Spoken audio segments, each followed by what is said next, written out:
Hey, Jimmy, what's happening? Good morning, Jimmy. We're up and running, not only here on Facebook, but we're also running on YouTube. So we're in both places. I just want to go over to YouTube and check it out. Thanks, Jimmy. Let me take that scoreboard down.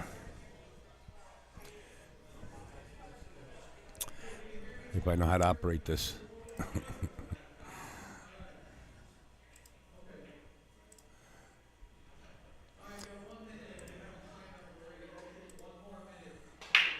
Got players all around the whole pool room. I do not know how many players we have at this point. I'll let you guys know down the road.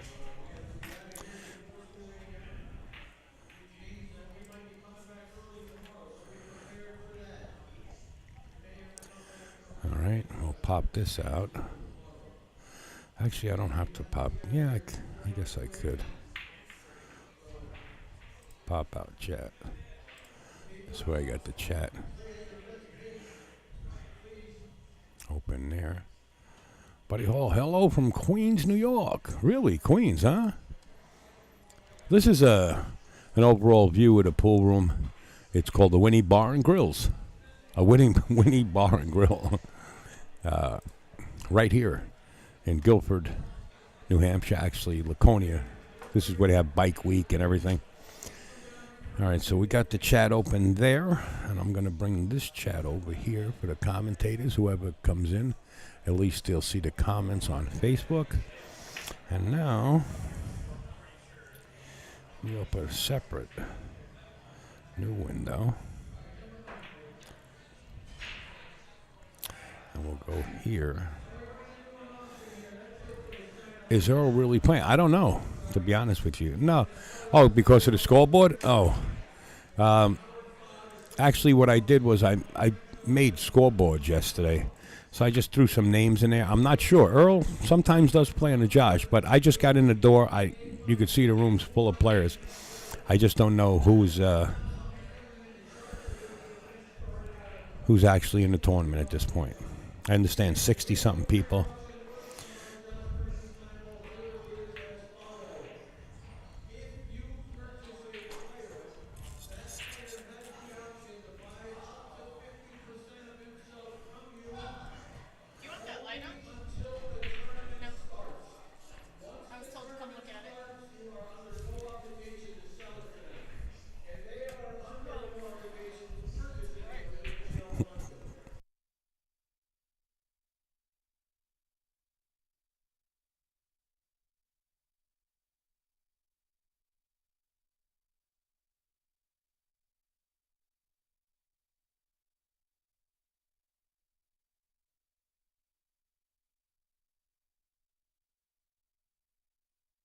See that young lady with the blonde hair walking through the crowd right there? That's Wendy.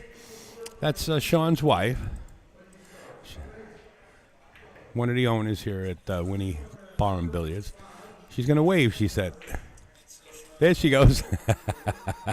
That's them right at the end of the bar. God bless them. Great people. That's Sean and Wendy. I don't know how long Sean... Oh, wait a minute. Is that Sean? I'm not sure. I'm hearing myself. Okay, I got to turn that volume down. All right, now we got the chat open both. What pool room in Queens do you play at? I got to know you, right? Do we know each other?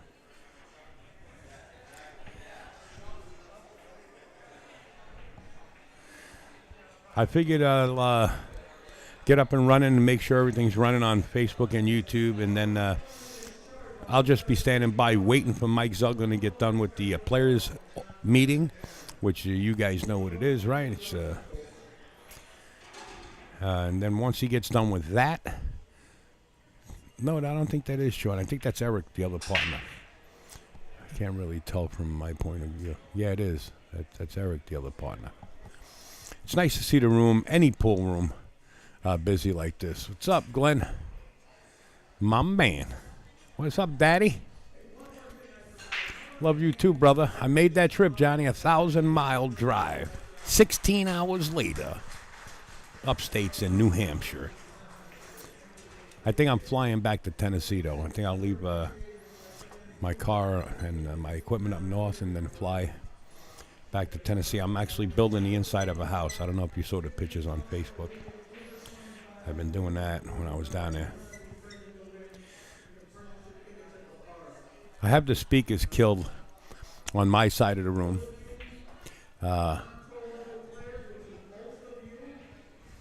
So that I don't get bleed over in music. But if you guys wanted to see the table, I got 2 tables. Right here is one of them, and this is another. The lighting's kind of off because I don't understand it. I think it's the mall lighting outside coming in. But that table, and this is actually going to be our main table right here. But I'm going to leave it over here. I stayed in a cabin last night. There's a guy roaming around here with a cowboy hat. Yeah, he has cars and movies, many movies. Escape from L.A., Crocodile Dundee. His name is Vinny. Hey, Pat Byrne, what's up, my man? I stayed in one of his, he's got a beautiful 2-story cabin.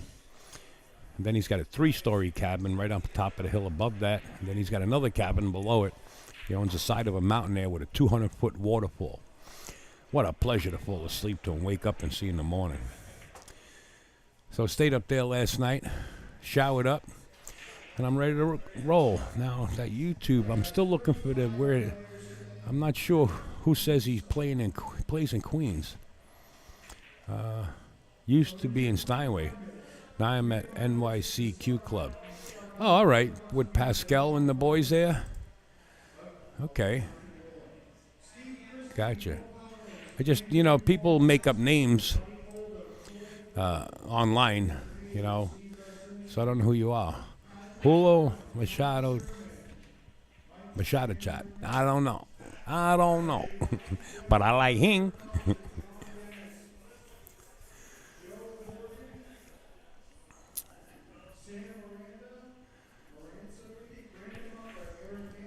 Really, really nice pool room here. Really nice. And right on the other side of this pool, Sean and his partner were going to take over this place next door. If you look through the windows there, you see Rick Mazzarato there. If you look through those windows, there's a vacant store. And they were going to take that over. But now somebody already started renting it. They're turning it into like a mini roller rink for children across the hall there. But there you see Rick. There you see Sam with the blue jeans and the blue shirt. That's Sam from Pennsylvania. Made the trip. Ray Mack is here from Snookers. There's the Vinny with the cowboy hat on. He owns everything under the sun. He's got a fleet of antique cars to die for. All beautiful. There's Ray Mack. He's right there, and his wife. Looks like Doc. Isn't that Doc Medinian? All right, they're starting to bid them off, folks. They're up to $4,500 for a blind bid.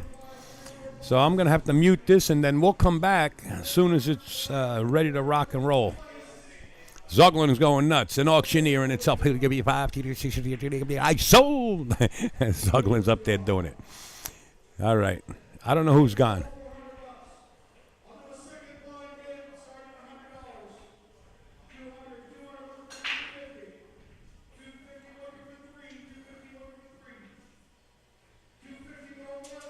That's not Zuglan doing it.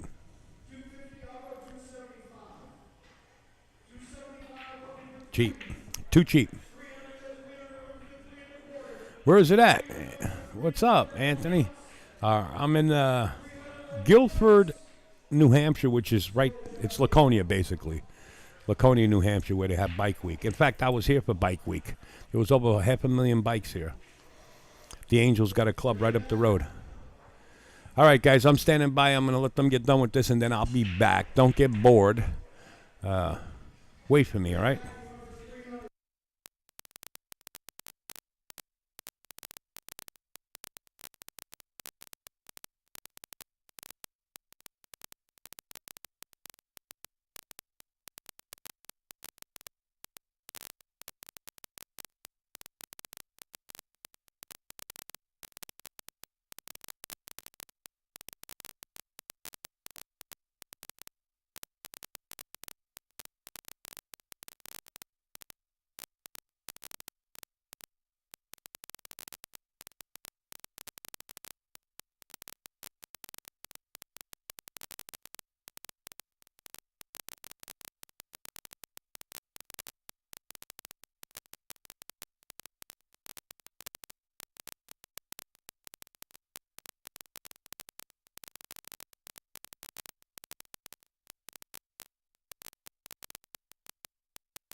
Wow.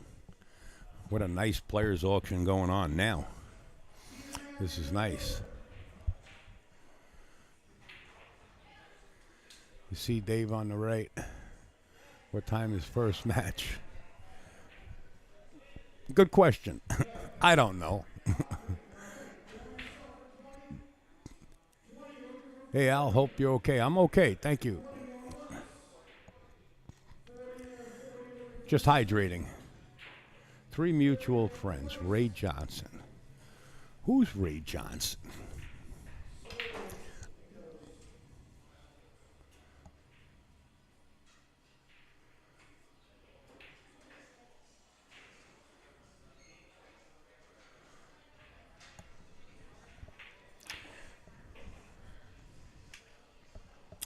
CTQ man, where are you?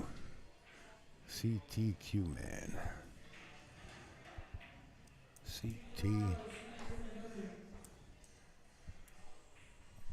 Let me tag him in this. I was thinking about CTQ man last night.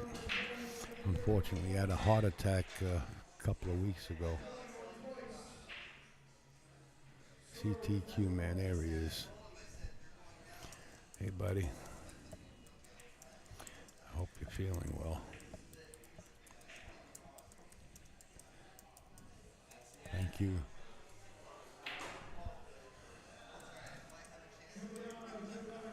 For the gift.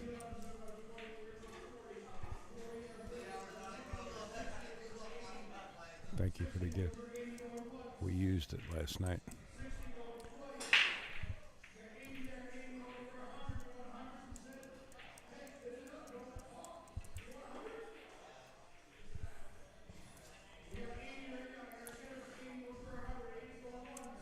CTQ man.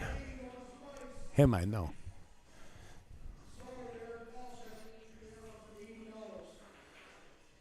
Oh, hope feeling well. Instead of hope, let me edit that. I hope you're feeling well.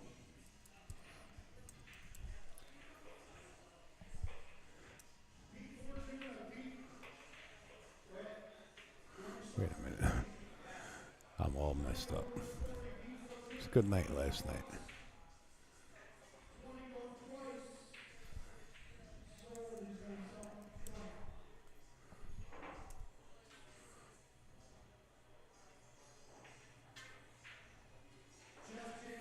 We used it. Yeah, I left out a T. Boy, am I screwed up.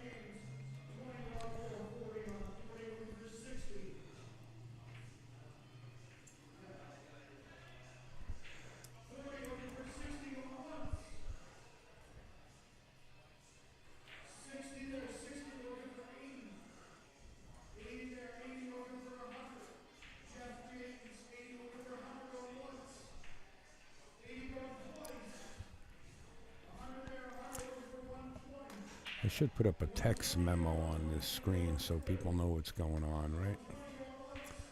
So let me add, let's see. Used to liquor was the only thing I know.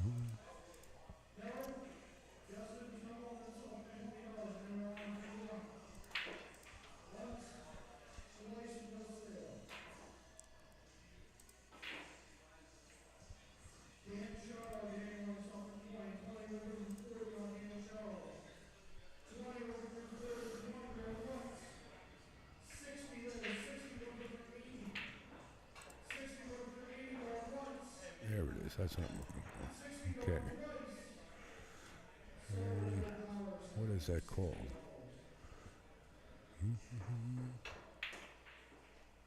Next match. So I'll add this to this. Copy of next match. Add.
Good morning, Rick. Rick Donna. What's happening? New Hampshire this weekend, brother. We ride.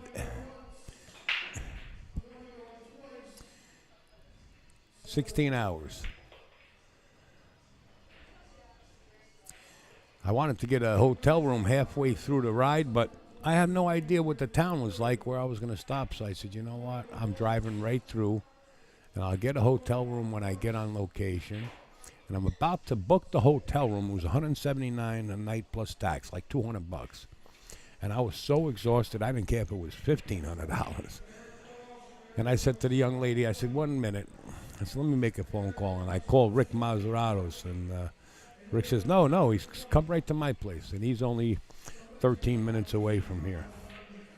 No, not even 13 minutes, like maybe 10, whatever. And he says, come to my place right now. So I went over to his place and crashed out. And then last night, I stayed in a log cabin not to die for, but to die for, you know what I mean? Unbelievable. 200-foot waterfall with a 100-foot radius pool on the bottom of it. Just gorgeous. Vinny owns 3 cabins up there. Built it himself. 2-story, a 3-story, and a 1-story cabin. But they're not just cabins. They're houses. You can actually live in them year long. Gorgeous. And that's where I stayed last night. And had some shine, baby. Had some shine. So they're doing, like I said, a player's auction. So I'm going to mute it. Some gentleman come over from Maine who actually does player's auctions up there, and he's handling it for Zuglan. I could zoom in. I forget his name. He's way, way up at the front, but I do have a camera out there. See if we can. Whoa, easy there with that BTZ. He's standing in the middle. He's more like a shadow. He's got khaki pants and a blue shirt. Not like the other guy from Allstate with khaki pants and a red shirt, but he is out there.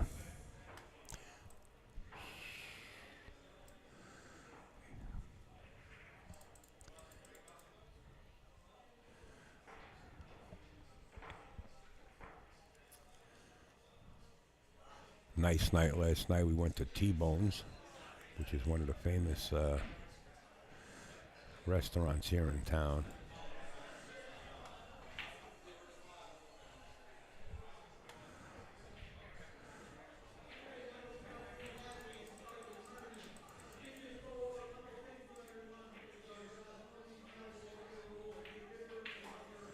They might be done with the players' auction.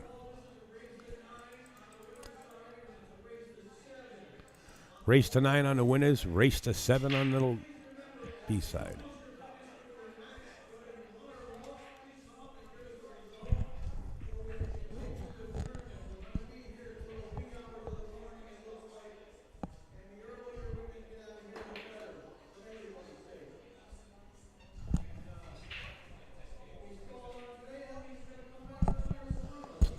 A lot of locals came out to play in this. We do have Bob Medingian and a few players from Pennsylvania actually come out here. What did Mike Zuglan say?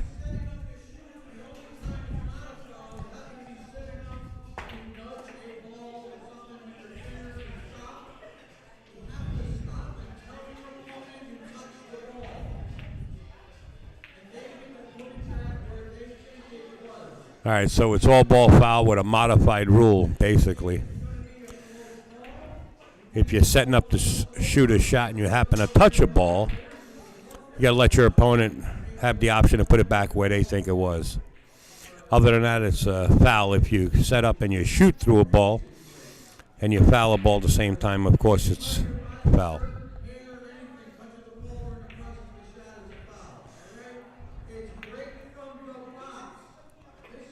Break from the box.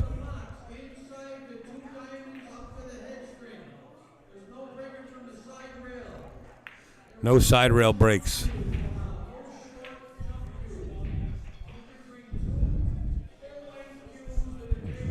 You could bring 2 full-length cues. There is no jump cues. You could jump with your full-length cue.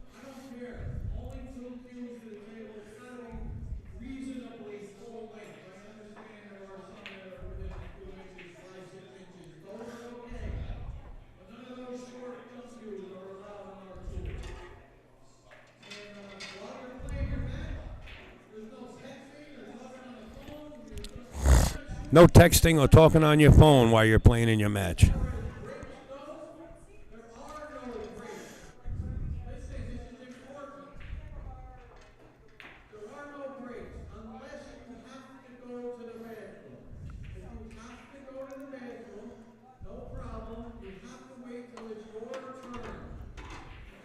To take a bathroom break, you got to wait for your turn. We kind of know that. I can jump full table with a Mucci. I can shoot your liver out.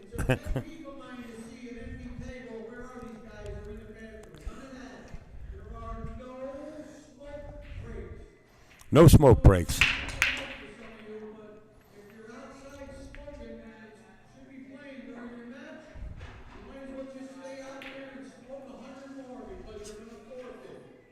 No smoke breaks. If Zuglan catch you out there smoking, he says you might as well stay out there and smoke 100 more cigarettes, he says, because you're going to forfeit your match. I remember when the Zuggy used to smoke. Earl never said this is a beautiful game played by ugly people. Mr. Joe Rogan added that.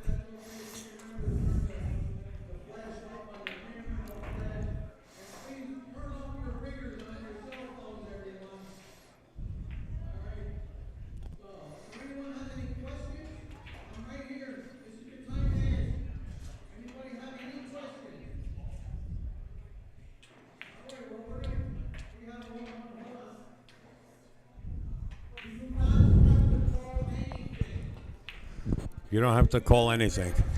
Win a break.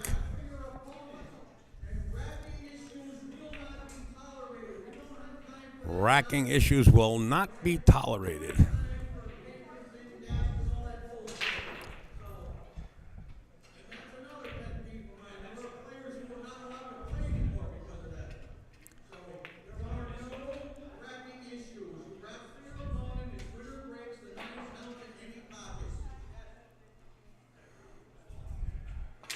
Win a break, the 9 counts in any pocket.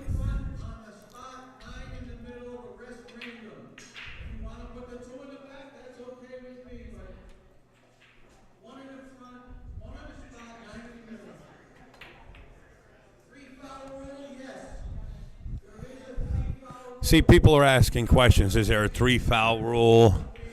You know, these are rules that one of my pet peeves is we should all be playing by the same rules. This way you wouldn't have to have a player's auction, so to say. But Zuglan agrees. He says as soon as everybody agrees to the same rules, he'll follow suit. But, you know, there's so many different rules in so many tournaments. He's going to run by his rules until everybody agrees to one rule.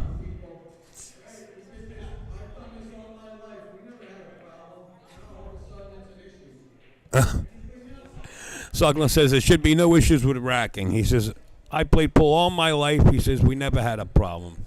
Throw the balls up there, rack them. We're going to get started.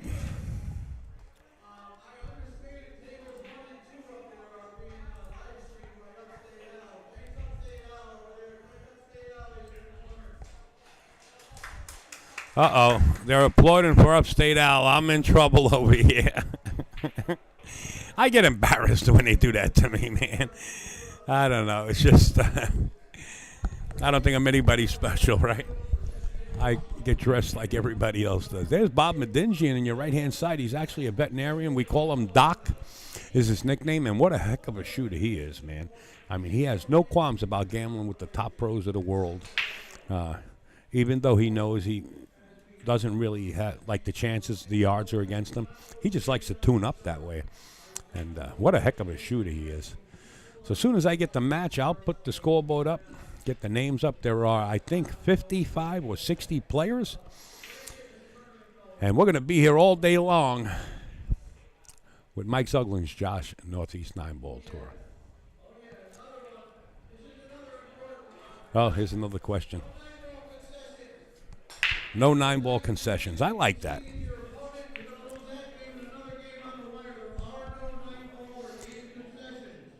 No 9-ball concessions. He says, if I catch you, you're going to lose that game and another one.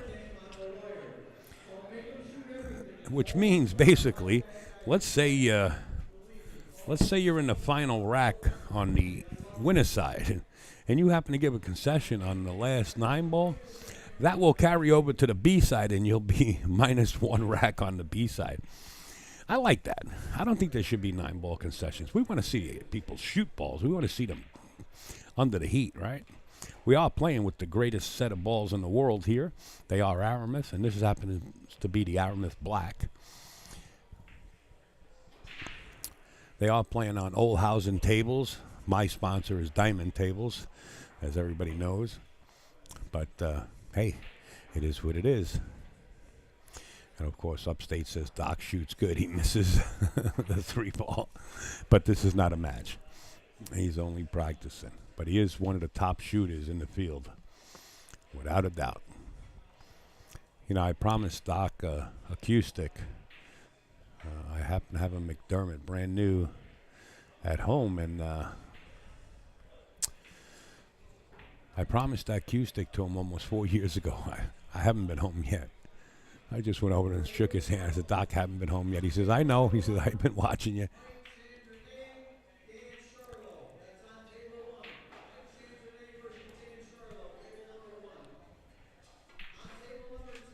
I got to get these names.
All right, Mike Chandronnait. It's a French name.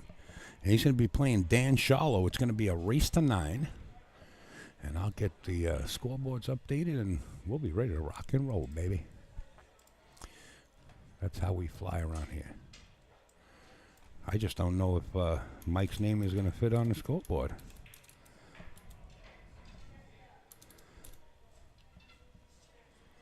I'll try it. Chandronnait. Mike, CHANDRONNAIT.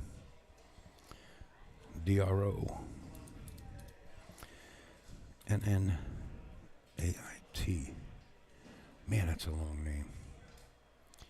And it's going to be a race to 9 on the winners. Let's see if it fits in the scoreboard.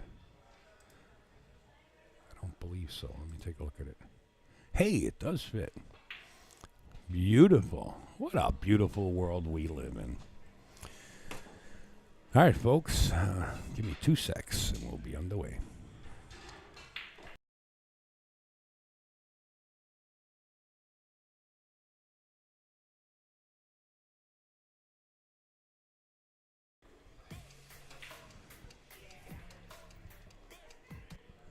Hey everybody, we want to welcome you to the Josh Northeast 9-ball tour. This is Mr. Mike Zuglan's baby right here. And what a match we got coming up. It's going to be Dan Sharlow, as you see on the scoreboard at the bottom of your screen, versus Mike Chandronnait, a French name. But I know Mike, you know, every time well, this is the second time I came here. I can't say every time, but it is every time. When I came here, Mike was always here. And they're going to play a race to 9. This is a winner's side bracket. We just started the tournament.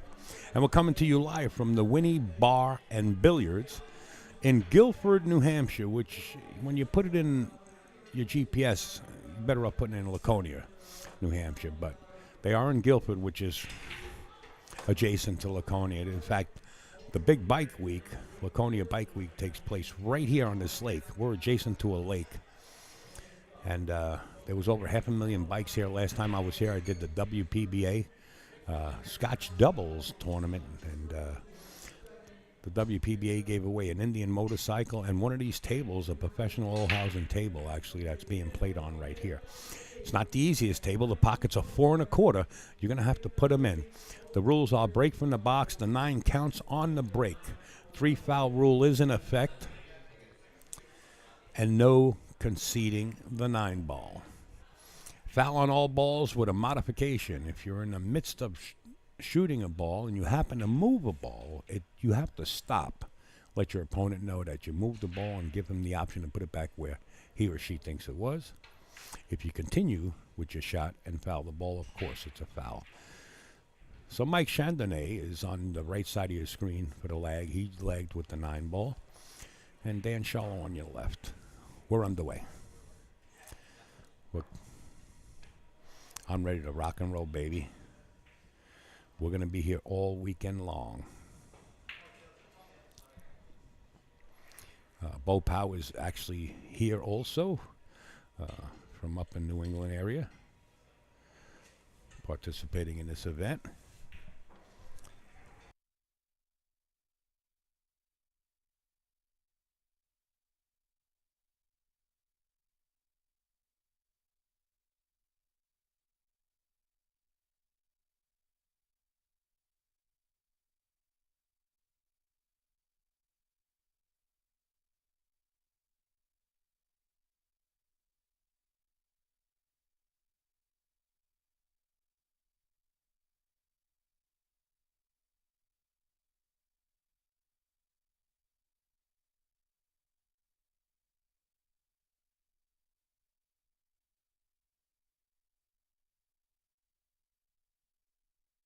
Hey, I want to say good morning to everybody. Hey, Laura Berg and Ed Weege, my lovely Ed Weege, and Dave Fitzpatrick. I'm sorry I haven't been keeping up to date with these comments, but we're on the way here. And this is Mike Chandronnait, a French name. I don't know if it's French-Canadian. Ed Weege may be able to tell me. And we're going to have Mr. Mangos sit in. Lee Mangos actually does some commenting as we're streaming, and he come over, introduced himself, and I remember his face. I remember a face, but the names, sometimes I don't remember. It's pretty embarrassing when you know so many people. And we're going to have him get on the air as soon as he's ready. Yep, just like that. There we go. We're going to dress him up, get the earmuffs on the right way. Hey, welcome aboard, Lee. How you doing, buddy? Good, Al. How are you? Good, good. Great match here. We got Mike Chandronnait. We can call him Mikey C.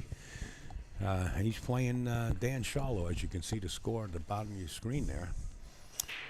And it's a winner's side match, race to 9. The 9 in the yellow is the race. And it's the Mike Zuglan's Josh tour. Nice to meet you there, bud. It's a pleasure. I was at Turning Stone not this past August, but last August, and right. I did some commentating with you when I was there. Yes, I do remember it. And I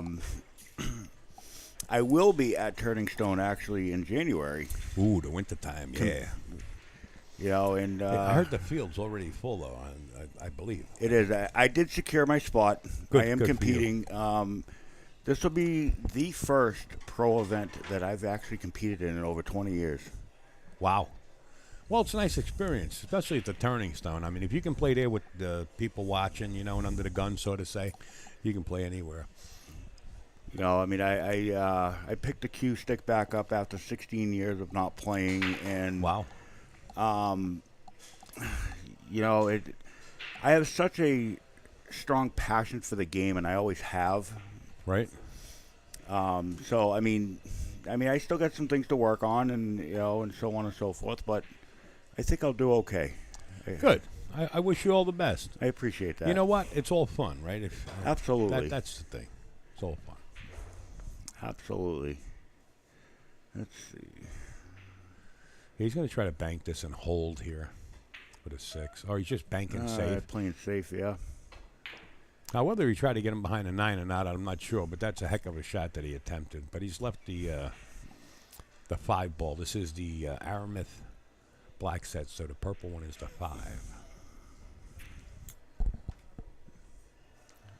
Yeah, I think it's just a routine 2 rails out.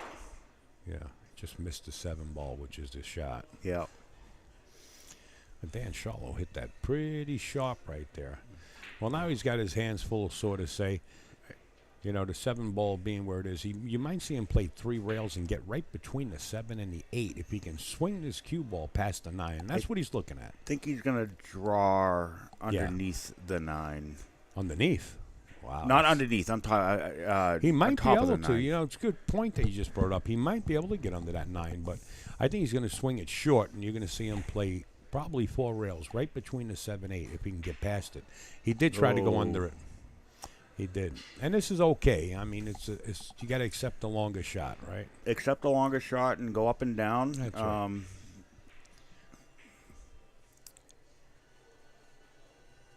Upstate Al is Deshane there. Heard he had started playing again. Mike Deshane is not allowed to play on the JOSS tour for certain reasons.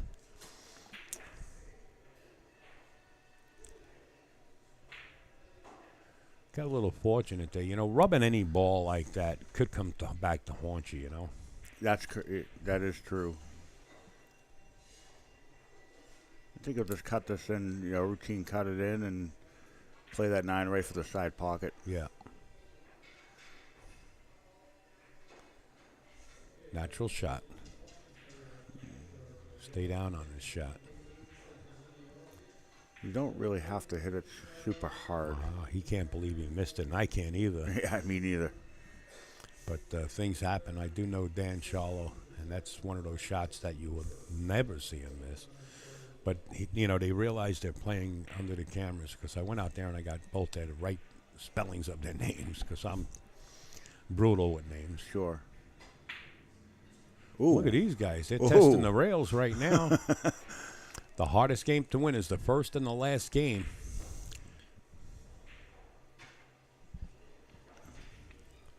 I think it's the first game jitters.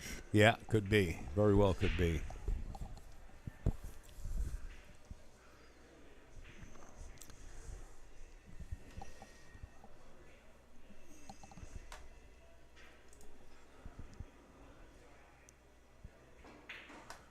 The last time I heard about Mike Deshane playing, he was playing at the U.S. Open down in Atlantic City and wound up going 2 and out. He also went to Texas. Oh, he played in the Texas Open? Yeah, he did. I don't know how well he did, but I do know that he went to Texas.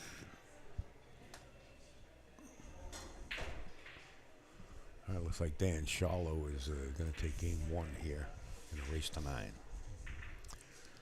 I think we're going to be here pretty late. Lee, what do you think?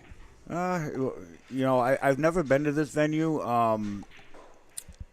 You know, I guess there's, only 10 tables here? Yeah. You know, I know that the WPBA was here not too long ago. Yeah. I did see some of their matches on stream. Right. You know, so yeah, I you know, with the amount of players and it's double elimination, yeah, I could see it being a late one. Yeah, that's what I'm thinking. You know. Actually, Al, not to change the subject, but what do you think about Lucas's comeback on Oscar Dominguez?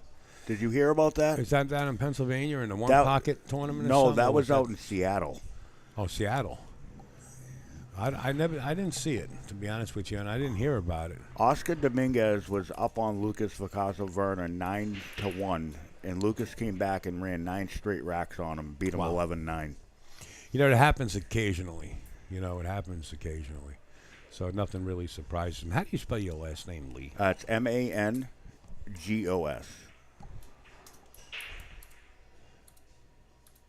Got it. It's actually Greek.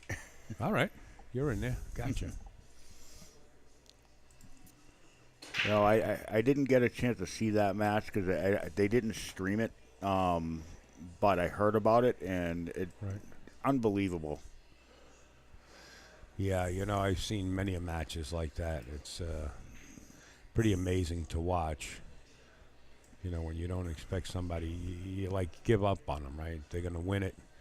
Oscar's going to win it, and that's the bottom line, and all of a sudden you get a comeback like that. I've seen a comeback like that in the U.S. Open where Ernesto Dominguez, which is Oscar's dad, was down, I want to say 9-1 in the U.S. Open, and I believe at that time it was like a race to 13. I might be mistaken, and he was playing Frankie Hernandez, a good friend of mine, and Ernesto came back and beat him. That's pretty tough. Oh, he got a little lucky there. No, he fouled. Well, being with a table in the situation it is, I like playing a 3 foul here if you can. Got to snuggle them up. That's not going to work. No, I think it leaked out a little bit. Either that or you can kick to the rail. There's no jump cues allowed, but Mike went back now. He's allowed to jump with a full-length jump cue. And here he comes with a carbon fiber, I don't know what, Model Special or something. But let's see what he can do. Leg on the table.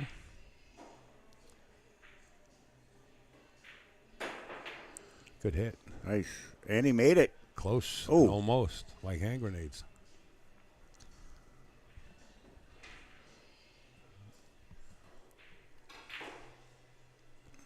Dave Fitzpatrick, what's up? That 3-ball cluster there, that's potentially an issue. Well, right now, every ball has a pocket. Nothing's on the rail, so all you need is a shot and a path to get to your next ball. I can't really tell, but is that 2 past the 7? Is that the 7? Yeah, if I had a guess, being in this booth enough times, I would say that the 2 goes past the 7. He can draw across table for the 3.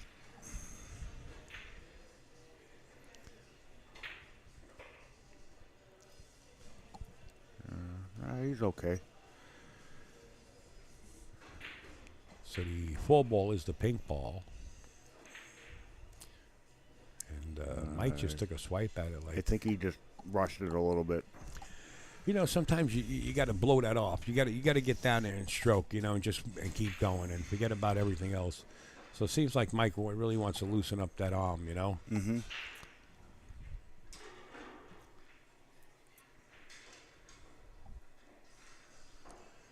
So we do have comments up there. Good afternoon, Sean. The Facebook comments are on your right, and the YouTube comments are on your left.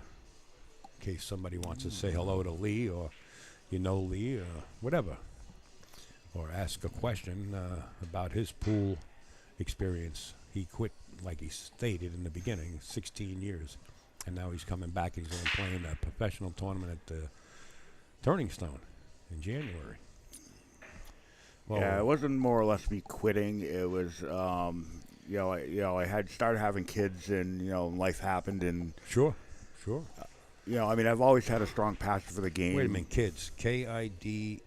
That's 4 words. You got to get your priorities right. Pool, pool has 4 letters in it too. No, I understand absolutely. And now that my kids are older, I can get back into it, and I do shoot in a lot of local events, like local tournaments, and just trying to get my stroke back and going. And Sure. And there's nothing wrong with playing in local events until a certain point.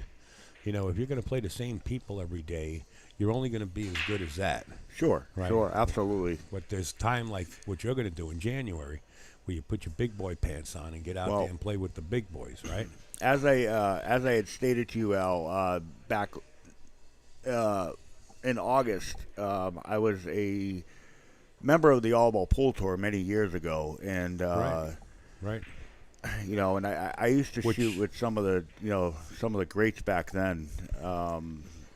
You know, I mean, unfortunately, some of them are no longer with us, but Right. Well, you as we know, get older, you know, that's what happens. It's inevitable, right? you know, It's like, going to happen. like Jimmy Fusco and God you know, bless. and I knew Genki Jimmy. and Genki. Knew Genki. I knew Jimmy very well, and Yeah. Genki and Nicky Valajos. I mean, Nikki. you know, and I used to shoot with all those guys back Really? then, and that's Nelson really, Oliveira, and oh yeah, absolutely. rest in peace. Yeah. You know, Nice shot, Mike. even you know, which I know he's here today is Ray McNamara. You know, I mean, I've Oh, known yeah. Ray for many years, and Good player. he's a very good player, absolutely. And you know, and it's funny because like anywhere that I go, even though that I stopped playing for so many years, I mean, I'm still known, you know, around, and which is a good feeling because, you know, like I said, I have a high respect for the game, and like I don't have anything negative, you know. Mike DeShane is. I'm looking at some of those comments. Oh, there's a and- bunch of others. Yeah, we're kind of abusing the chat, hear but that. you know what? Sometimes we get into it. Like the scene, there's a bunch of. I'm looking for my cursor. Here it is. I want to scroll up a little bit. Dan, Who has been on the hate list, sadly. this guy. That kind of person will pay on Judgment Day. He's right. You know, yeah. I mean, I saw actually a post. I'm personal friends with Mike. I mean, I know Mike. So do I. And I saw a post that he put on Facebook when he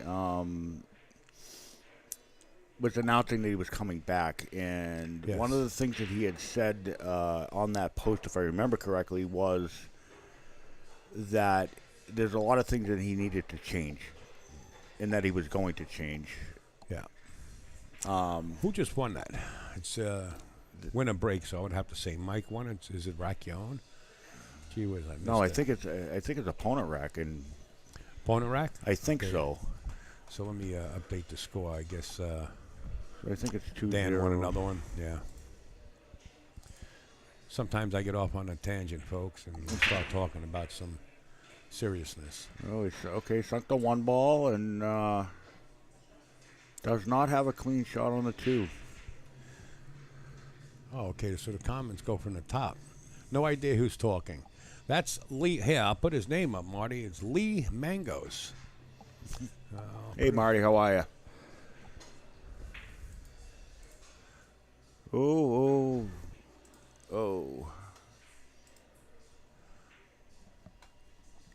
Ginky had the best cue ball control. Absolutely.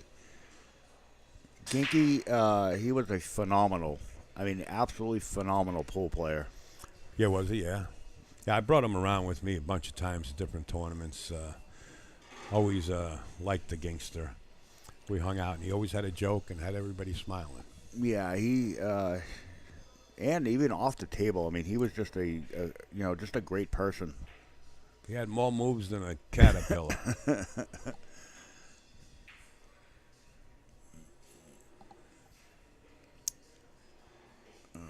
I like the story that they told on the IPT tour. They said, when Ginky had to go in for surgery on his back, and they said they had to replace a vertebrae or something with a cadaver bone. He says, "Can you put Mosconi's vertebrae in?" That's one of the stories I heard on the IPT from one of the commentators. I forget who it was. I did not hear that one, though. Yeah. Ooh. All right, so the 9-ball is wild here in the JOSS Tour, folks. You can go in any pocket. You do not have to call it. I don't know, Al. What do you think on this? You think he'll try to maybe bank the 4? Yeah. Or maybe carry the 5? I don't know. I like banking the 4 straight down table and try to use the 6 as a hiding spot. Something like that. Okay. Here you go. He might have left it out there for a shot. He did. Yeah. Speed control. I don't see beads out there. Do you, Lee? I do not. Okay. So I don't know how they're keeping score out there. Maybe they got coins on board. Nice shot. Oh, yeah, that was a good shot. Got a little fortunate that the 9 ball was there and he didn't go behind the 9. Now this should be a routine out here. Just a slow roll, 6 in the side, stop for the 7. Follow up for the 8 and 9 ball in the side pocket. Let's see what he can do.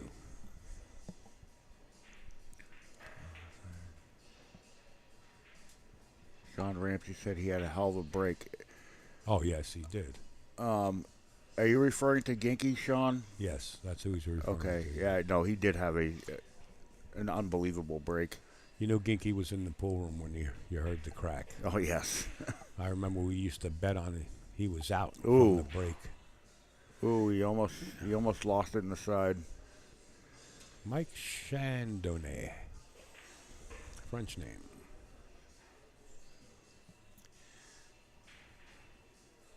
You know, some players get real dangerous, and I'm not counting any player out that's playing in this match right here, but sometimes a player like Mike, and I'm going to say, just for an example, let's use that as an example, a scenario. Let's say Mike loses this. Sometimes that player gets onto the B side of the chart, and they keep busy, Yeah. and all of a sudden you see them in the semifinals, and you're like, wow. You know, he won all the way from his first match that he happened to lose. Well, it's all about staying focused, grinding, and just grinding it out. Right, And, right. and it's just, at that point, it becomes one ball at a time. Right, right. You're back to basics, and it works. Laura Berg. Al, did you ever compete in any tournaments? I did play in tournaments in Fieldston Billiards. They actually had 60 tables. It was the biggest pool room, I think, in the world back then. Wow. Nice shot. But he's overriding this 9 here. He's going to have to play this 9 in the corner pocket. Well, maybe he can cut it in the side. Yeah, that's risky though in the corner though because he's risking the scratch in the side. I think. Correct. You'll have to jack up and elevate a little bit to get the cue ball to the rail. I don't know if he can draw it past the side, but Overcut it. That's hard to do from where he was. Wow. And he left it for him.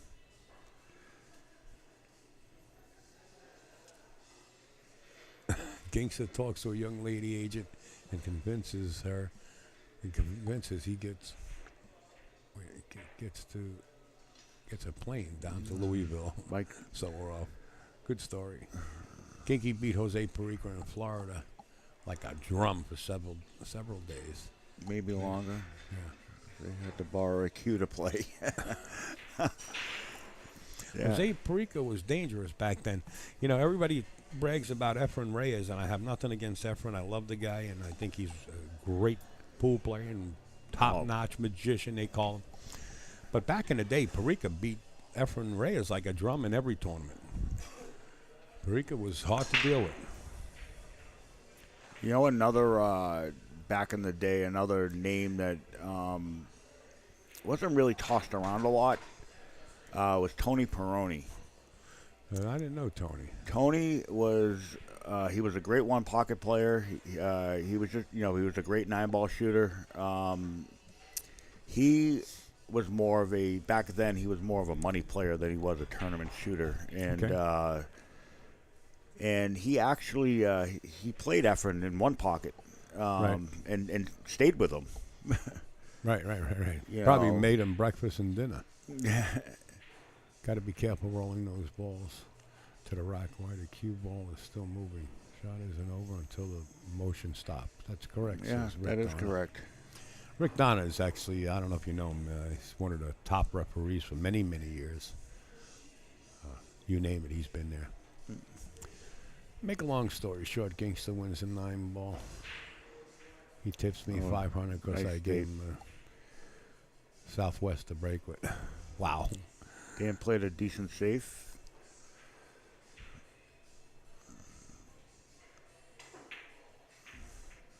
Good hit. Yeah, makes the hit. Well, got a little lucky. Now it got a little lucky and unlucky because this 9-ball is wild, and I mean where the 1 sits to come off the rail, the possibility of making this 9 is pretty high. Yeah. Got to hit it good though. You hit this where you hit it for safety. You played a 1 ball thin and send the cue ball back up table. But you could hit it a little harder and possibly play both a safety shot at the same. Whoa, that's what they call NG, not Angie, NG. No good.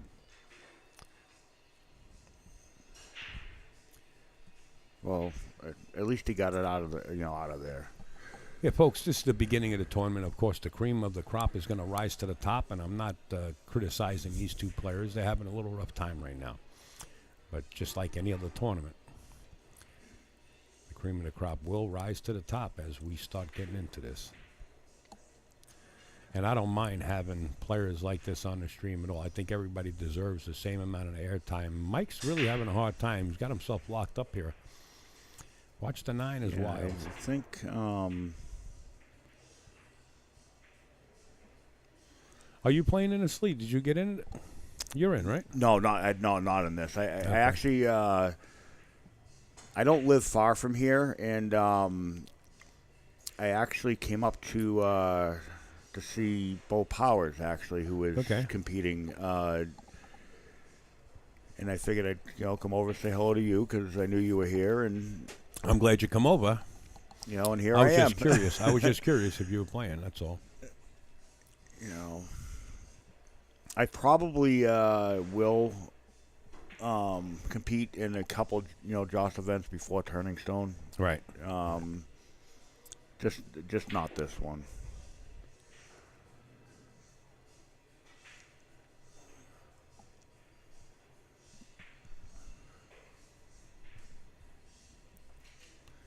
All good. I actually bought one of Bo's custom jump cues that he has. The one that's all black. Yeah, it's right there, actually. Yeah, I seen a couple of those being bought because they're just a tiny bit shorter than a house cue, but yet you can still break with them. I mean, and still jump with them. What do you say, Sean?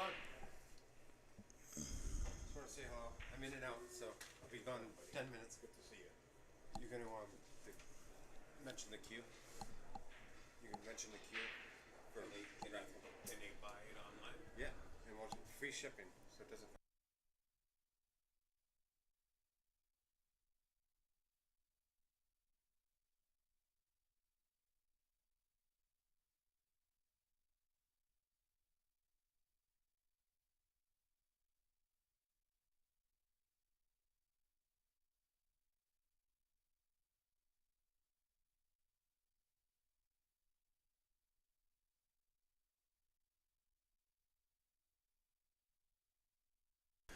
All right, folks, guess what? I got a little surprise for everybody watching. Mike Zuglan gives away a beautiful JOSS cue, probably worth about anywhere from $1,500 to $1,600. And if need be, I will take pictures of it. So I understand the owner of the pool room here is going to accept online payments if you want to get in on what we call a razzle, right?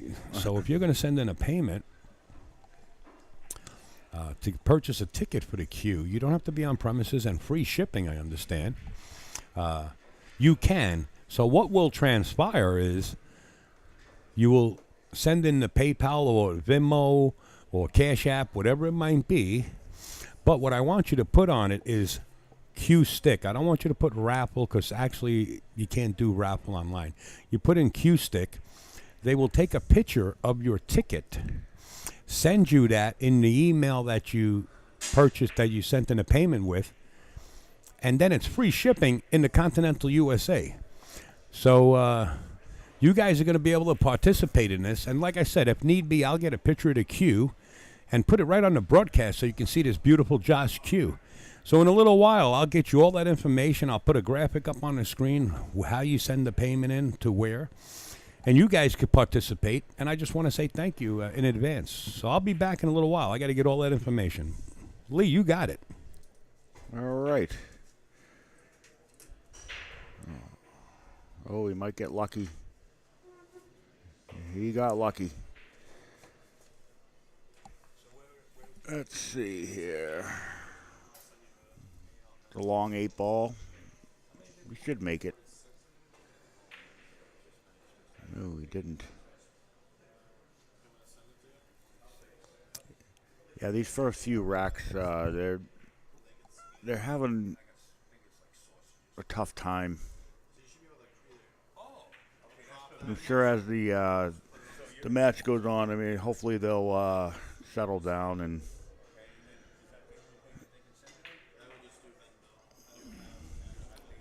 Dan is now up 4-0.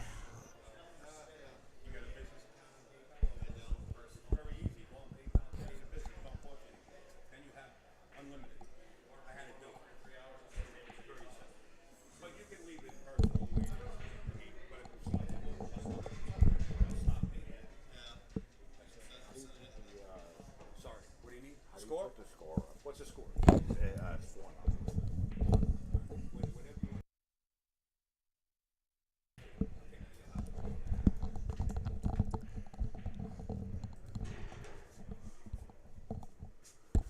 All right.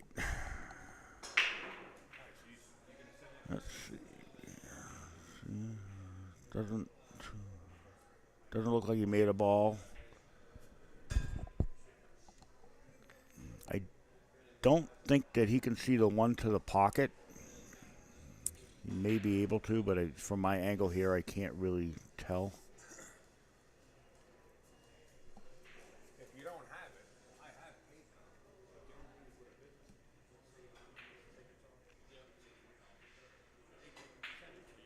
paper. Okay, so he could make it. That was a nice shot.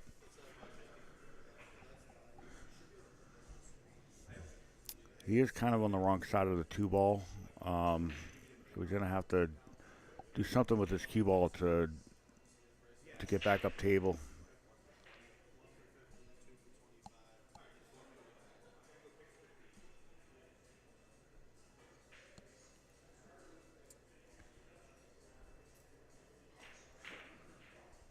Ooh. Ooh, and he got lucky.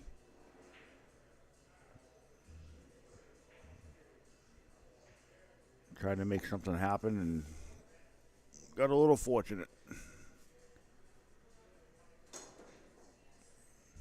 Ooh.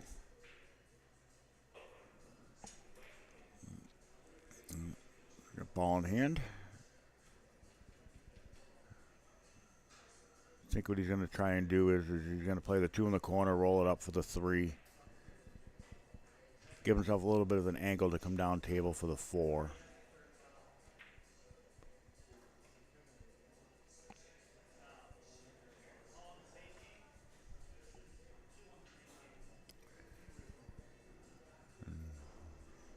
Let's just connect the dots from there.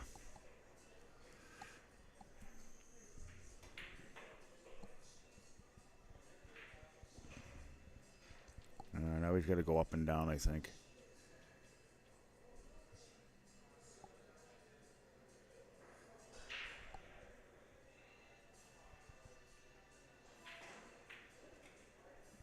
Oh, that's a tough break. That is a tough break.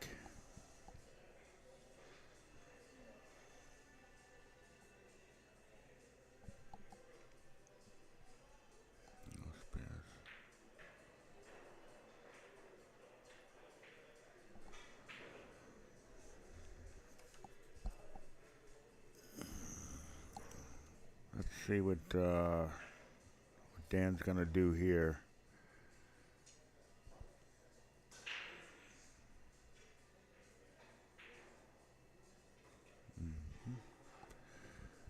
It's routine, play the 6 on the side, roll up for the 7 in the corner.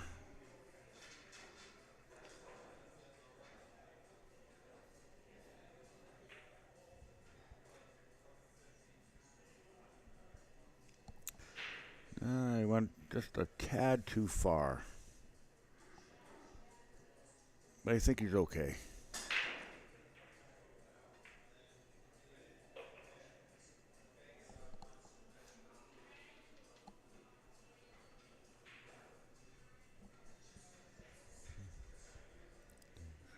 Looks like he's going to come 2 rails out. Nice shot.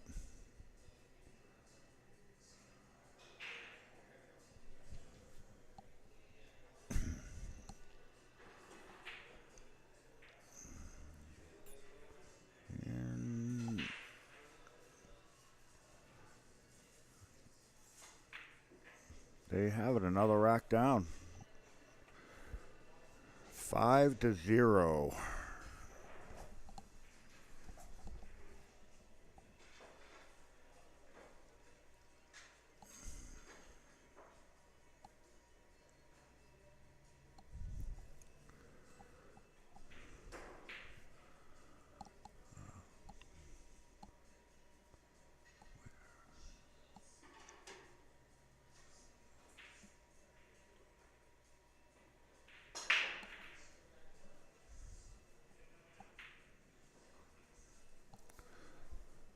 Get Dan up 5-0 and a race to 9. So Mike, he's got a little work to do.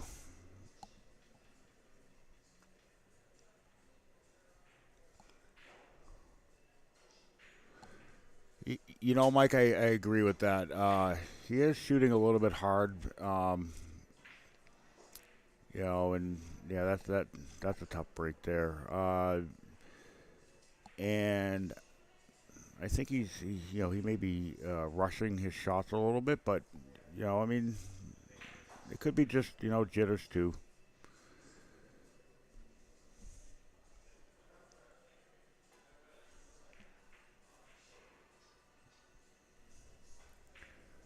Trying to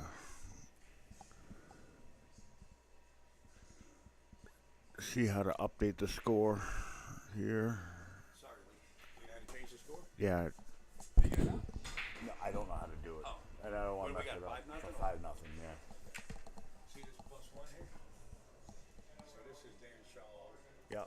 You hit that, +1 changes it to 5. Vice versa. Okay. Let me get back with you. All right. I'm going to have to make up a graphic for this cue. What a beautiful cue. Oh, my God. Mother of pearl work that's on the bottom of this cue is like to die for. And I'm going to make up a graphic. Wow, look at this. That was one great safe that Mike had played here. Yeah, that was ooh. Yeah. He just missed Don't it. touch that cue ball. He was ready to touch that cue ball. He just missed it. Mike up here in the comments, he had said that that Mike's having a rough time with controlling the cue ball. Yeah. He's shooting a little bit too hard. Correct. I do agree with that actually, and but I think it could be just first match jitters or. Well, it's a way to loosen up your stroke, but you come in the pool room early and you do all that earlier before the tournament. Sure. But I get it. Oh, look at that. A little unscrew of the extension in the pocket. Cool beans. That's a good place for it. I seen somebody recently in a tournament break down a jump cue, and in fact, I streamed it. It was Danny Mastermaker, great player, won the Philadelphia Expo, and then also came in second place the next year. So he's a great player. He shoots out of Virginia. Well, he shot for Team Virginia. Ooh. And he broke down his jump cue because jump cues were allowed in Janet Atwell's tournament in Bristol, Tennessee. In fact, I drove from Maryville to get here. But anyway, he broke it down and he put the breakdown part, one of the joints, on the table, which is one of my pet peeves. Leave it off the table. Put it in your pocket. Go back to your chair. Put it by your chair.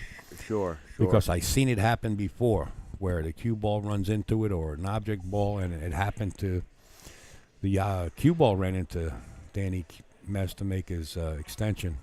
He wound up giving it out ball in hand. Yeah, a lot of times I'll see is the guys that they'll actually stick in the pocket or something. Stick it in the pocket. Yeah, and, no good. Yeah, I don't agree with that. Nope. Oh, there you go.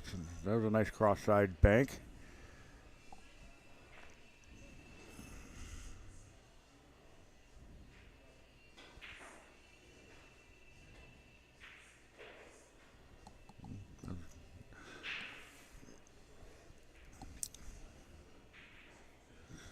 See what he's going to do with this 8-ball. Bring it up the rail. Oh, he drilled it. think he's going for the side pocket here with his 9.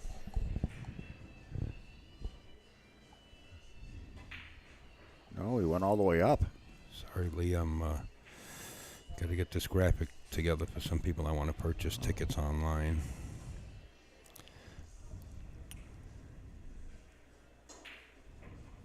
Oh, Dan Sharlow now is up 6-0.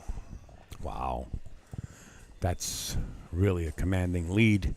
You know, as you're racing to 9, that's what we call over the hill. Yes. You know, and on your way home. Mike's gonna have a really hard time coming back from a 6-0 deficit. But it can be done. Yeah, when you got a winner break format, it can be done. It can be done. And I wouldn't be surprised if Mike starts to put up a good fight here and gets probably 3 racks by the time it's finished. I think once he wins his first rack, things will start happening. Like you said, Al, I agree with what you just said. Yeah, because what happens is you're at a point in the match where if you're keeping an eye on the score, it's like, you know, what am I doing wrong? Let me get back to basics. Let me just start making, like you announced in the beginning, 1 ball at a time. And he's still hitting them hard. I mean, he's really hitting them hard, and now he has, you know, a tough 2-ball. I don't know. What do you think? You think he can? I don't know, but we're going to get on top of it and get a little close just to watch the hit here. No, I don't think he can massay it maybe and get the top of the 2, but that's not a winning shot either, and that could be a potential scratch. He could get the kiss off the 2, back off the rail, and the cue get behind the 8. It might be a safety, but he's going to have to massay this. Yeah. Like that. And he's just like you said, Al. Yeah. It happens, you know, when you get to see it so many times. Okay, I got the pitches for the cue. What else do I need?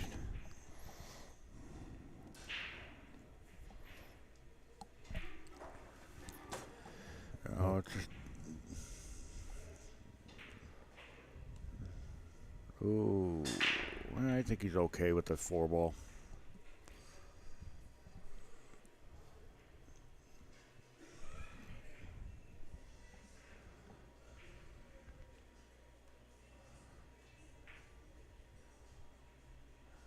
There's a nice shot in the 4.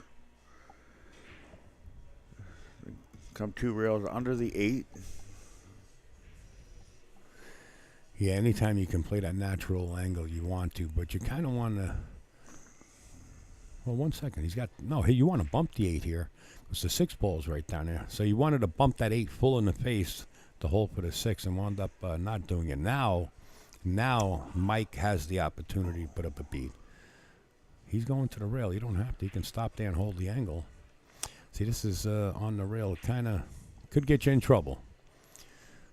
I think if he, just makes the ball, the natural roll will just come off that rail. He's got no just make the ball. Yeah. You know, he's either pedal to the floor or we're not going. You know what I mean? But still a good shot. Oh. Oh, these are tough. These are 4 1/4 inch pockets. This is tough. It's a professional, what they call a professional grade Olhausen table.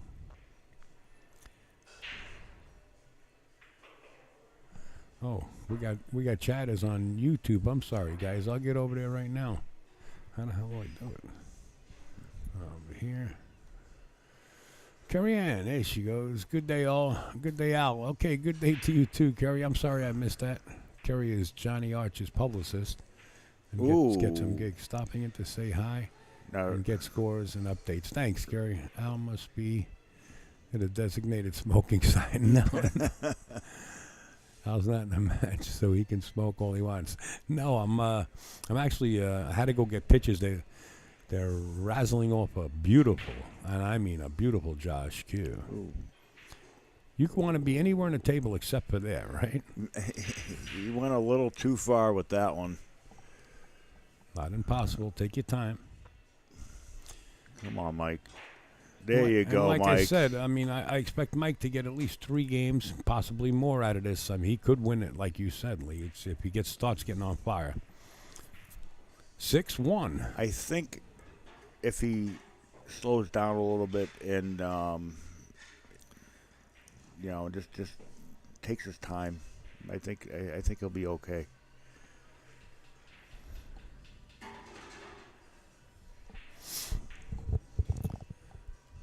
Let's see. Sorry, Lee. I got to make this up. I was just reading some of the comments in the chat. Okay.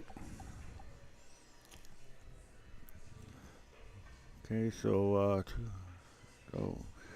Mike made a ball. He can either bank this or he can play it safe. Well, you got to look at the reward. I don't think there's a reward in banking this ball. You should play safe. He tried to play that 2-rail sort of safe where you get the 1 ball.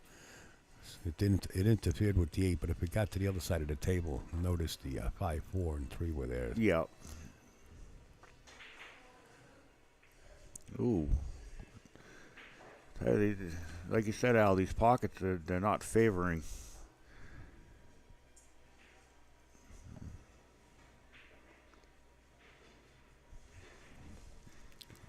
Almost like you got to be pretty, dead accurate. Yeah, 4 1/4. I mean, it's the way to play. Ooh.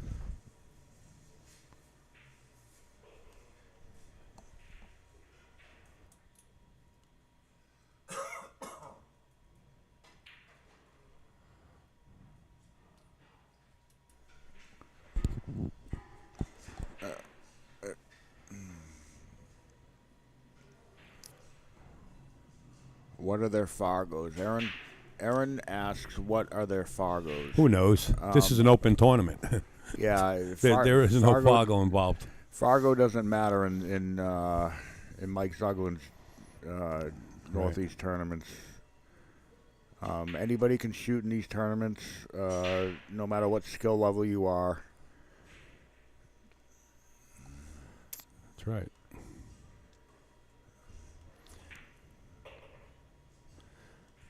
No need to pass this along to Fargo either. I mean, I don't think, correct me if I'm wrong, Al, but I don't think Mike does he? Nope, he doesn't report it to Fargo at He all. doesn't report. I mean, Mike's been running this tour as long as Oh, yeah. any tour. I think the Tri-State Tour is the longest running tour, and then Mike Zuglan, or it might be vice versa. I don't know. Yeah, Mike's been running this tour for, many years, actually. I mean, Well, you could still come up here, Aaron, if that's the case. Come on up, say hello. Sit in the booth with Lee and I. it just makes me want to have one up there to play this weekend. Yeah. Well, you wouldn't have known their Fargo ranking anyway. Oh, what a cut.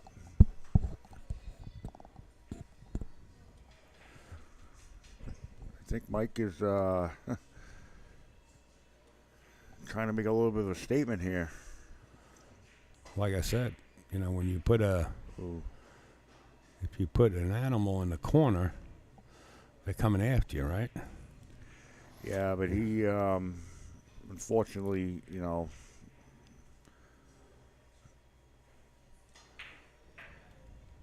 played that 9 ball just a little too hard. 7-1, Dan.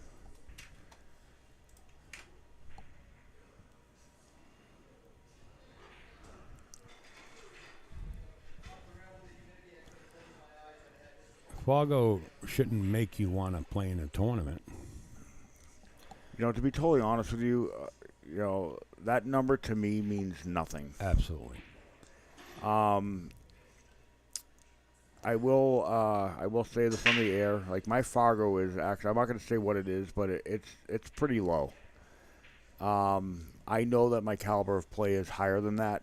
Right. And, and the reason why my Fargo is so low is because I don't play in enough Fargo-rated events to get it up. Okay, gotcha. You know, so I will tell anybody that I play better than what that number states I play. That's an honest mention right there. Have I been called a sandbagger? Many a times, but I don't care. You know, I don't care because I know my caliber of play. I know where I've been in my life in the game of pool. Right. And I've played with some of the best pool players in the world. There you go. And you know, whether I won or lost, I mean, it doesn't really matter. It's just the experience behind it. And I mean, and in the almost 30 years of actually, no, it's been more than 30 years of me playing pool. I mean, I've met a lot of wonderful, wonderful people. Yeah. Oh, yeah. The pool world is a good place, without a doubt. You know, and I mean, you got these up-and-coming players that rely on that Fargo rating, and it's just it doesn't really matter. You just play your game, in my opinion.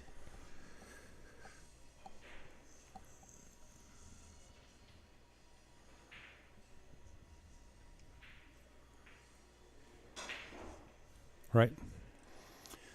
I get it. Sorry, I'm just making some graphics. I know people want to get involved here. Oh, no. You're over there doing your thing. Trying. So, Dan's got ball in hand here.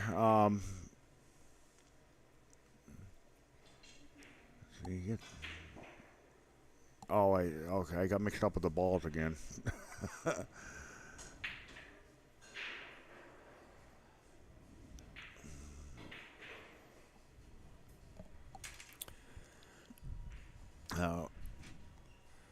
think comes off one rail, and I think that 6 goes in the corner.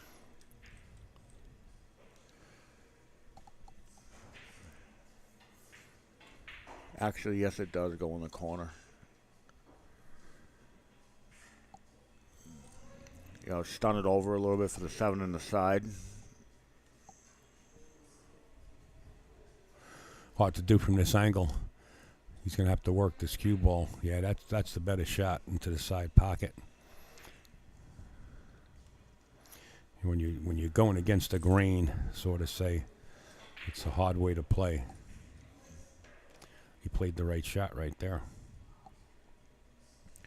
Now, what do you think, Al? Do you think he goes up to the end rail and comes back down, or do you think he slow rolls it? Well, it depends on how straight he is. If you're straight, then you can maybe hold the cue ball. If you're not, then you got to go up and down. He used a 9. Okay. Pretty unique shot right there. Okay. Pretty unique shot. Use the 9 to hold the cue ball. Yeah.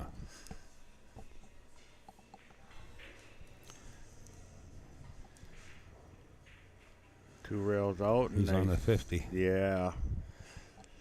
Didn't hit it hard enough. Looks like he's going for the cut in the corner.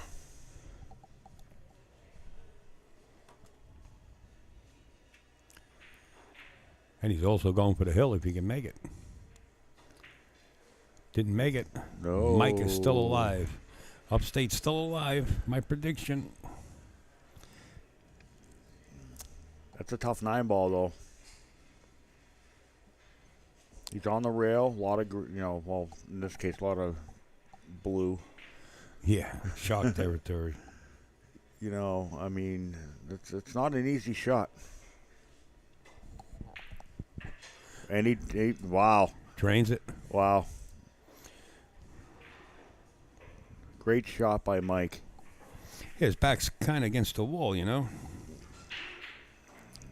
Yeah, the pressure's on, and he came through.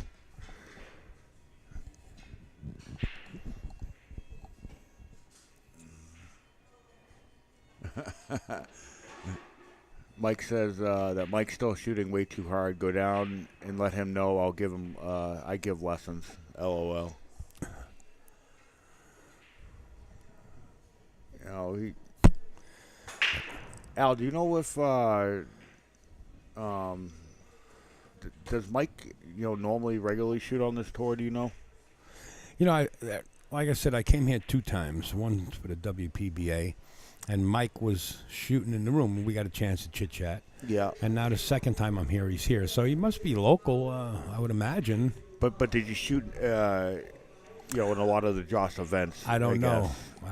I don't remember his name from the Turning Stone, but good possibility that he has been up there. I don't get to rub elbows with everybody. You know, Sure, it's 128 players. Sure. I was just curious because I don't know the name, I guess. Right.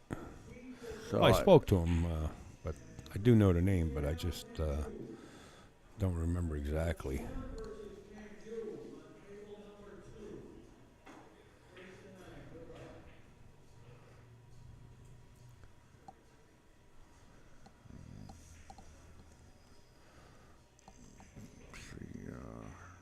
Are we cutting that on the side?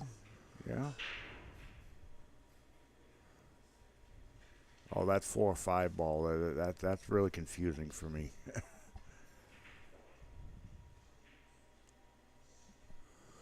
That does get confusing. In fact, Joey Tate, if you remember when he was playing Shane Van Boning, shot the wrong ball. He actually shot the 5 ball instead of the 4, and Joey Tate was going to win that match. I believe I saw that actually. Yeah. And a lot of people made fun of Joey. Well, it's very easy to make that mistake. Believe me when I tell you. But you got to get used to it. You know, Shane did the right thing, and he sat there, and there was nothing he could do. Sure, There was a referee on scene, and the referee can't get involved. And the big inside joke about that, because a lot of people were making fun of Joey, and Shane didn't get on the bandwagon, but he did say something like, something funny about it. I don't know if he was trying to play that as a safe, but the balls are rolling for him. Yeah, depends on what happens here. Sometimes you get a player that'll kick it out of there and play you safe. So it all depends on what the outcome of that shot is. Actually, I think Fetter is phenomenal at kick safes. Yeah, the Filipino players, they thrived at kicks and playing you safe. That's because they play 3-cushion billiards. Yeah. That's because in North Carolina, North Carolina, you were going to come up from North Carolina? Opposite colors. It's a sad day for little Joey. Yeah, little Joey Tate. You're right. Well, I was getting into that story. Everybody was making fun of him, and then Shane was. After a while, Shane didn't really want to embarrass the young man, but then after a while, it became an open joke, and they were joking back and forth via text messages. And then Shane Van Boning was playing like Dennis Acola or something, like a race to 100, and Shane was down like 22 games, and Joey texted Shane. He said, "You sure you know what color the balls are?" So I thought that was funny. Okay, let me go back to this. Okay.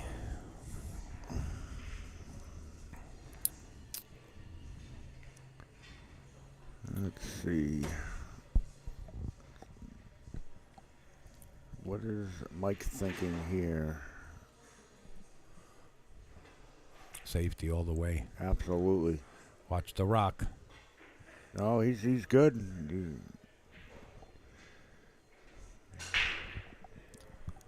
Definitely good. There is a rail first here just to hit the 6, maybe even make it.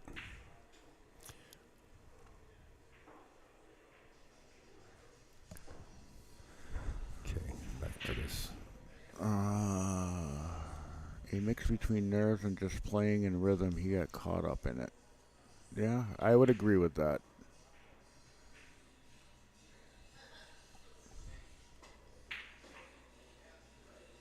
Oh, he hit that way too hard.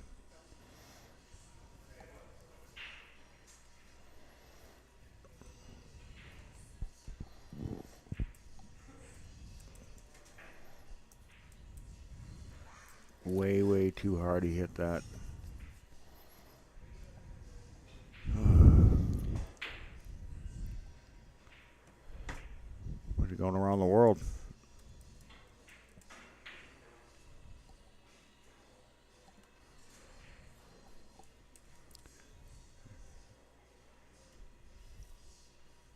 Yeah, Aaron, I think, Mike, when he hit that 6 ball, he hit it way too hard.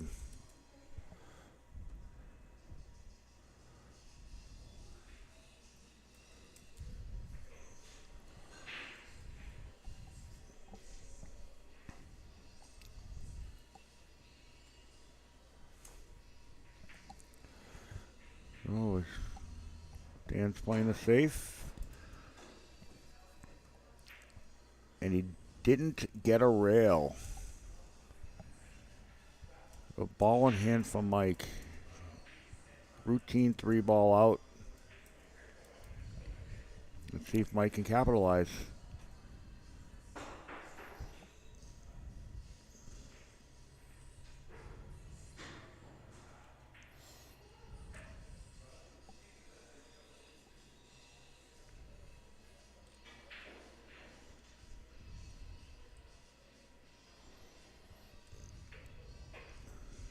Ooh, slow down. Ooh. Another 50-yard liner.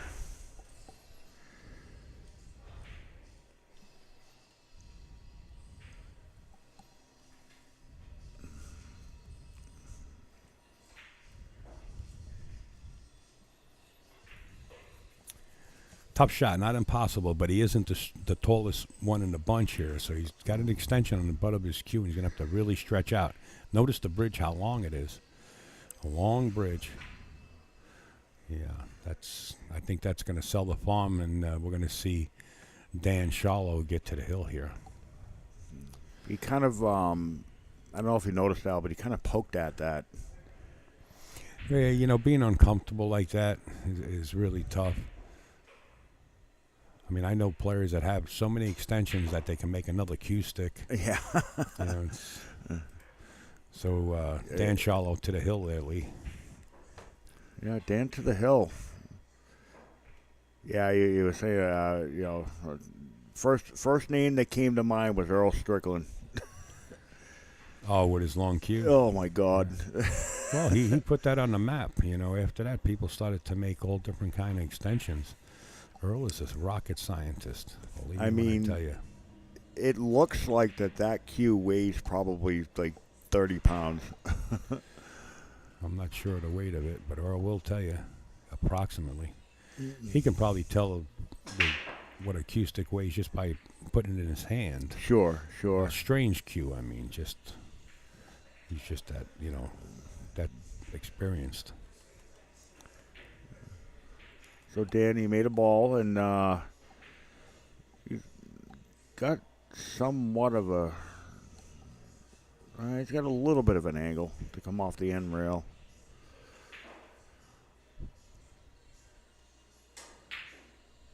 Ooh. And he fired at it.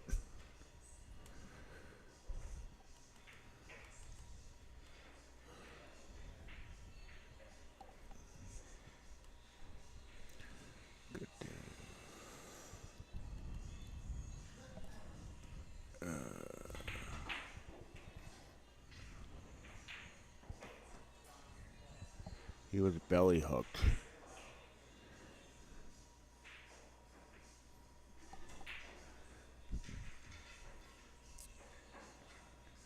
Al, Gary Langley says that, good afternoon to you. Gary Langley, yes, custom cue maker. Actually made me a beautiful cue. I don't forget. Believe me when I tell you, what a great person. Him and his wife, I met them down in Elizabeth, Indiana at Derby City. Hey, Gary, how you feeling, buddy? I hope all is good. Yeah, I think he's watching on the YouTube. Yeah. He was belly hooked, says Jake. Yeah, we used to say that. Also, if you couldn't make a tournament, you would say, you're kind of sick. What do you got? Funds are low. Thanks for telling me Gary said that, because I'm almost done with this graphic. Almost. Yeah, I saw it, so I figured I'd share it with you. Oh, he's going for the 3-9 combination.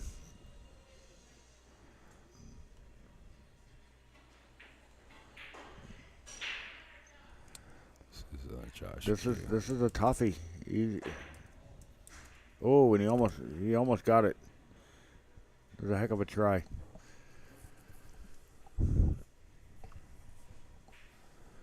Yeah, Gary made me a beautiful cue, and Josh Q. Oop. And he said, "I'll sell it. I know you're on the road, and you can use the cash." And he said, "Sell it." And I sold it. Beautiful cue. Beautiful cue. I don't like to use the word hate, but I disliked really selling the cue. It was so beautiful. Yeah. The only two people tried it out, and I got the videos, was Max Eberly and C.J. Wiley. Oh. Yeah. That's a name I haven't heard in a while. Which one? CJ. Oh, yeah. CJ's great. I had him in the booth 2 or 3 times when I was down in Tennessee. You gotta love that CJ. Yeah, beautiful country up here, without a doubt. Without a doubt. I stayed in a beautiful log cabin last night, and to die for.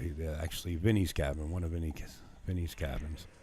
Vinny has a collection of cars, and you've seen his cars in many movies, such as Crocodile Dundee and Escape from L.A. Uh-oh. Got himself in a little trouble. He's going to go back and get probably that same cue that you bought, and he's going to jump with it here. Yeah, I'm originally from Massachusetts. I grew up in Mass, and I actually now live in New Hampshire.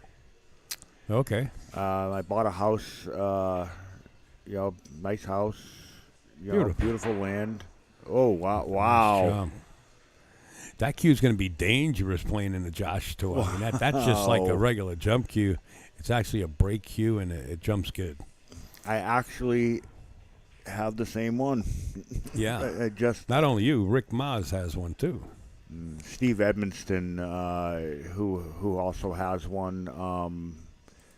He's he shoots out of Connecticut. He goes to Snookers a lot in Providence, and he's the one that actually introduced me to that particular jump cue, and he let me try it out, and I was hooked. What the hell is my email?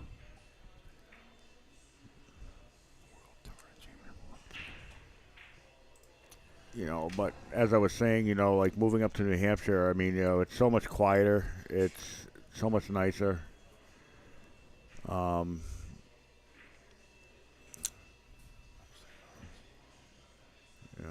I'm not that far from from Mass, that if I need to go back down there, I can.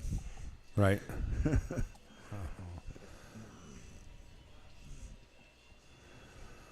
And I'll send that.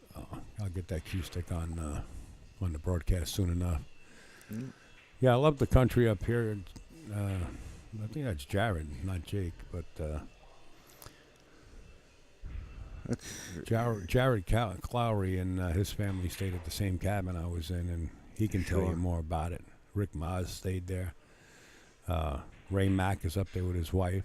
Yeah, I saw Ray a little bit ago. Said hello and stop shot. This could be the end. This is got the 9 ball left, and could be just like Al said, could be the end. I'd be surprised if it wasn't. I was off by one game. Dan Sharlow defeats Mike Chandronnait by a score of 9-2, Lee, in a race to 9. So, Mike is not out of the tournament. He's just going to move over to the B side, and maybe he'll calm down after watching this online.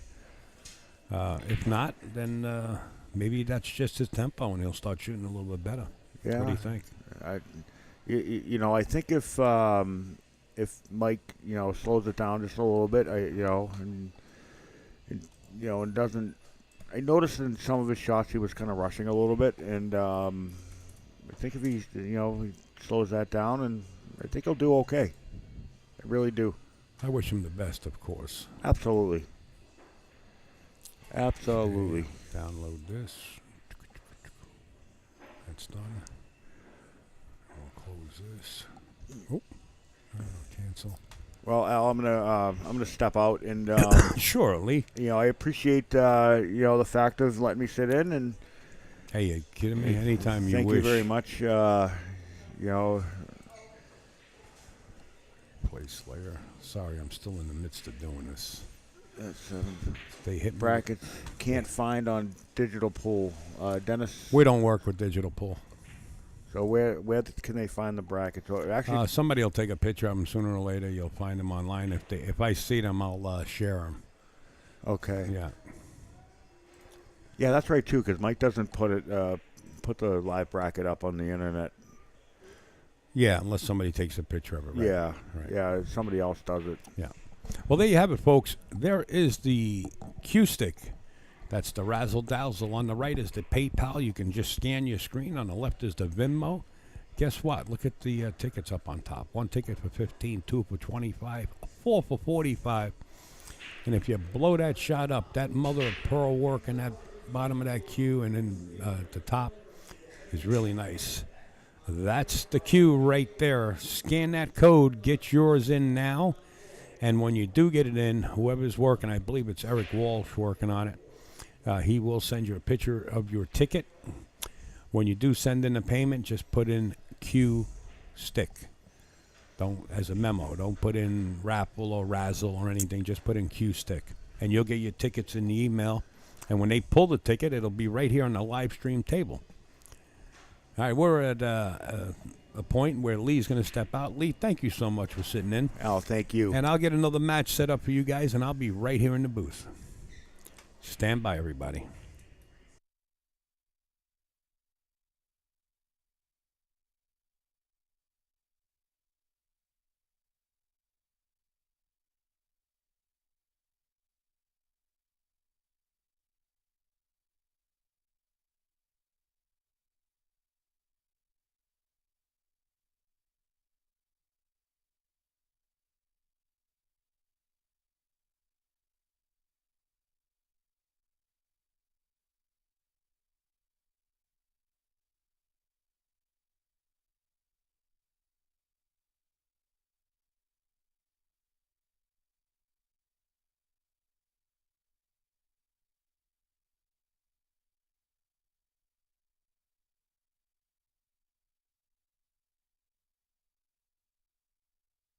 Hey, folks, as we wait for a match coming up on a... Oh, we got Ray Mack coming up on table number one. So we're going to switch back to table number one. I'll be in the box. Lee has to step out. Let's get back here.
All right, folks, we're going to do a quick intro, and we'll be right back.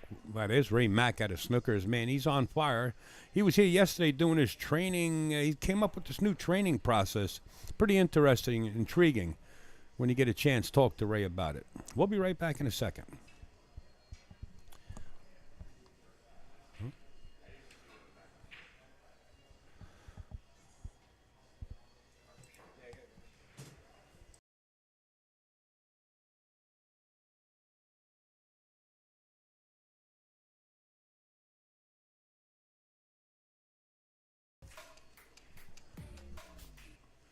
Hey, folks, want to welcome you back to the Mike Zuglan's Josh Northeast 9-Ball Tour. I'm upstate out of AZB TV. We're going to have guest commentators such as Lee Mangos. And we're also going to have Dan Sharlow, the one who just won his last match, sit in the booth. We got Ray McNamara. I'm going to put him down on the scoreboard as Ray Mack, and he's going to be playing Eric Hamill right here. Even race to 9 on the winner's side. It's a race to 7 on the B side. We're going to bring up the scoreboard as the players are warming up. And there you see it. Ray Mack shooting at his snookers. And Eric Hamill.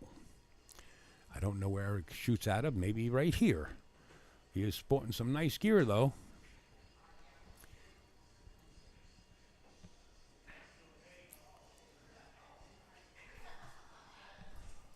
You sit right there on the end, Dan.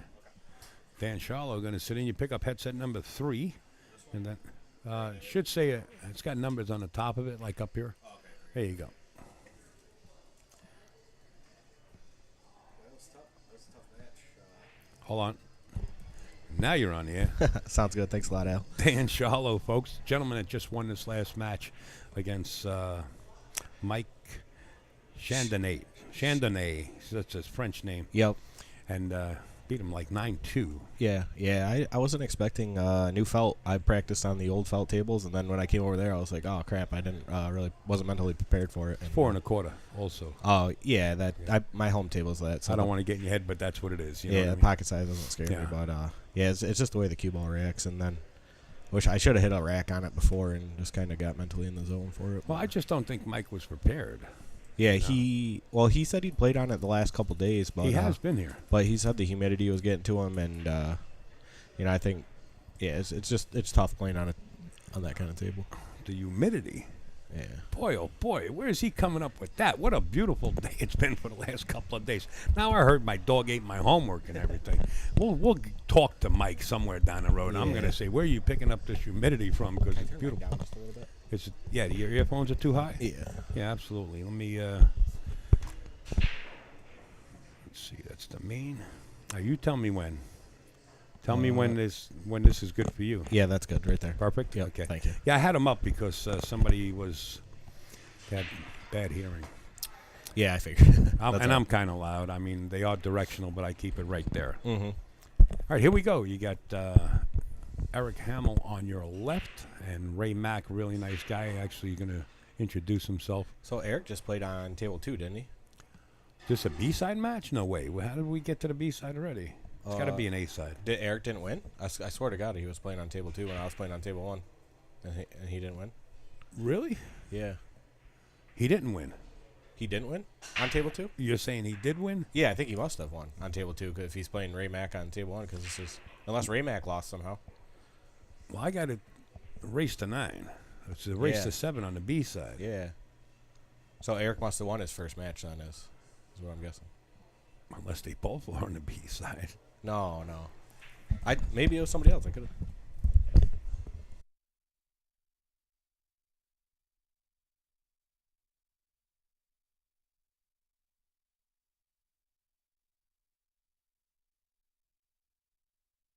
I don't know. All right, there we go. It is an A-side match. We got verification from Ray's wife. Sitting ringside. Yeah, I thought I saw him playing, so I don't know. Maybe he won, and then Mike put him right back up. Got 45 players. We here do today. have Oh, nice. the YouTube chats on the left, and, of course, you got Facebook. The Silver Fox. Timothy, I know the Silver Fox. Who's that? Don? That's Al Salem. The original Silver Fox is Al Salem in Westchester County. Oh, okay. But there are a couple of them. Hey, Jessica Spear. And you got to pronounce that without the S. She is not Britney Spears' cousin or anything. Where do you see that? On the right side is the Facebook comments. Oh, up there. Okay. Yeah. And on the left side is YouTube. All right, we're in the match. Ray Mack. Good shooter. He's been around a long time. Played down the era of Boston Shorty. And, of course, Horrible Herb is actually here. Did the road with Boston Shorty, I think, 25 years. What's the story on Horrible Herb's nickname? You know, I don't know. We're gonna have to find that one out. Maybe he's just horrible. I don't know. But he is playing. He's participating in here. If I had to guesstimate his age, close to 80 years old. Wow. Yeah. He He's, says, oh, sorry. Go ahead. that's okay. He said, I come down here to show the youngsters how this game's supposed to be played. That's funny. That's awesome. I hope I'm still shooting when I'm 80. Right. He was known as the Norfolk Kid. Actually shot out of Virginia way back then. Oh, okay. I'm surprised he didn't go for that. Unless he did. It almost looked like he miskeyed when his stick hit it because it kind of rattled a little bit. I'll tell you what, if he was trying to play it safe and break the 2-8 up, it came out perfect. You know, C.J. Wiley always says, if you have an opportunity to play a two-way, always look for a two-way shot in your match. Oh, yeah. Every time you shoot. For sure. Makes a lot of sense, and let me tell you, it picks your game up. Ray's using the mirroring system here. Yeah, this table is tough. The cue ball's just moving a little bit more than the other tables with the newer felt, so it slides a little bit, and just it cuts balls a little bit differently. And then, like you said, you got 4 1/4 pockets you're shooting into.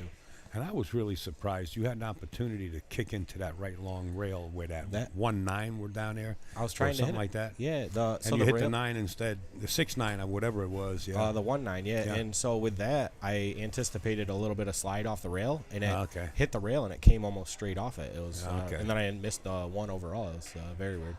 Oh, that's the only bad thing about that shot, and it happens a lot. You know, Ray Mack just shot. Yeah, great kick there. You can scratch off that shot. And Lee Mangos is back in the box, folks. Hey, Lee. My name's How are Dan. you? Oh, I'm sorry. I never seen this man shoot before, this player. But he is wearing a nice shirt. I believe it's on board.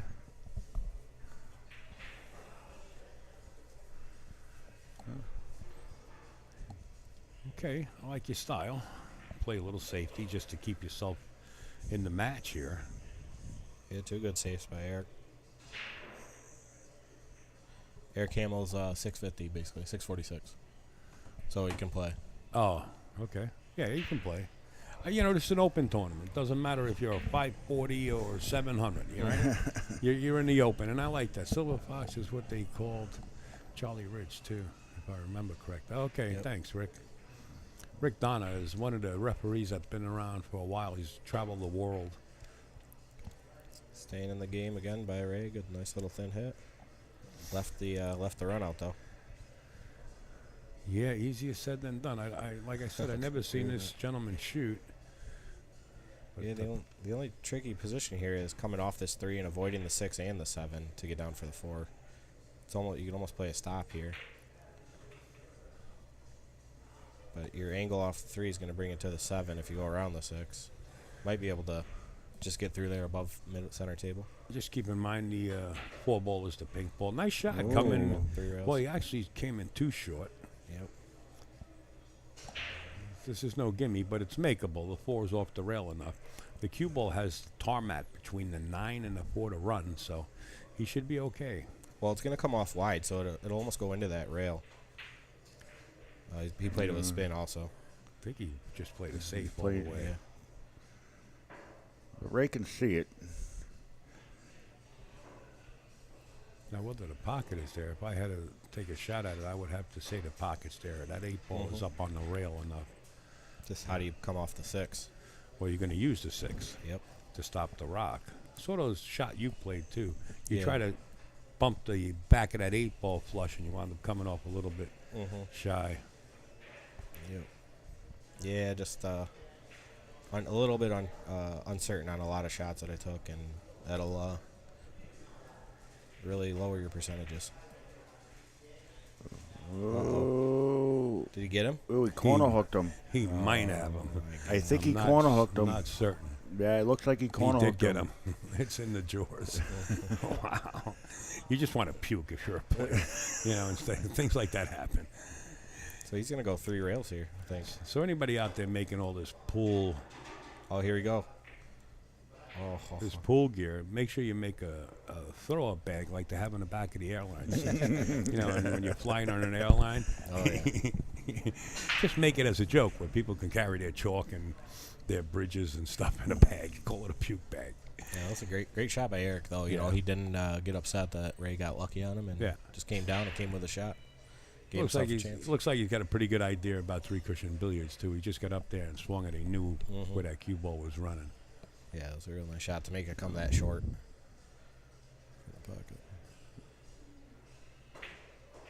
Yeah, Ray, he should run this out. He got a little bit thin on it, though, so he might have to come 2 rails in between the 6-7. Just that's the way the table's playing. It's going to come a little bit wider. Yeah. You don't want to fight the table. Right.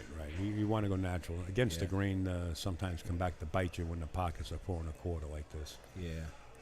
Well, it's just that slippery cloth to it. Just the inside doesn't. He just missed that. Yeah.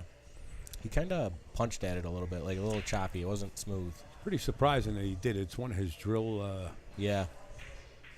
One of his drills that he come up with that concept. I forget the name of it. But it's first game, right? They're both just a little nervy. Yeah. Could be. Just, yeah. Ray Mack's been on live stream before. Yeah. He's got the earphones in for a purpose. You know, he's listening to us. Oh, nice. Yeah. No.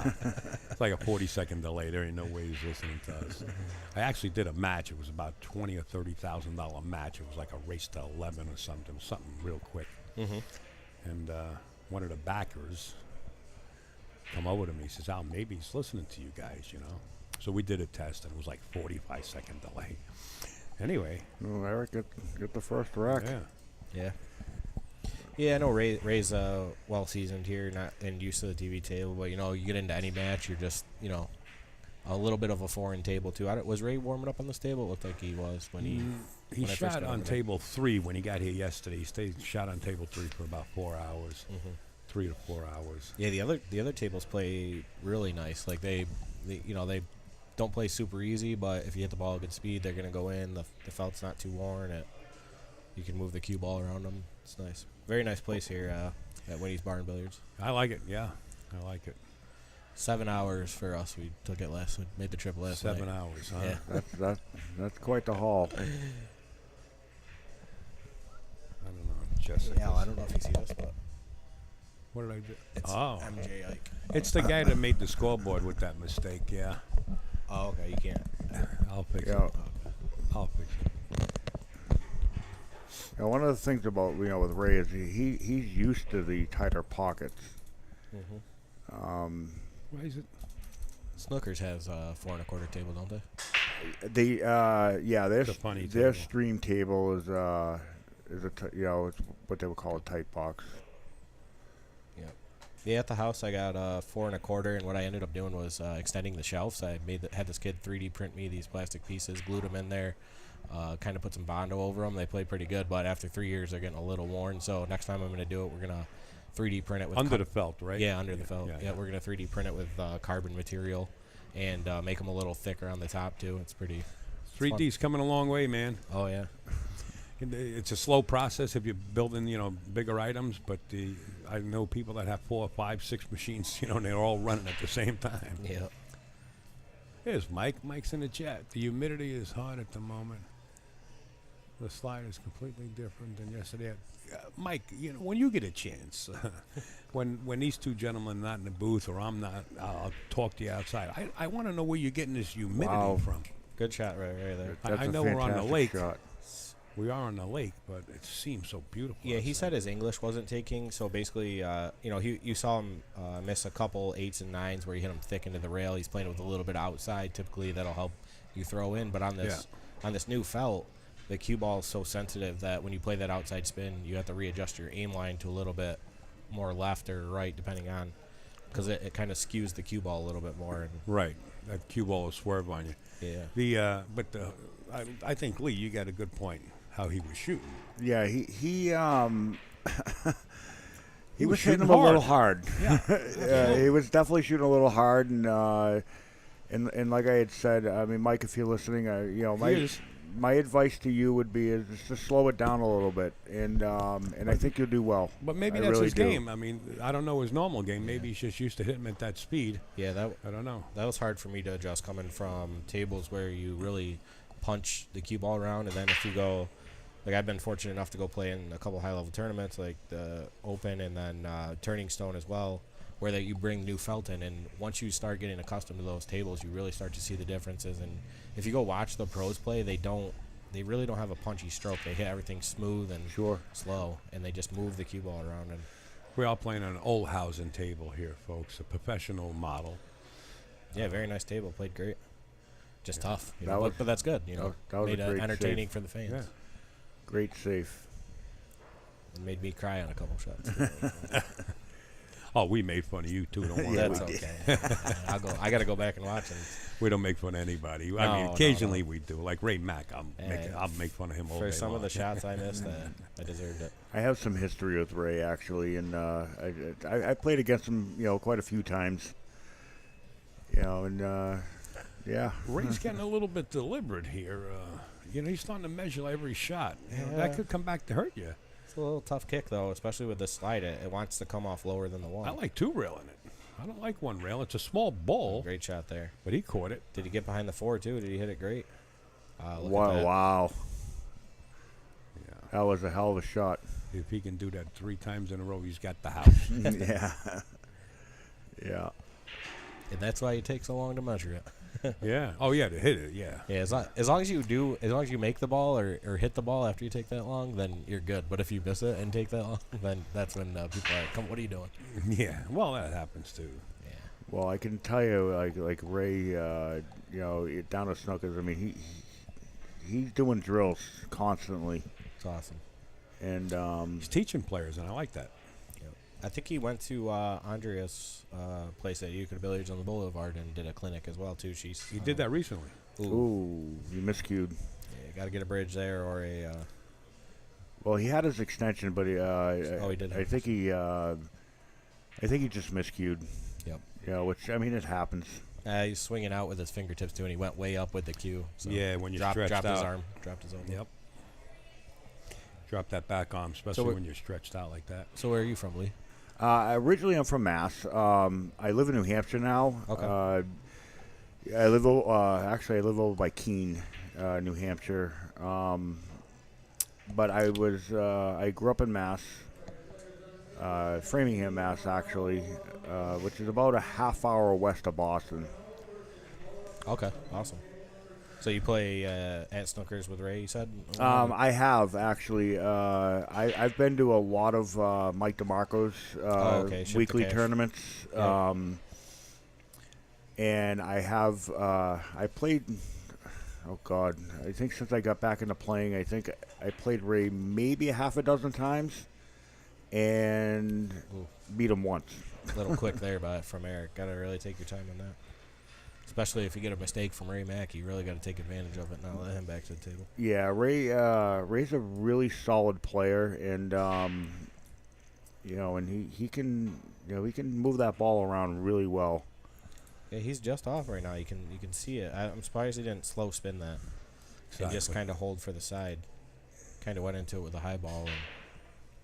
And even the ball in hand shot he had, he tried to kind of slide it over with some outside, and he hit it a little thick. Maybe he's not used to the table yet. Yeah. Same thing. It's funny because great shot there. Wow. It's funny because like I was saying, the rails play a little bit different than like a diamond. So even with the new felt, they're kind of coming off more true. They don't have as much slide to them. So it's almost like maybe the table felt was redone and the rails weren't. Sure. So which makes it even more trickier. Great shot there by Ray. Good stroke. Yeah, once Ray gets into the zone, he's a tough one. He's definitely a tough one.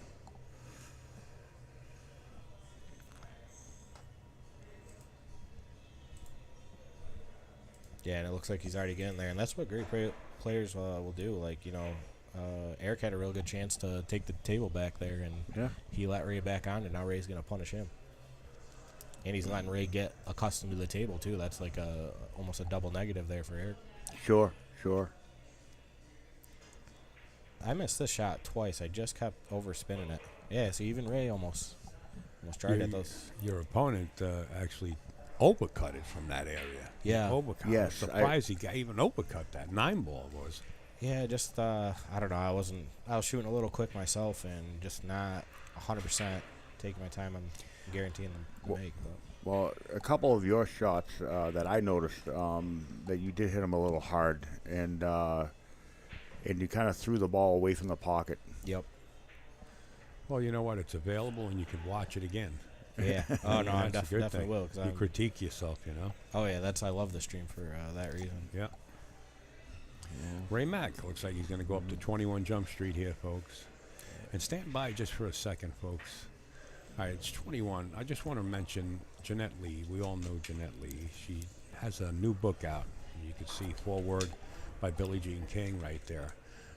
It's called A Memoir. It's the Black Widow's life story. All proceeds go to Jeanette Lee's children. You can get yours available. I mean, it's available right now at caramsports.com. So let's get our book over there. The other thing is the Q raffle that they have here in-house. You could get involved. I just put this together real quick. The PayPal scan is on the right and the Venmo on the left. It's the tickets are 1 for 15, 2 for 25, and 4 for 45. Excuse the graphic. I just put it together quick. But you can get involved right there. Scan that. And you don't have to be on premises to win. It's free shipping in continental USA. And we're going to do the draw right on the live table, but races out. Back to the break. It's 2-1. Wow, the wing ball just flew in the pocket. Yeah, he hit that with like a center stun, and he took some speed off it. Nice break. The 2 ball is up there on the right-hand side. Looks like it's married to the 8-ball. It's makeable. I think he can cut it. Yeah, he can cut it. Just get back towards the center of the table a little bit. Yep. And then the 3 ball is accessible from pretty much anywhere. Yeah. As long as he makes it. Shot. Yeah. Michael actually broke really well for his breaks. I honestly thought he should have broken ran both times he broke. He just missed that key ball. Yeah. I agree with you, and but I think, like I said, some of it had to do with him hitting it a little too hard, and that might be his game. I don't know. Me personally, I would say, Mike, you hit it way too hard. You can go back and watch it yourself, but if that's your game, hey, God bless. Maybe you're just off. Yeah, with the new felt though, you definitely got to take some speed off because you're gonna get a different reaction on the balls, which causes the slight misses. Really the only shot that really I missed was that 6 ball that I was cutting in the corner, and I slowed down, took my time on it, and I still overcut it. And I know I know you can overcut it. I couldn't believe I missed that. I don't know what happened on that, so that's definitely one I'll have to go see if I moved my head up or something as I was shooting. I don't remember. I was surprised. I was making up that graphic for that Q stick, and I was surprised to look up and see that you missed a 6. Yeah, I got a lot of rolls, and he left me a couple easy tables to clean up. Fortunately, Yes. but He got a couple rolls too. He played just safe a couple times where I don't think he was intentionally doing it. yeah. So it's all on how the balls roll on the table. Yeah, you just got to practice kicking at that point. You just prepare for a kick. That's kind of what I do. Ray's on the urge here of running out the rack. Very nice. Now, in the players' auction, was Ray Mack one of the blind bids? Yeah, I believe he was second. I think Mike, Dave Hall was first, then Ray Mack, then Bob Medigian? Bob Mendengen, yeah. The Doc. The doctor. Great guy, yeah. I almost snuck through for 20. That would have been amazing. Ooh, that was tough. Yeah, anytime you got to put any kind of English, draw and right-hand spin on the ball, that's the effect. And Ray noticed that yesterday, too. Like the shot he played, the 6 on the side, typically you'd like to cut that in and then come back straight down the table. Look shoot at this. The 7 on the other side. Ooh. Yeah. And, and you see when he hits the 6, the cue ball just floats over to the left, and that's Right. what that new felt does. It takes the cue ball down the tangent line. Yeah, Just a kind of little bit slides. Yeah, just a Look at little bit all the more. guys they play with. I think this is gonna be my last rack for a little bit. I think you guys, my All right, anytime. partner Laura's playing, so I gotta go watch her match. Good, good. Dan Sharlow, folks, sitting in. So thanks for sitting in. Yeah. And get out there with your pom-poms and cheer her on. Absolutely. Definitely. Absolutely. It's nothing like having somebody in your corner when you're playing pool. Sure. Sometimes it could be a little bit of pressure. I know a lot of people. All right, Dan, have a Thanks good a one. lot, guys. I'll come All back. right. Appreciate it. All right, folks, there you have it. The winner of that last match. Look at that.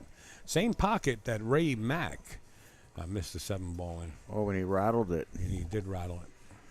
And this is going to come back to hurt. You know, in 9-ball, the rule of thumb is if you do something like this, you're going to be punished. Correct. Not 1 rack, 2 racks. Possibly even 3. Yeah, could happen. Win a break. Yeah. So Ray Mack wins another one. Talk about 3. He's up 3-1 now. Actually, now that I'm actually thinking about Eric, I believe I've seen him play before. Actually, So he's a I don't know where New he's Englander from. or something? I don't know where he's from, but Okay. I think I've been to a couple tournaments and that he's been at. Okay. I know the last name Hamill, and I know Jamie Hamill, actually from the tri-state area of New York. But that's the only Hamill I know. It's the first time I'm actually watching Eric shoot. I mean, he looks like that. He looks like he can move the ball around. It's just, a matter of just pocketing the ball.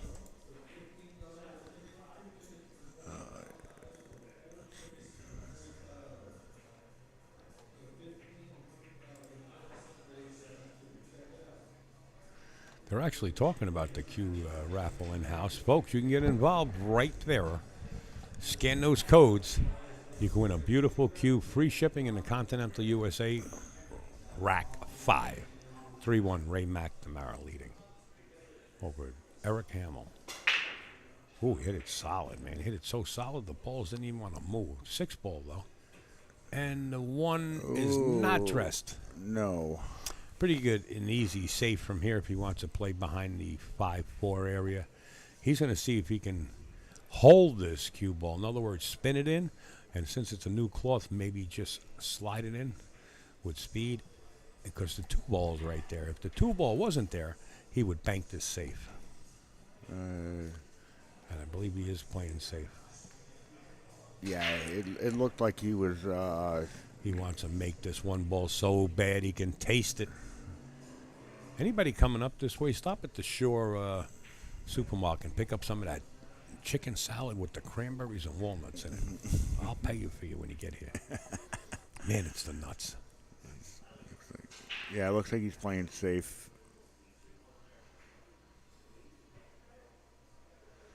Yeah, that's the shot.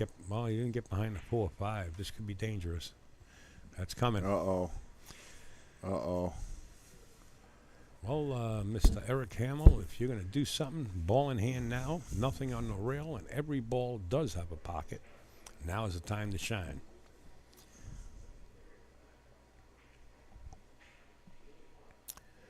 Is he looking to get underneath this and shoot it in? Yeah, he is. Yeah.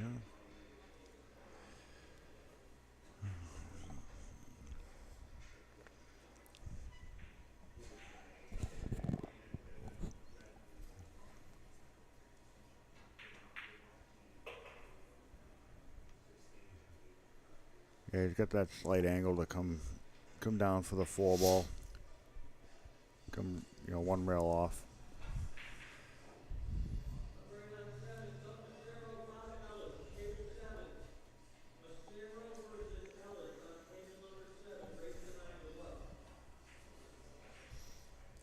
Another match being called out, race to 9. So we still are in the winner's bracket. I didn't think we were in the loser's bracket. Got funny here now. You got to navigate this cue ball. If you can bump the 8 full in the face, you're okay. Ooh, he almost got there. He's still okay. Yeah, no, he's Don't bump balls if not necessary, right? correct. Because sometimes it can come back and bite you. Yes. Hit that with a lot of the outside dope. Get the cue ball to stay on the right side of the 7-ball. I like the way Eric shoots. I mean, he is nonchalant, just walking through this rack. Yeah, you know, hitting the perfect ball speed right now. Yeah, he's very, Okay. very relaxed.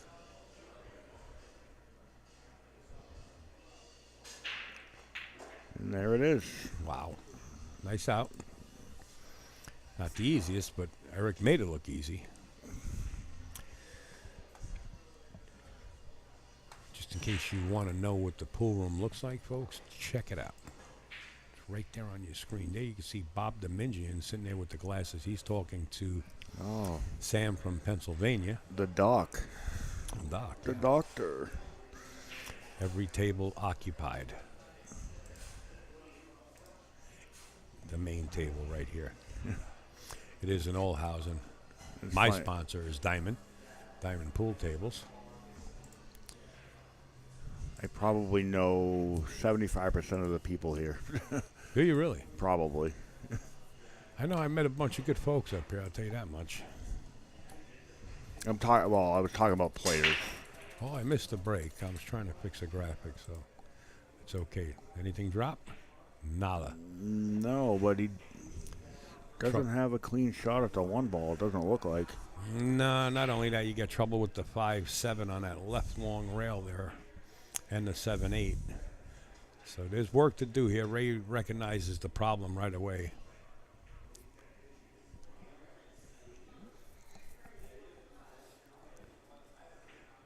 Justin Mills, upstate out, my man. Thanks for the stream, brother. You got it, Justin. I owe you a picture of Johnny Archer. I still have it somewhere in my travels, one of the boxes. Breaking the law. Today, 3.5. Good luck to all the guys playing. Nice room. Yeah, thanks, Justin. Yeah, it is a nice room. Comfortable room. I'm actually in a soon-to-be kitchen. Little corner cubby hole Lee and I are sitting in. But comfortable. I made it comfortable.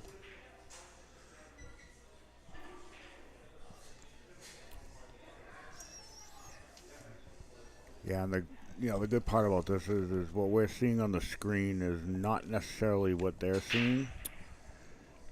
So where we are, we can kind of look out and maybe see it a little bit better.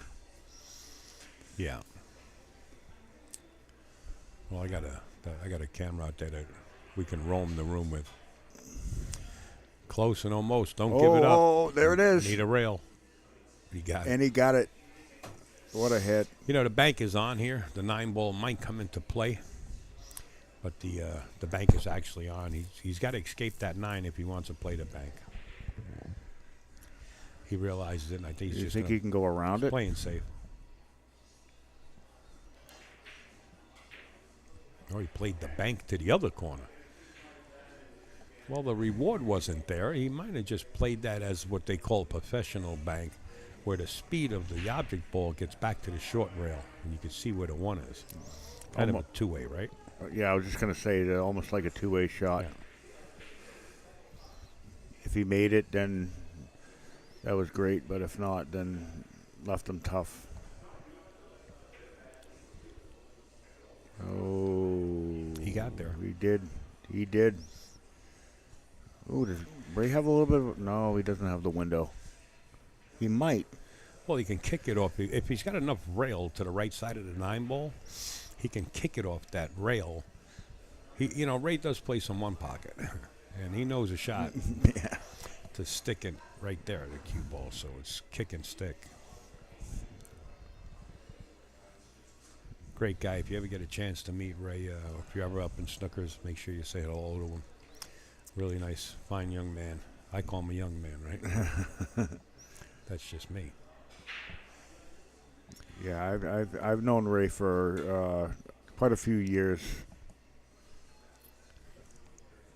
and that was a hell of a shot. It kind of worked out. There was only so much he can do with the cue ball because the cue ball was down on the rail, so to say. And I believe Eric's back to kicking. Whether he can see the top paint of this will be okay. If you can see the top paint, you could tie it up with the 5-7. No, he did have to kick. And he got lucky. Well, it all depends on the outcome of this shot, right? He got lucky until Ray finishes his shot, Yeah. right? And the great Danny DiLiberto used to tell me that all the time. He said, he didn't get lucky until the outcome of his opponent's shot. But now look at the 6, look at the 7, the 5, and the 8. It's trouble. This is definitely a tough rack. Definitely a tough rack. You want to kick this with a little bit of speed so that you just don't rub the one. You're trying to make it, but you also want to hit it with good speed. He hit it with... Ooh. Caught the very point. Side pocket got him. I don't know, Al. What do you think? He's going to stick him right there. 3 foul? He's going to stick him. I don't think he's Tried going to the get 3 Ray on foul. 3. It's very hard to get Ray on 3, but he is going to try to stick him right there.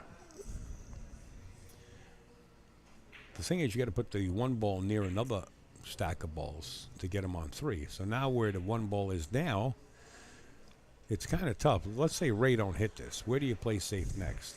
In other words, your one ball is right in the ocean, right? Yep, yep.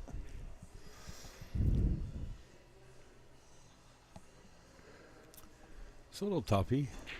Not impossible.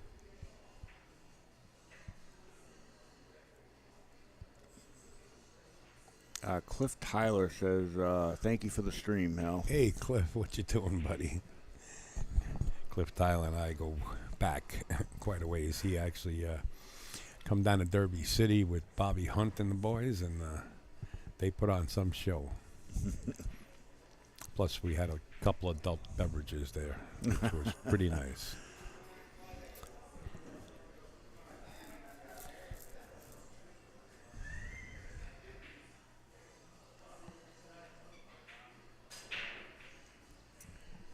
Ray's now just trying to figure out like what he's gonna do. He's unsure. He's kicking his one rail. This is tough. I'll be surprised if he hits it from here. But it is Ray Mack, capable of doing it. Yes. Yeah, it's tough. So there is a shot here that you can play your opponent. You make the 1, you make the 2, you make the 4, or you play safe off the. Or you play safe off the 4 or the 5. In other words, rub that 5, put it up against the 7, and just bring the cue ball down to the short rail. Maybe get him on 3, but you got to make a couple of balls here. Unless you play the 2-9 combination up the rail. I mean, who knows what Eric's capable of. He's looking so hard to get him on 3 that you could take your eye off, at least a run out. He's going to try to lock him up on the 4 ball and play the 1 behind the 9-2. Is that what he's trying to do? That's a pretty interesting shot. He might be trying to bring the cue ball down behind the 2-9. The cue ball will work down there too. Interesting shot. No good. But he still has a little bit of a safe. Ray can see Ray this can one. definitely see it. Yeah. Pretty interesting shot. Wonder where he's from. I don't know. If anybody out in the chat knows Eric Hamill, we'd like to know where he's from. Nice shot.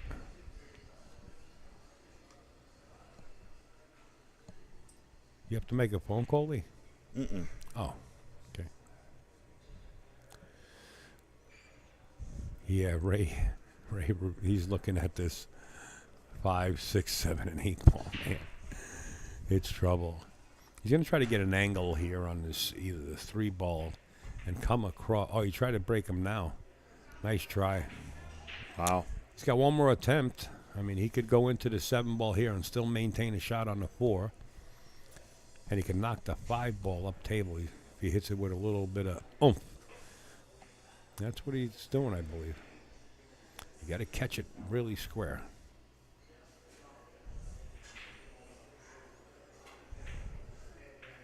Yeah, the 5 got pushed, but he failed to make the 3. Look at this Wow. mess. This is incredible, folks. Wow. Only in pool. And they put breakdancing in the Olympics. Are you kidding? This is more exciting than breakdancing. Did they really? Yeah, that's who beat us out in the Olympics this year. Breakdancing. Breakdancing? Yeah, true story. Wow. And then during the Olympics, they canceled breakdancing because it was so bad for the viewership. Their numbers were down. Then they send an email saying that they're going to put us in the Olympics in 2028. And they just reneged on that, and they said 2032. Who knows Oh, my what they're Lord. going to do. This is exciting.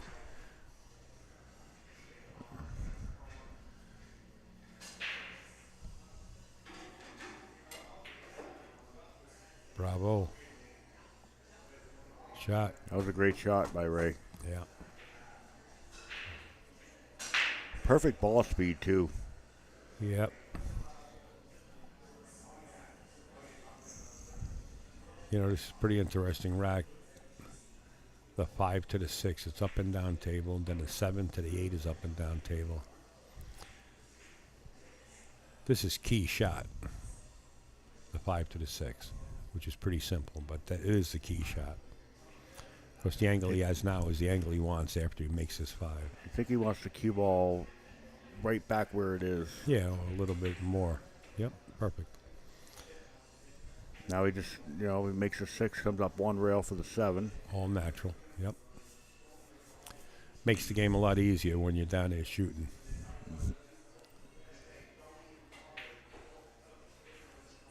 Oh, don't get too straight.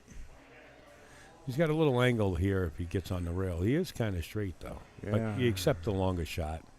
You just stop the cue ball right there. That's what he's looking at. Or he might spin it off the rail. You don't want to do anything funny. You just want to make this ball and take the longer shot, unless he has the angle we don't see. Yeah, just make it. See, this is what happens. He tried to spin the rock, right? And this is what happens. That's why you just want to make the ball. I mean, there was nothing wrong with accepting the longer shot from up there on that 8. No, I totally agree, but like said, he tried to spin it off the rail so he can come back out to center table. Not on this table, you're not getting away with it.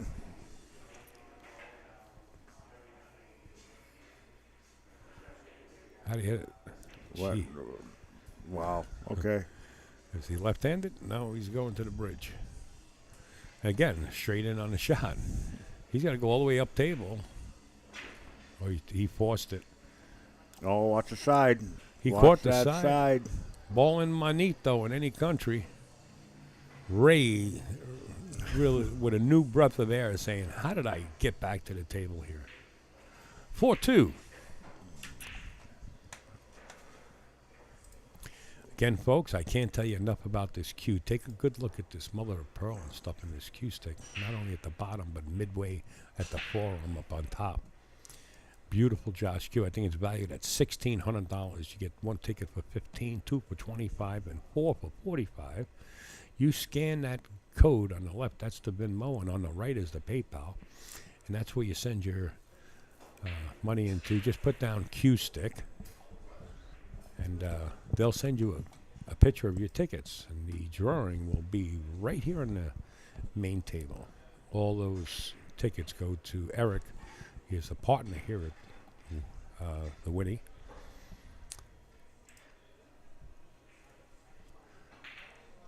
I mean, if I won that cue stick, I would just sell it before I left. Do you think a lot of people do that? Well, I If know they a lot win of it. people that don't, and then I know a lot of people that do. You know, it's up to you. Me, I sell them because I use the road money. You know, it's tough. I mean, how much did it cost me to get here? Probably close to $470, fuels and tolls. Sure. You know, over 1,000 miles, maybe 370. I don't know. I forget. I know I stopped 5 times. I don't let the gas tank run empty. I let it go down to a quarter, and then I replenish. Rate of break rack number 7. Yes. Just. Oh, what a solid hit. What is Jessica saying? Oh.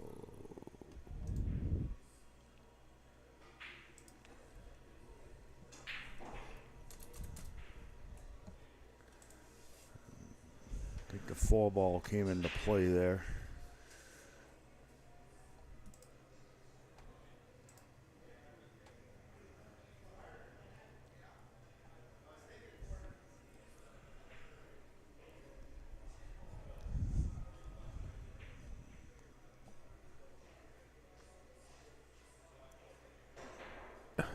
Jessica.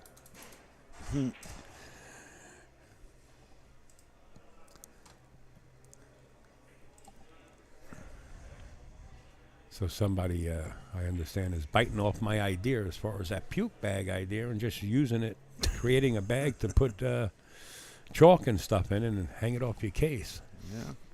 Nice Christmas gift right around the corner. Get in touch with Upstate Al. I'll get you one. Ray elected to push out.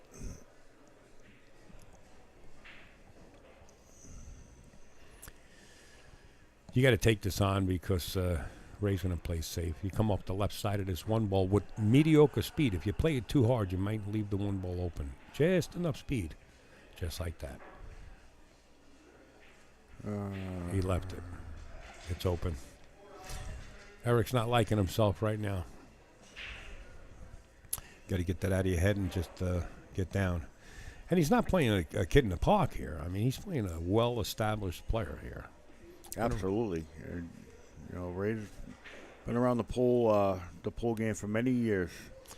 You know, Ray is the one who recognized Horrible Herb. And he said, I remember that guy. He used to hang out with Boston Shorty.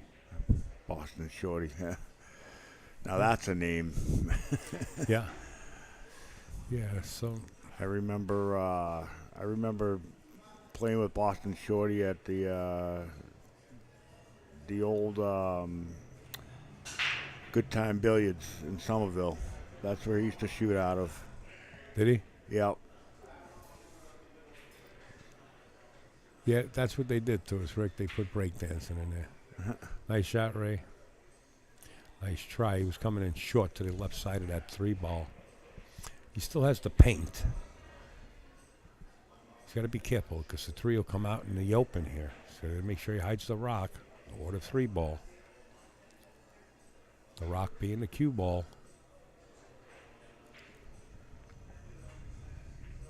See how the 3 comes out? And he's left, I believe the duck is there.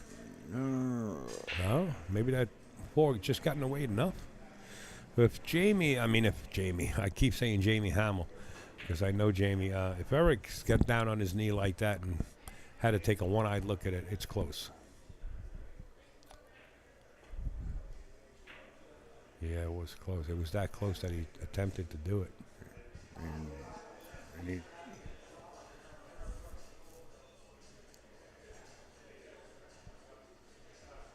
another thing about I used to see Boston Shorty up at the old Country Club USA, where all the pros went. Chelmsford, in too. Chelmsford, Mass. Yep. Yeah. Yeah. That was some tournament they held up there. Oh, I shot in many of them up there, and it was such a great time.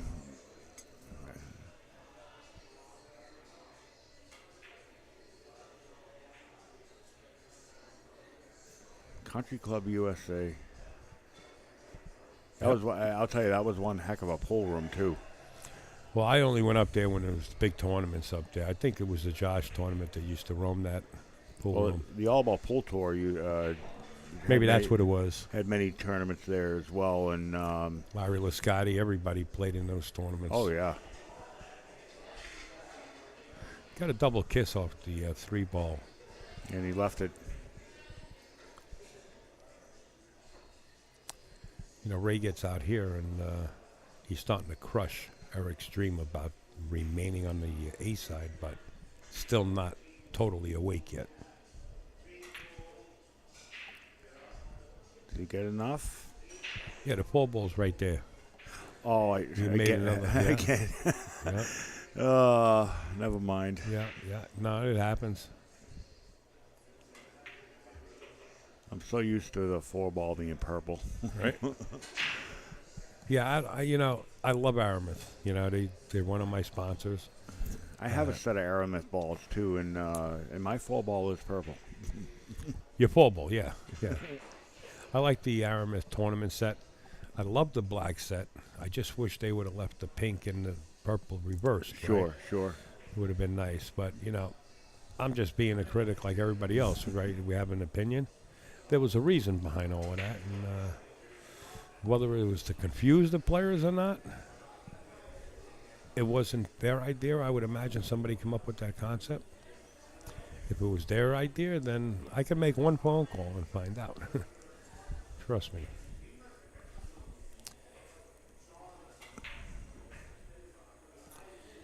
All right, 9 ball in the pocket, and Ray Mack starting to take a commanding lead here, and he's going to have the next break. It's winner break format. It's 5-2. Just like back in the day when when all the big pro events were on ESPN, and then that's when the measle ball started coming out for TV purposes. Yes, to show the viewing audience what kind of English was put on the cue ball. Folks, if you can subscribe to the channel, I appreciate it. It kind of makes the channel a little bit grow, I think, or popular. Appreciate it. It doesn't cost you anything. Just hit subscribe. Like and share it, too, at the same time, if you can. I do not make any proceeds off of YouTube, and I never will. That you can take to the bank. I just want to make it popular. I think the people that deserve any kind of royalties are the ones that are acting, so to say, right? The people playing. That's my theory. But other people have their own theory. But we're back to the match. Rack number 8. Ray Mack set the break. Ray Mack to break. Oh, this is the first time Ray's done this. Hail to the purple 4-ball. That's my man Dave Weinstein. Actually, I believe he's working down in Amsterdam Billiards every once in a while. I'll tell you how many years I know Dave. Gee whiz, I can't really tell you. That's how long it was. We go back with Kenny Brust and Jeff and Greg. 8-ball. Okay, I remember when Dave Weinstein was working in a sporting goods store down in Manhattan. I forget the name, but very famous. And I was looking to purchase moon boots. Like you could be in 60 or 80 degrees below zero temperature and your feet were going to be toasty. They were like these moon boots. And at that time when I was looking for them, and that's many years ago, they were like $500, $600 a pair. Wow. Yeah. That was a while ago too. See, Ray's got a shot here, and he's got to roll this. I would imagine he's playing safe, but he might roll it. No, he was going he's for playing safe. I think he was going. You think he was trying to make that 1 ball? I think he was trying to maybe do the 2-way shot again. Well, he ain't shooting no 2-way shot from behind that 6 ball. No. I'll tell you that much. I mean, if he was playing it and playing the cue ball past the 6, good possibility. He might have been playing that 1 ball. Good hit. Watch the rock. Oh. Eric seems like he's getting fed up with getting leaves like this, right? You can really throw somebody off their game by playing them a lot of safeties, but that doesn't mean you're going to win the match. You got to put the balls in the pocket, right? Correct. Ooh, is he trying for the 9 ball?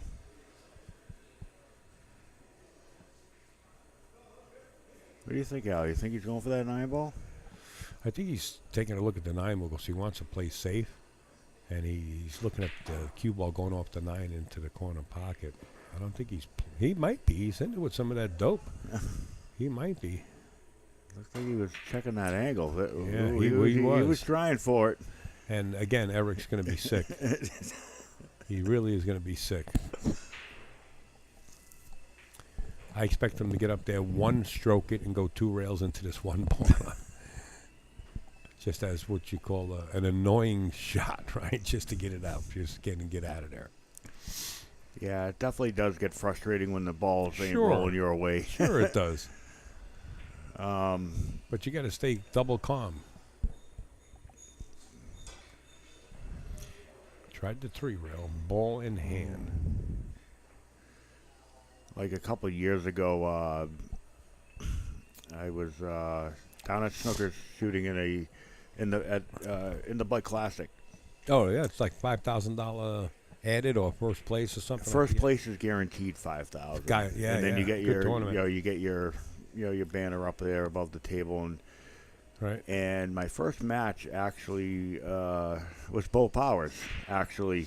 Right. And I could not for the life of me get the rhythm going. Like I had no, like, balls were just not rolling for me, and I couldn't get a roll to save my life. And and Bo ended up croaking me, like, badly. I would have to agree with you, Rick. Better than the original Cyclops colors. The Easter eggs were disgusting, and you couldn't. You have to look at the numbers on the balls. I mean, you ever play with those, Lee? Cyclops balls when they first came out. I think I don't think I've played with Cyclops. Horrible set of balls. We got the best balls in the world. Let's put it that way. So anyway, like I said, Bo, he beat me pretty badly, which put me to the one-loss side. And then my second match was against, and everybody knows this name, is Dominic Souza. Oh yeah, I know Dominic. Yeah, good shooter. I have a lot of history with Dom. I've known Dom for many, many years. So he came out of retirement. Haven't seen him for a while, and all of a sudden he's back playing. He is Okay. definitely back playing again. Not as much as he used to, but He's doing drywall, if I'm not mistaken. he is. He's doing sheetrock. He yeah. is. He is. I mean, me and Dom are personal friends. I mean, we. I've shot in some, against him in some local tournaments. Shorty still shoot up there? Tommy DeAlfonso? Is he still playing in tournaments? You know Tommy, right? I do. I haven't seen him around. Okay. Is Mike DeShane allowed to play in snookers? Yes, actually, Mike DeMarco does let him play. Okay. And Mike has, he has shot in a few Wednesday night tournaments there. He can't play in the Bud Classic because it's an amateur event. Okay. Makes sense. Because if you're above a 700 Fargo, he won't allow you to play. All right. Same thing with Lucas. Lucas can't play in it either.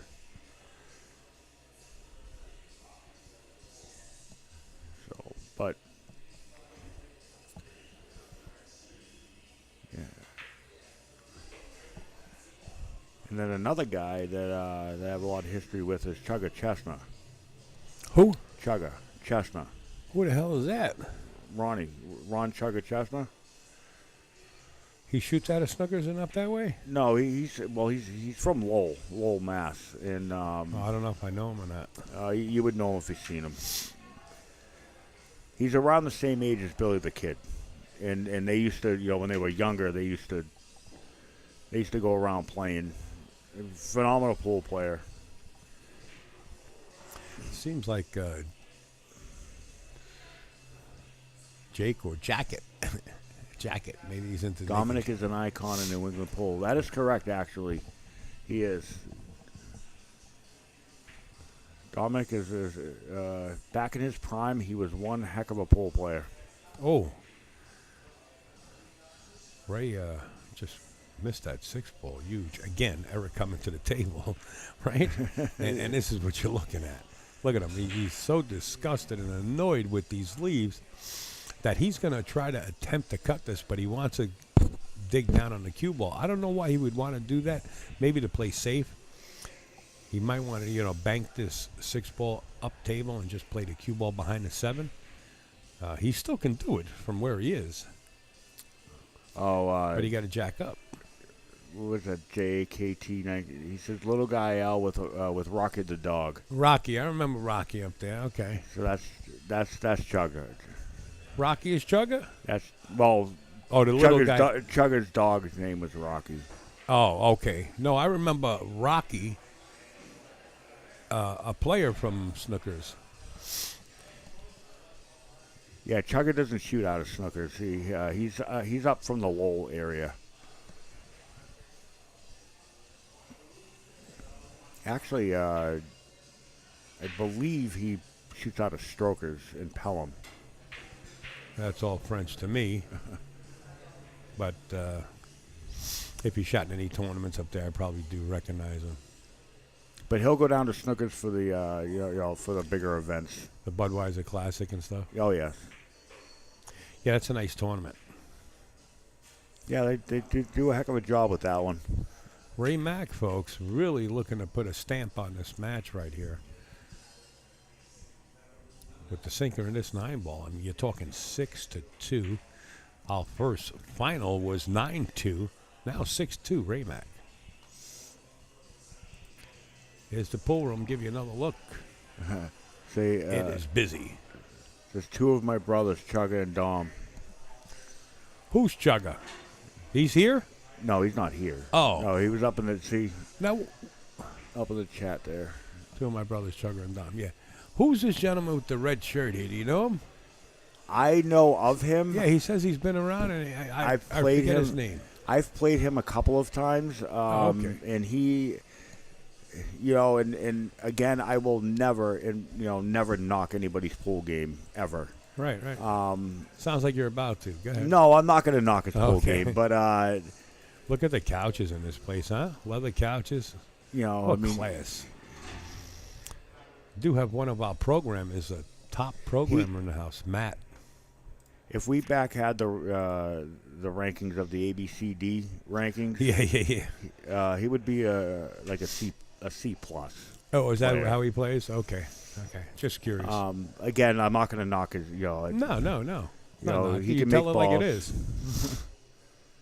Al, who is talking with you now? Talking with me now is Lee Mangos. I'll throw his name up on the screen for you. You probably know him. He's been around a while. He was in the booth with me at the Turning Stone, right? Somewhere up. Yeah, it was at the Turning Stone, wasn't it? Yeah, it wasn't this past August. It was the August before that. He says Troy Fortin. He was taking a guess at who was in the booth. No. I don't know Troy Fortin. Well, I'd like to know who Jacket is. Jacket 1962. Let's see, 1962. Is that the year he was born? Could be. It could be the year his son was born. Who knows? Yeah, that too. Or the address, or his license plate. Maybe that's his license plate. Jacket 1962. That's possible too. I don't know anybody. Let me tell you. I don't know who would. There's a lot of hacks out there will run through that, man.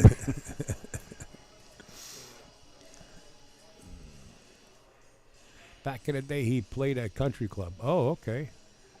See that? Whom? Dominic and Sugar are literally my brothers. And I was wondering who this guy is that knows them both so well. That's all. Thank you. To answer that question, I have obviously a lot of history with both Dominic and Chugga. I shot on the All About Pool Tour many, many years ago, and they both shot on that tour. Watch this combo.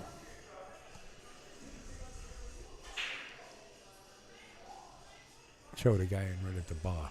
Thanks. Mm-hmm. He introduced himself, and the last time I was here, we talking a lot. In fact, I gave him a shirt. I gave him one of my shirts. Oh, that's nice. Yep. So like I was saying is we used to shoot in the tour together years ago, and that's how I know them.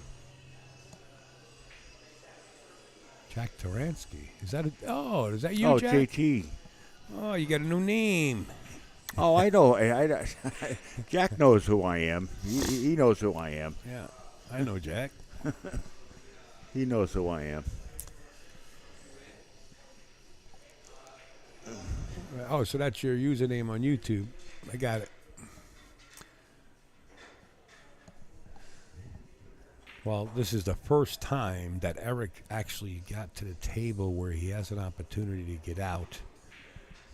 He's in perfect shape to play the 6-ball in the side pocket here. Went a little far this way. He can spin the cue ball towards his 7. He might naturally go, to 2 rails here off the right long rail.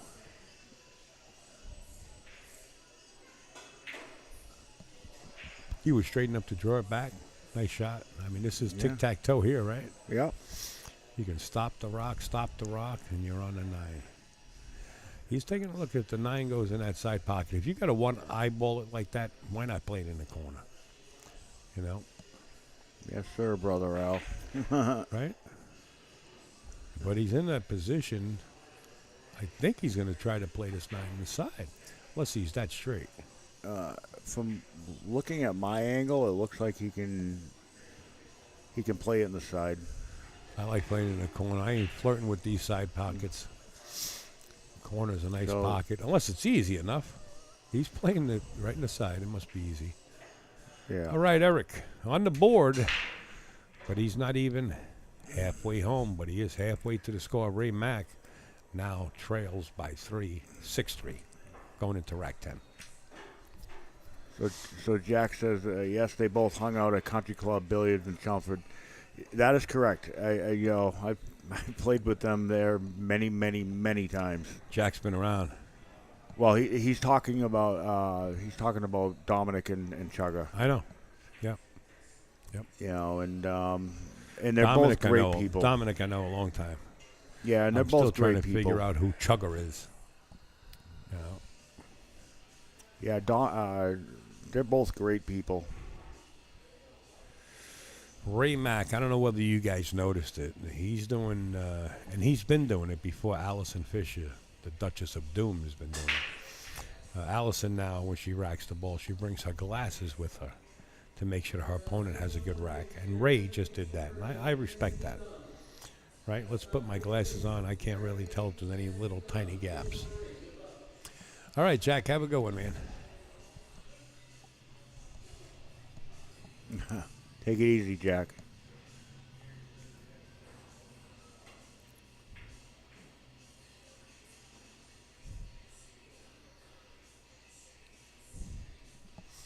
Folks, if you make any purchase for the queue, please let me know if they didn't get back to you with your photos of your tickets. This way I can walk over there and tell them. Just let me know.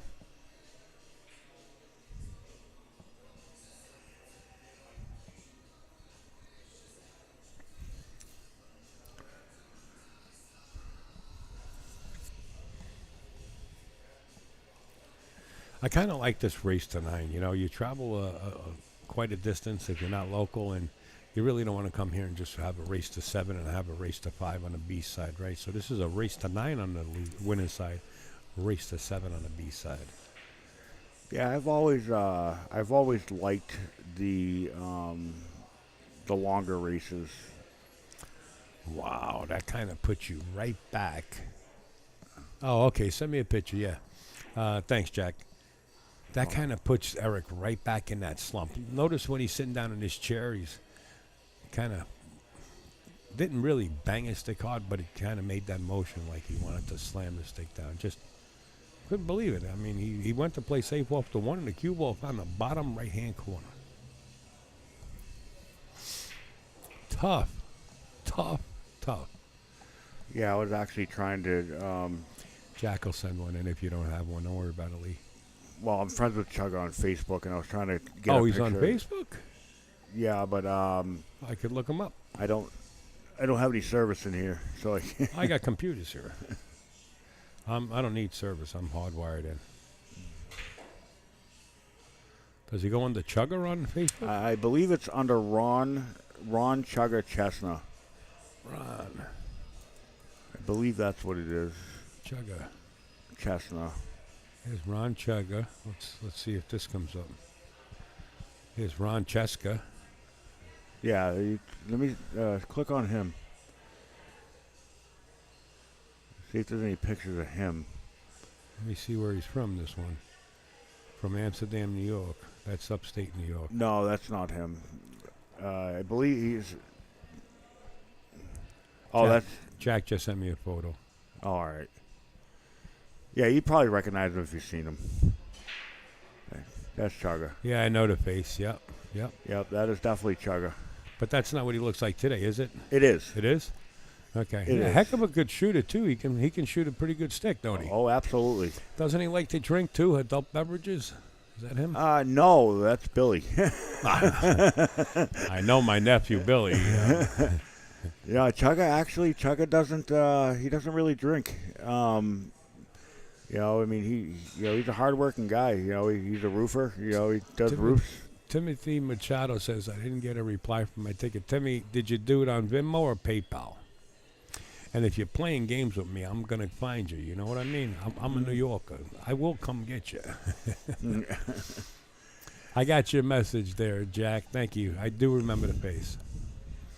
Timmy, what'd you do, Venmo or PayPal? If you make me walk all the way across this pool room and you didn't purchase one, I'm going to find out who you are. Ray. Yeah. Venmo. Okay, Tim. I'll be right back. You got the controls here, right? Absolutely. Don't send any missiles over to Iraq unless we get the okay. All right. All right. I'll be right back. So Eric's now got a chance to run out here and come within 2.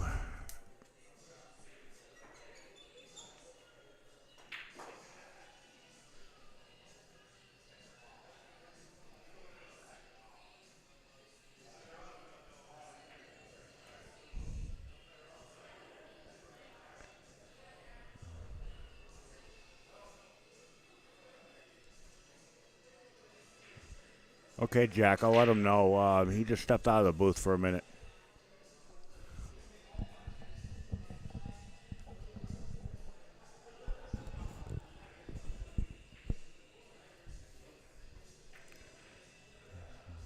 Ooh, we missed the 7 ball.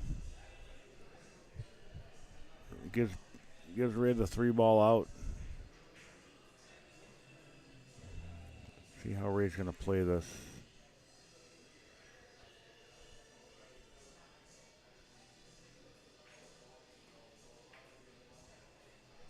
Playing safe.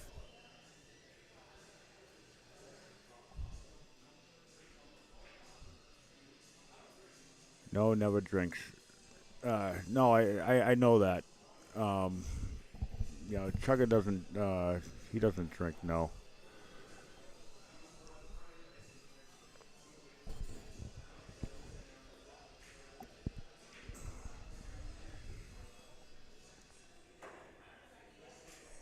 Oh, and he missed it. Ball in hand to Ray. It's just routine.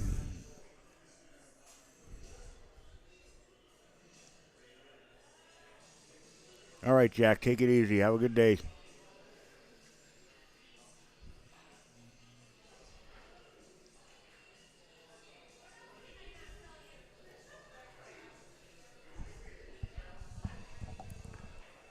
Ray's just going to roll this up and play the 8 in the opposite corner.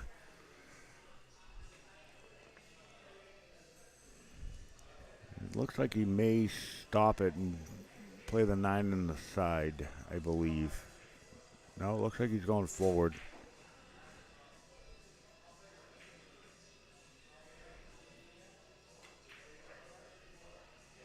Come up 1 rail, 9 in the opposite corner.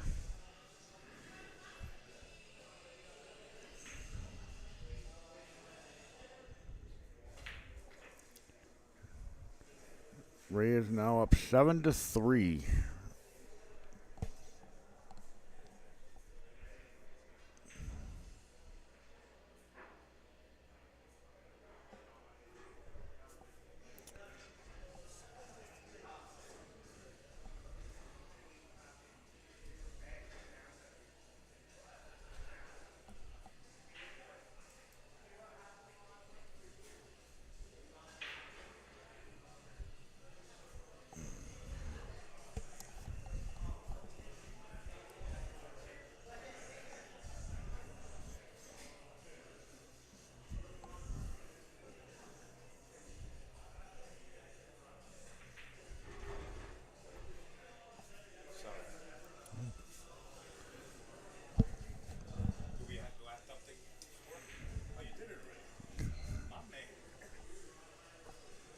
Let me tell you something. Lee's got the controls, baby.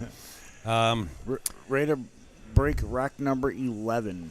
Timmy Machado, are we friends on Facebook? Or can you send me? You can send me a private message of your email, because the whole thing with Venmo is you don't receive an email. With PayPal, you receive an email behind it. So Eric needs your email so he can send you pictures of the ticket. I don't know how many tickets you bought, but he does have your Venmo. And I do appreciate it on behalf of the room owners and, of course, the tour itself. And it's a beautiful queue. All right, take care, Jack. Okay, so we are friends on Facebook, or you can message me on Facebook. That'll be great. And then I'll just send it to Eric. Chugga and Dom. Yes. Nice little safety there from Eric. His back is kind of against the wall here. Let's see what can happen. If Ray goes 2 to 3 rails or 1 rail into this 2 ball, the 7 does deflect towards the 6. Or the 2 can go off the 4 or the 5 into the side pocket. You see it? I do, actually. Yeah. It all depends on how he hits it. He's looking at it. He sees it. Believe me, he don't miss a beat. See, he's going to look at it right now. Oh, see yeah. the 2 off the 4? That's what he's looking at. He's got the earphones in. We're teaching him, I think, Lee. We're teaching him a little something here. Nah, Ray Mack seen it all. Actually, when I shoot in, some events, I usually wear earphones too. Oh, do you? Yeah, I kind of, Well, just kind of zone everything out and just kind of get, I'm totally against earphones, but I get it. It all started with Shane Van Boning, folks. I was down in the U.S. Open when Shane won his first title, and right after he did, a lot of the professional players, and they'll admit it, they're not shy, they said that Shane shouldn't be allowed to play in the U.S. Open. You sent it to me where, Timmy? Because I didn't receive anything on Facebook. I got Jack's private messages. Oh, maybe on my phone? I don't know. I just sent it to Tim. Okay, I'll message you. So you're on Facebook. Let me look you up and I'll send you a message. Sometimes people can't send me messages. I don't know. My kids actually set this up a long time ago. Let me see if I can find you. Timothy Machado, my man. There you are. Okay, I found you. I can't add you as a friend, Tim. I really apologize. I hit the max, but I'll send you a message. Oh, okay, I see you. And I tried to add friend, but it says I can't add friends. Too many. what do you got, 5,000? I got it, Timmy. Yeah, it's 5,000. Actually, about 70,000 total, because I got 3 different pages. Oh, jeez. Copy. I'll take a picture of it, Timmy, and I'll give it to Eric, and you'll get that right away.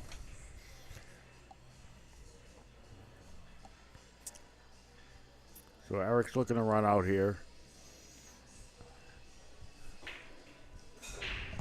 You're welcome, Tim. Anytime. I'll be right back, Lee. You can handle the ship? Absolutely. Absolutely, and cranberry, baby.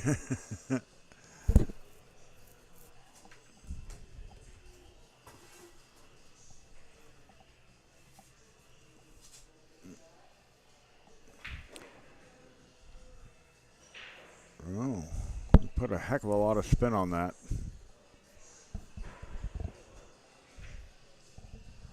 Back in the day, he played at Country Club.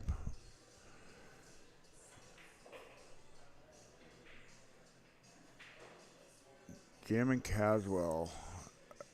I'm assuming that you're referring to Chugga.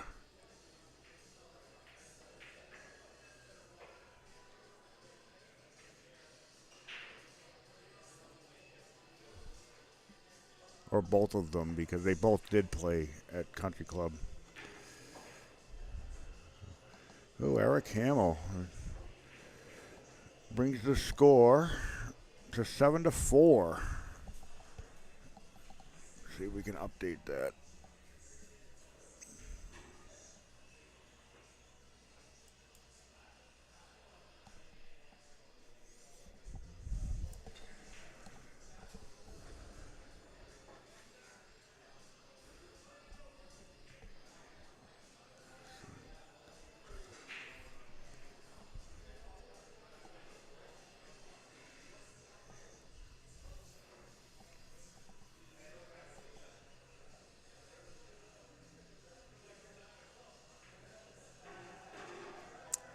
Eric to break rack number 12.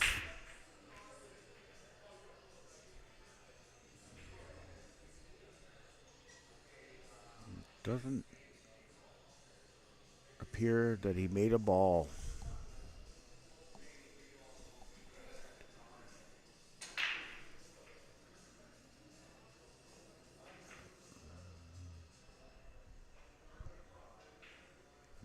A little safety play by Ray.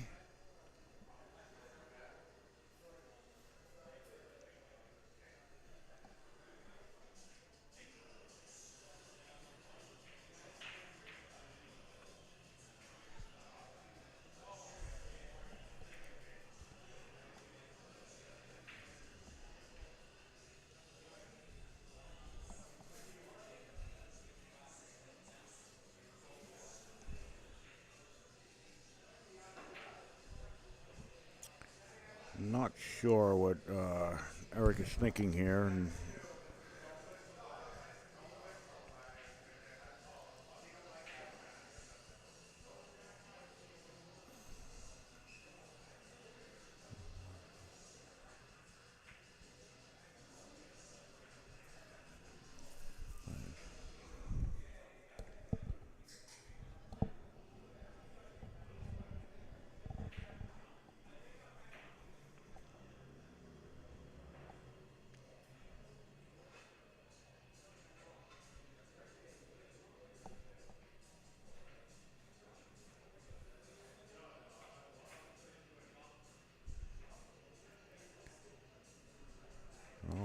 Ray plays another great safe.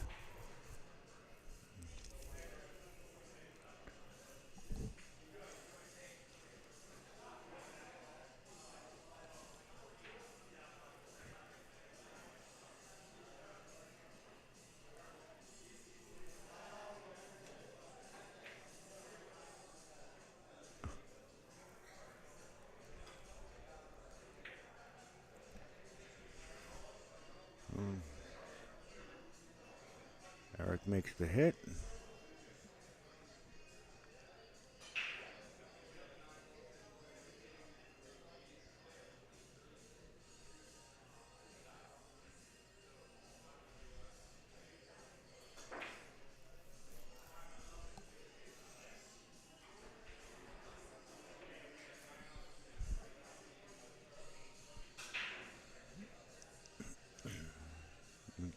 Ray's looking to play this in the corner.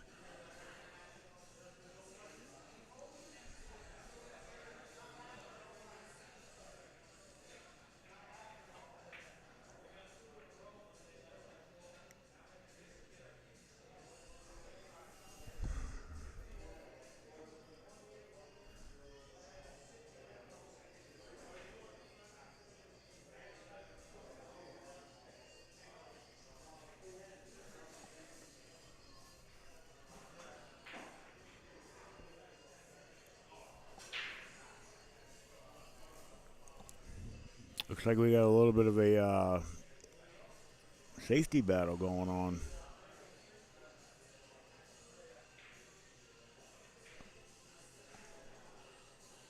All right.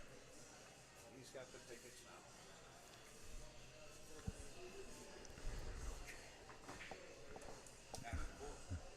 Hey, Tim, you got the tickets, I would imagine, right? I was just verified that. He's Eric said he sent you the picture. So I'm glad you guys got it all done.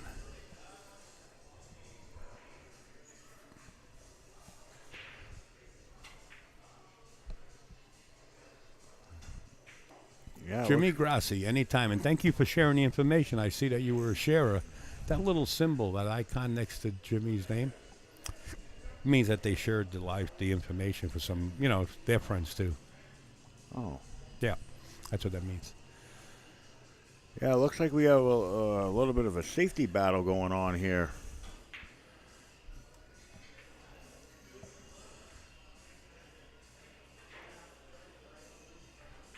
Oh, he's from up in Massachusetts, Timmy. Cool. Cool.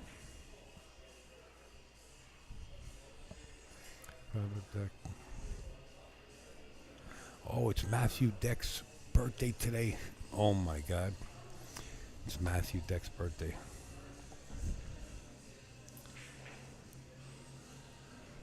The heck is he doing in the house?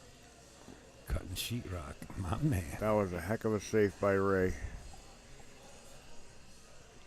I mean, we're just going back and forth with the safety battle. What's the reason behind it? Is there the cluster of balls? Not really. Not really. It's more or less like I don't think that either one of them are comfortable with the angles that they're getting.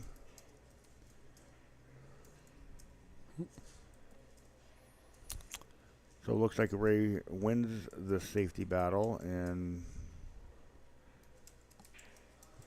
looking at the layout.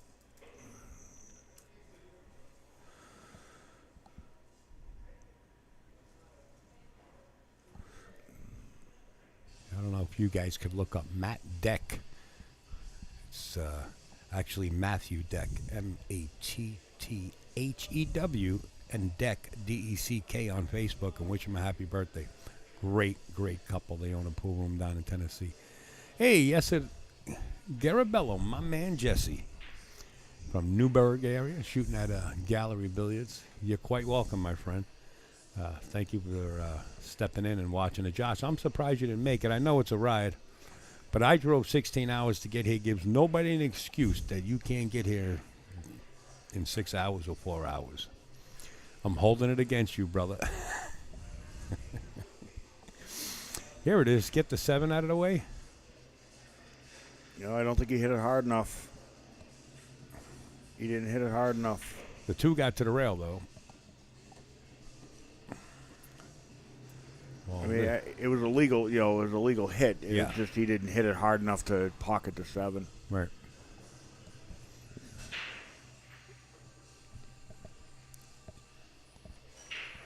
I mean, that's about all he really could do there. 7-4. I would have hit it a lot harder. And things would have went misfired all over the table. I would have rearranged the furniture on the whole table right there.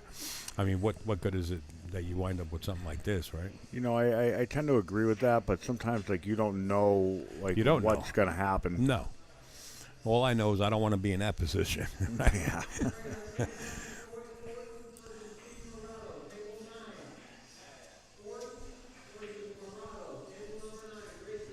Yes, it says that he'll try to make 5 this year. Meaning 5 tournaments. He's a busy guy. He does a lot of custom work, household work, you name it, bathrooms, new kitchens. That's the man you want to talk to. Yes, at Garabella right there, folks. Decks, outside decks. That's what I do, actually. Do you? I own a home remodeling business, so I do it all. That's the way to go. Name of my contracting company many years ago was Anything Goes Construction. Anything goes. We never That's got a good dirty. name. I subbed everything out. Put the bid in for a few $1,000s more, and I subbed it all out. Driveways, sidewalks, you name it. A lot of people do that, actually. Nothing wrong with it. Roofs, big commercial roofs, rubber roofs. The guy who used to do my work for me, he said, hey, let me ask you a question. He says, I put in a bid. You put in a bid thousands and $1,000s more, and you get a bid. I don't know, get a bid. All these big realty companies take 3 bids. And I said, Tony, you happy you're working, you and the crew? He said, yeah. I said, okay, so leave it alone.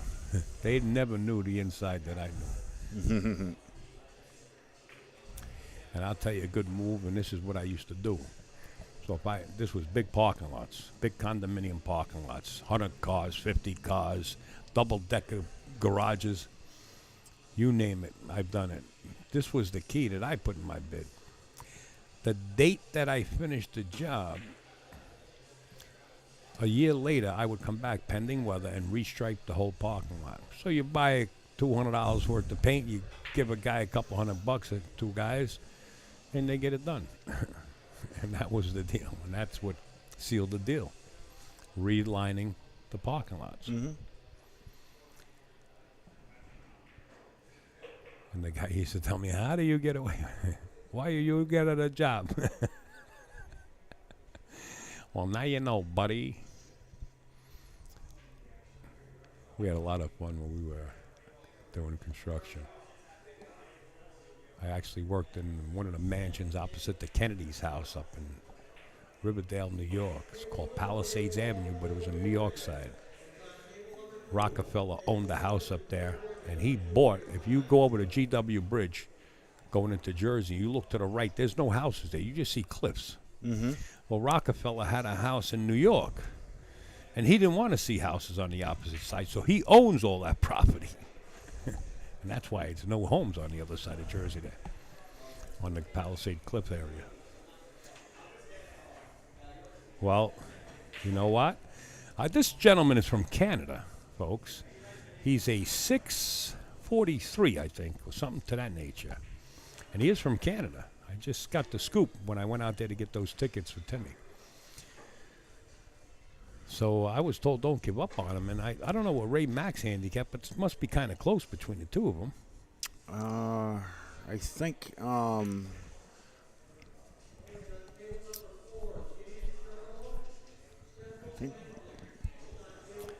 Ray must be somewhere in the vicinity of like a 680 or something. 670. 670. And I understand 680. this gentleman's a 640 something, I think. I don't know if you can look him up. But he is from Canada. Now, for some reason, my service in here is not the greatest. Yeah. The Wi-Fi back here, especially in this little cubby hole, it's hard to get.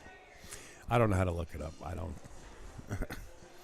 That's Horrible Herb on your left. He's the gentleman that used to play with Boston Shorty. Did the road with him for 25 years. That guy you see on your screen to your left there in that easy go-kart. Do you know Shorty shot with the same pole cue for over 50 years?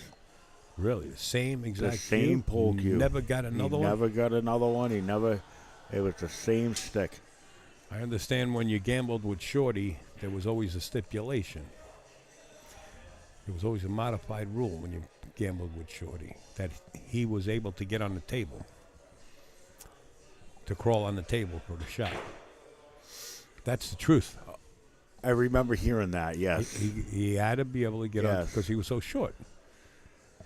I watched an action match between him and Ginky playing three-cushion billiards at Country Club Right. for a insanely amount of money.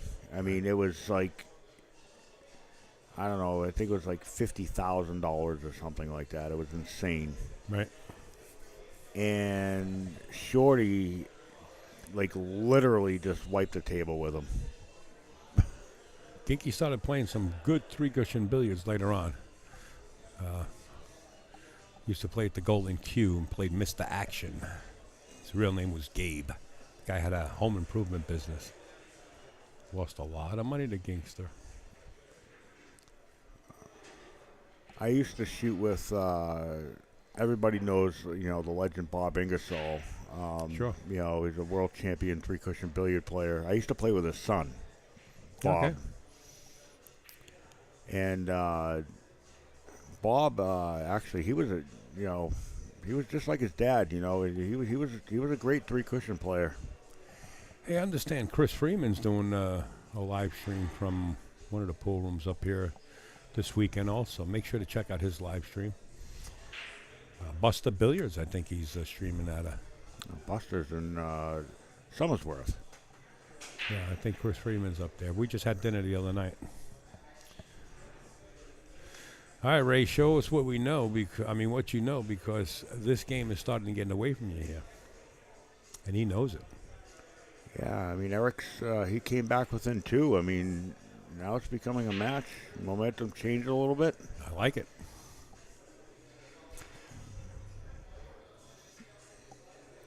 I don't know, Al. What do you think? Hill?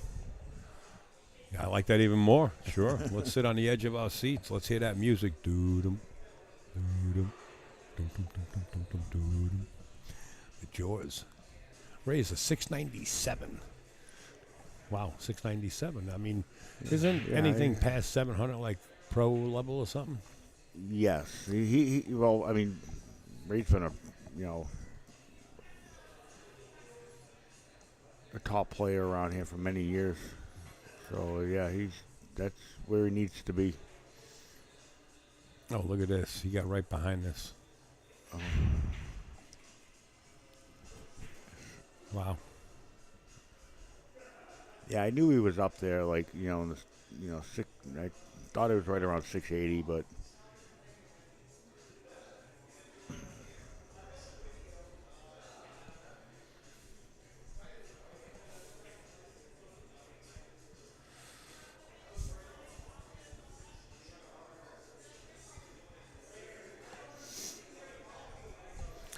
The reason he pointed so short like that is that's the only point he can reach with the cue ball, so he's going to have to compensate this hit with a lot of English. Being this close to the rail, you got to hit it slow. See, when you hit it too fast like that, you don't give the English a chance to take off that rail because you're so close. If he would hit that a little slower, he would have hit that ball. Well, you know what? This could very well be a 7-6 in a heartbeat. Eric shoots pretty quick. He's got a good tempo. And he's got the angle to get down here, too.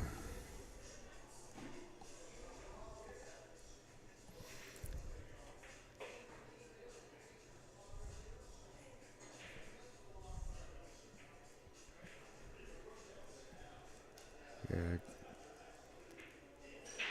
Watch the side pocket. Yeah, he hit it slow enough. He didn't even want to reach the side. He might have hit it too slow. Makeable. 3 rails. Nice shot. yeah. Eric's like, you know, he's like 1 or 2 practice strokes, and that's it. He's freewheeling. He got a little shy on this. He's a little low. Look where he is. Yeah, that's not an easy cut.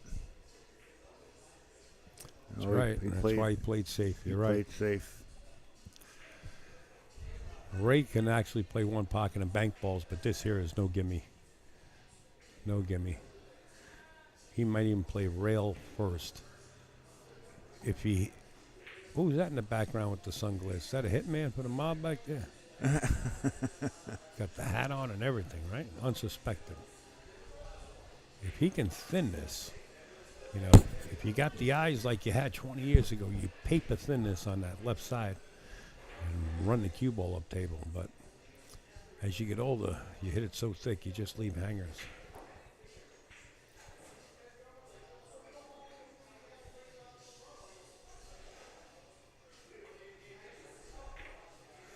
That's what happens. That's Oh. exactly what happens. You hit it too thick, and there it is. Ball in hand. You cannot concede the 9 ball. You will be punished.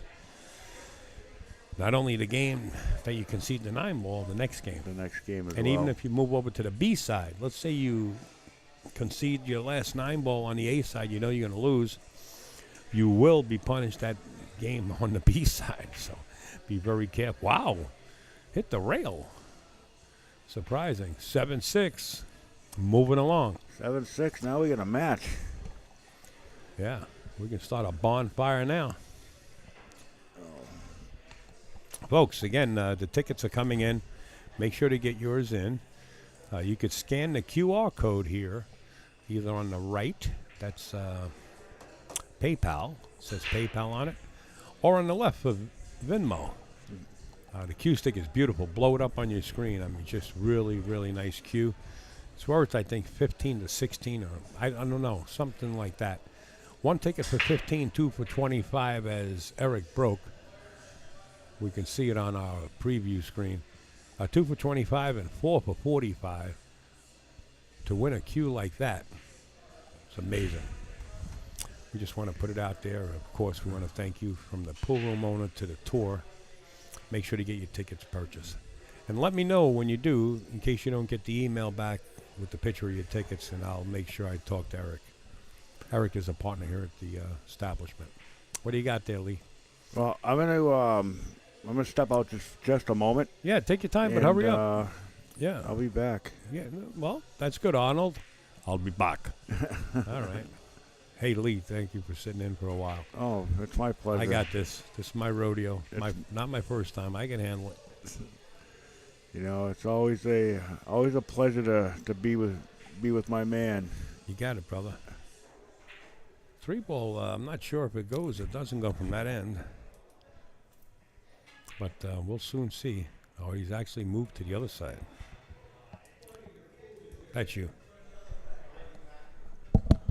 Yeah, that's you. I can hear you. You hear it now? You don't have a headset on. Oh, you can hear me. You possibly can hear me, yeah.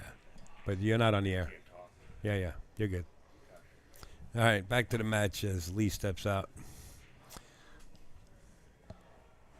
I don't know if Katie's listening in, but if you are, can you kindly stop by Shore Grocery right at the end of this road and get some of that chicken salad with the cranberry and the walnuts in it? A little small one, no, not a big one. The smallest one they got there. And I got corrected on the cue stick. There's actually 2 cue stick makers. Bo sells one, and the other guy makes them. I don't know. Whatever it is, the guy who makes those cues is here. Nice shot. Cue ball control is there. Perfect little angle by keeping the cue on the rail like that. Perfect little angle. Does the 7 go past the 9? If it doesn't, then he's got to come up with a plan where he slides the cue ball up table and shoots the 7 in the corner where the cue ball is. Or pass it. Can he pass it? He's going to try to pass the 7 and shoot it where his hand is. Don't bump it. He bumped it towards the other corner. Perfect shot. What a shot, Ray. Nice. Ray Mack looking to get to the hill, folks.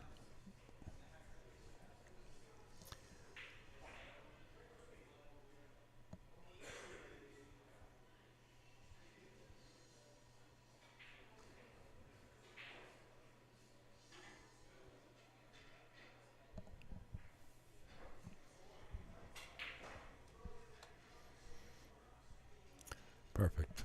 Absolutely perfect.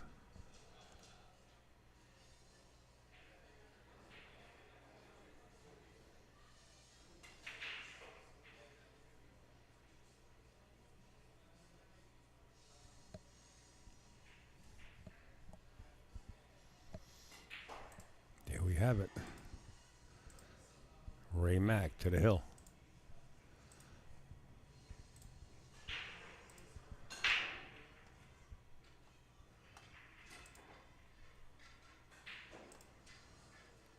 RJH Custom Cues.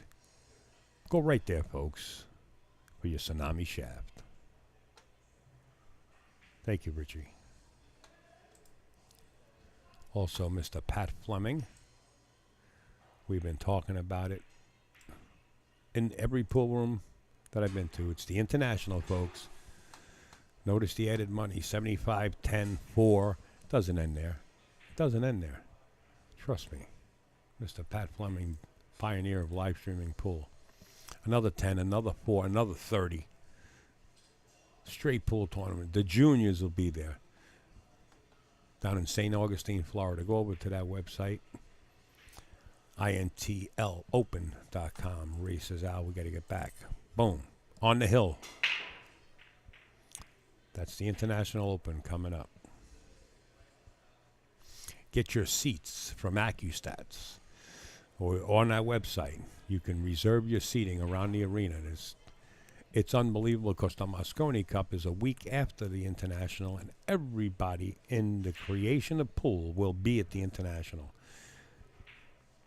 Playing straight pool, 9-ball, the Invitational, Bigfoot. It's just going to be amazing. What I was looking for also was this. This young lady here has a beauty, I don't know what you call it, but does facials and all things right here in this mall. Make sure to check them out. There you have her phone number at the bottom of that graphic. Facial spa, that's what it is. And no needles. I mean, just unbelievable. I'm also looking for the pool room. And I know I have it, and I forget where I put it. Like losing your glasses, right?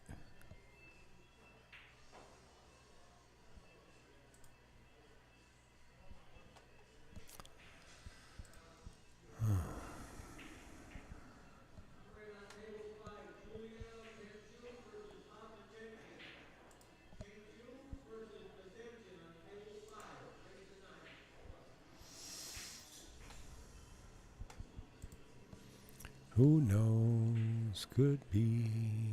Could it be? Yes, it could. Something coming, something good. And it's for me. Something's coming. I don't know what it is, but it's for me. Around the corner. Where is the graphic? Ray Mack looking to end this set. He says Alvis is getting a little too close here. Oh, floating down a river. Come on, deliver to me. Where the heck did I have it? I think it's in here.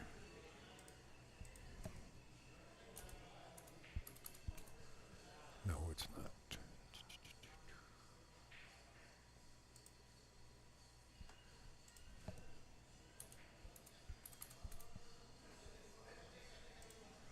Don't know.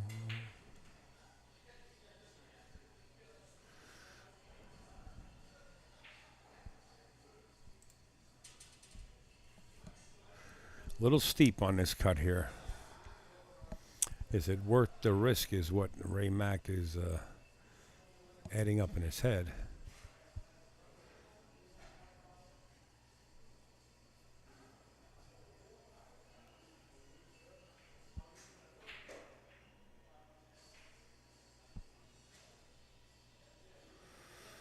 I think he wants the shot. Now he's going to surmise the speed of the cue ball.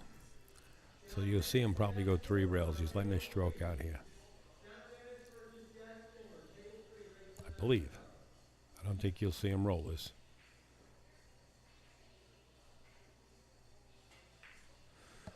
Hit it a little easy. And he got there. 7 does go in the side pocket.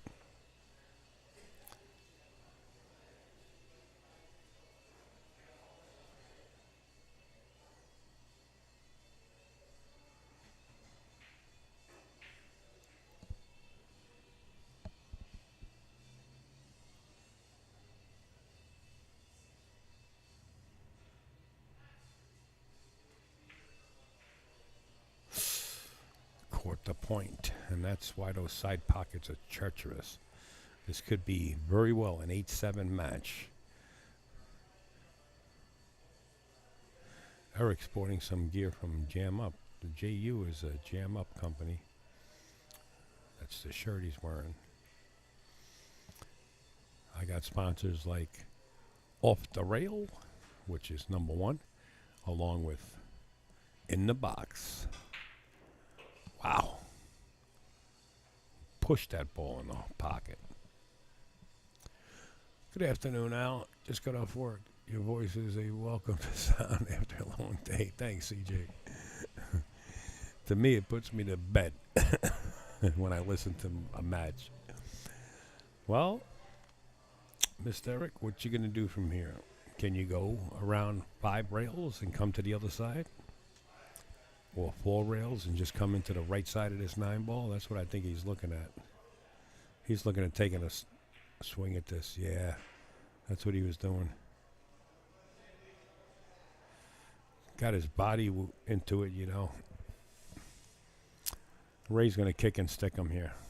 Not sure if he can see any part of this 8 ball. Well, maybe a sliver, and that'll be a good thing.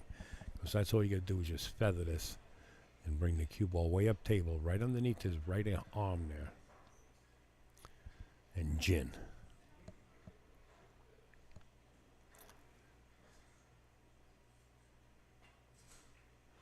Got to get it up there underneath your right arm. He did.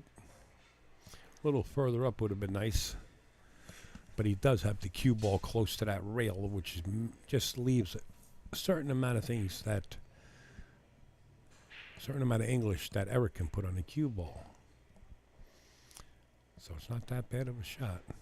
Eric's probably going to try the same shot. Feather the right side of this 8 ball and bring the cue ball back where it is. But that'll open up a shot if he hits it too thick. He might try to spin this in the pocket. Is that what he's thinking about doing? I wonder if he's trying to spin it to the right side. No, he's just going to hit it and bank it up. Playing the little mouse trap. That's not going to work. This is a makeable 8-ball here.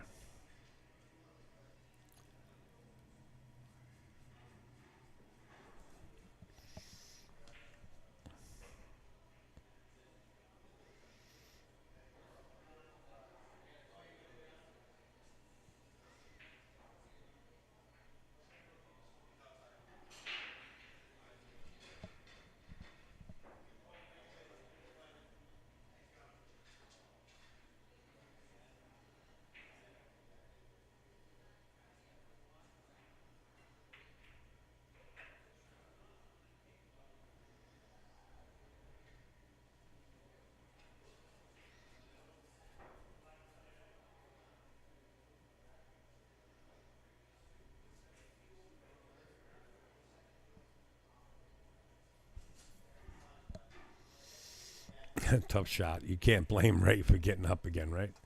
It's tough, man. 4 1/4-inch pockets.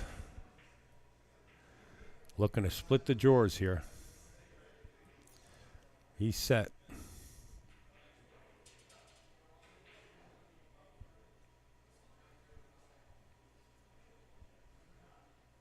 Watch the cue ball.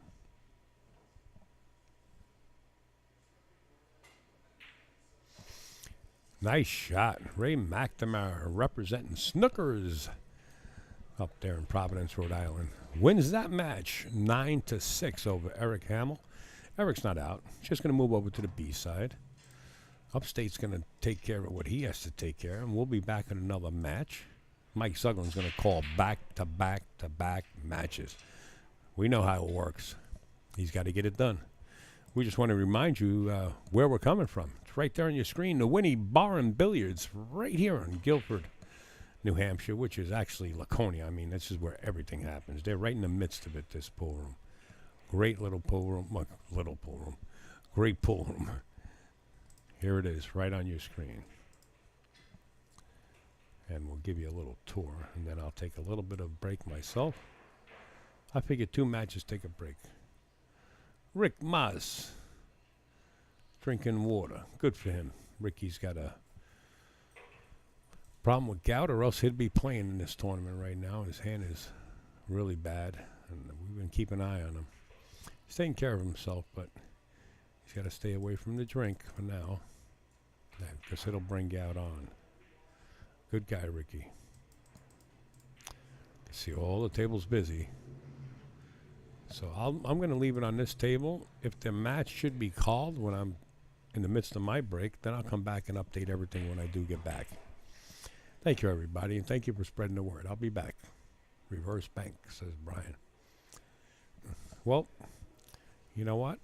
Get your tickets in. Let me put this up before I step out, folks. What do I do with it?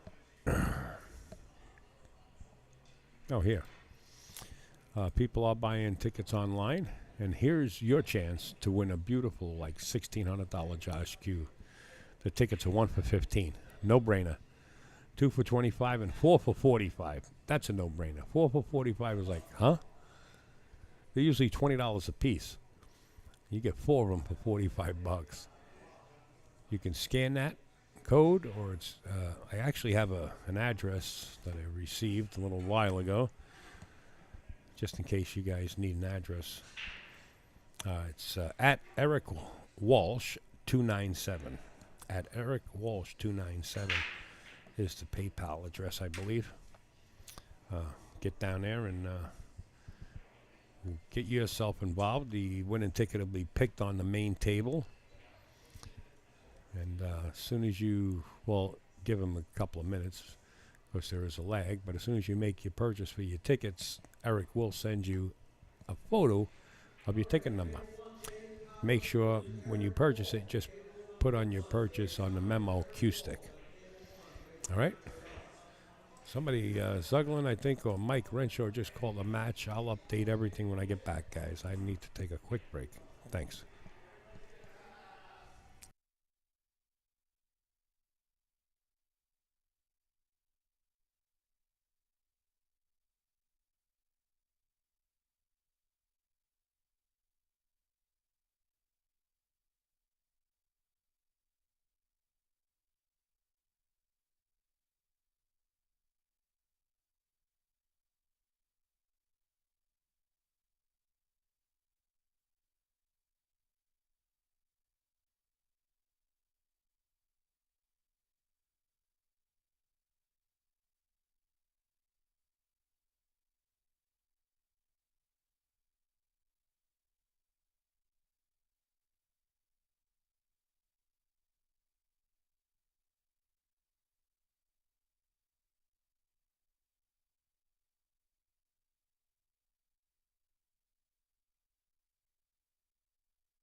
Hey, folks, I'm back, and so are these guys. They already broke. It's Eric versus Dave. I believe we'll double check on it. We'll light up the scoreboard and give you guys at home a chance to see it right on your screen. So race to 9. Eric Walsh, the partner. He's actually a partner owner here at the WINNI. He's the one shooting right now. I think it's the first time he's actually participating in the JOSS Tour. The other gentleman, Dave Prowers, actually come from Buffalo, New York, about 8 hours away. So he's definitely a serious road player, I would imagine.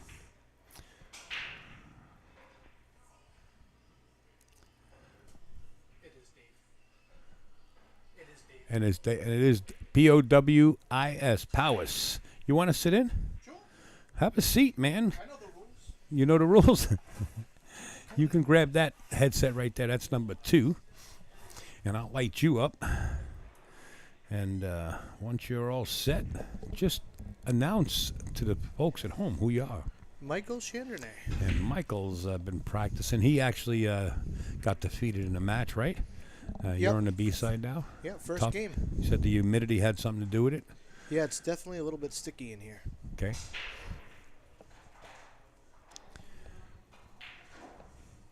Now, Eric, I really never saw his game before. He's never shot before they opened the hall here. Put the microphone right in front of your lip. It's a directional mic. There you go. Okay. Now A little I better? hear you. Oh, yeah. Without a doubt. You know, Eric never really played pool until he invested in the facility with Sean and Wendy. Yeah.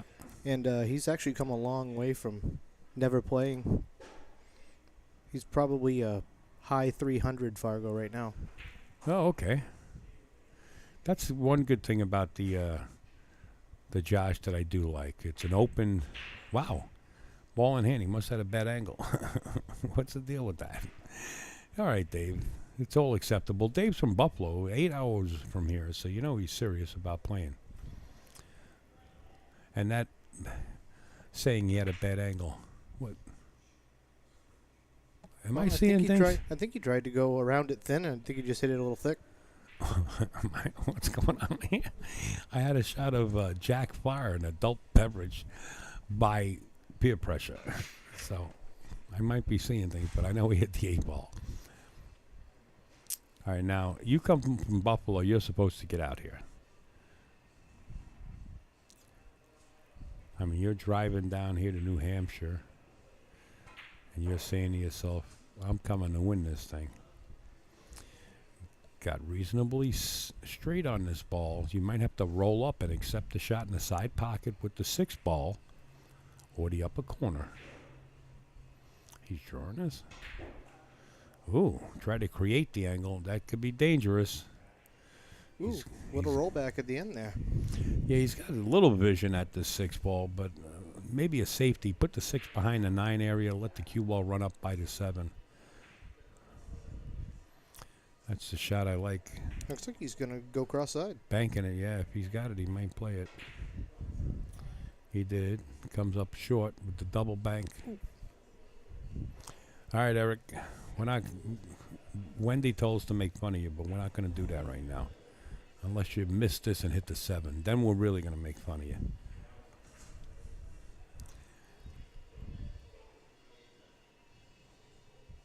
The cue ball's going away from the 7.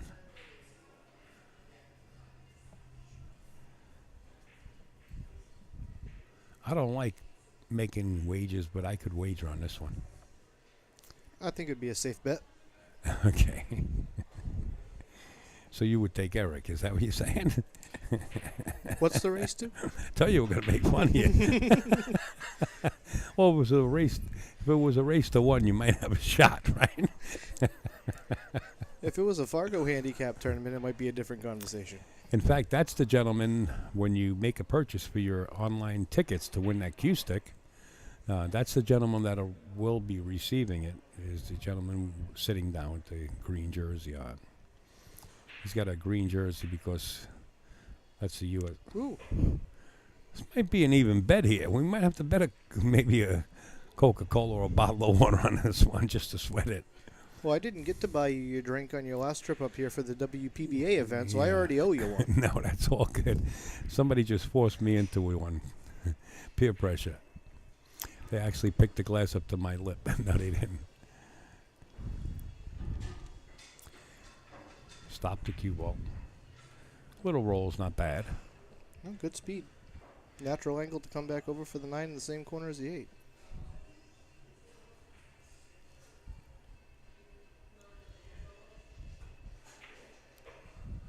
Slow down. There It's you not go. bad. I might have been betting the wrong way here, Eric.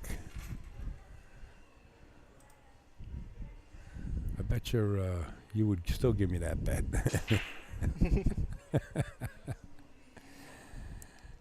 1-0. Nicely done. Eric Walsh, absolutely. First game is the hardest game to win, and the last one. Eric's accomplished that one. Dave Prowers wondering how he actually lost that first rack. Oh, okay, somebody just sent in a message. Here you go. Right there, if you scan the one on the right, that's PayPal. If you scan the one on the left, that's Venmo. And you can purchase your tickets right there to win a beautiful $1,600 or whatever it is. Mother of pearl, forearm mother of pearl. Just a beautiful Josh cue. We got to get back to the break. Eric says it's time to roll.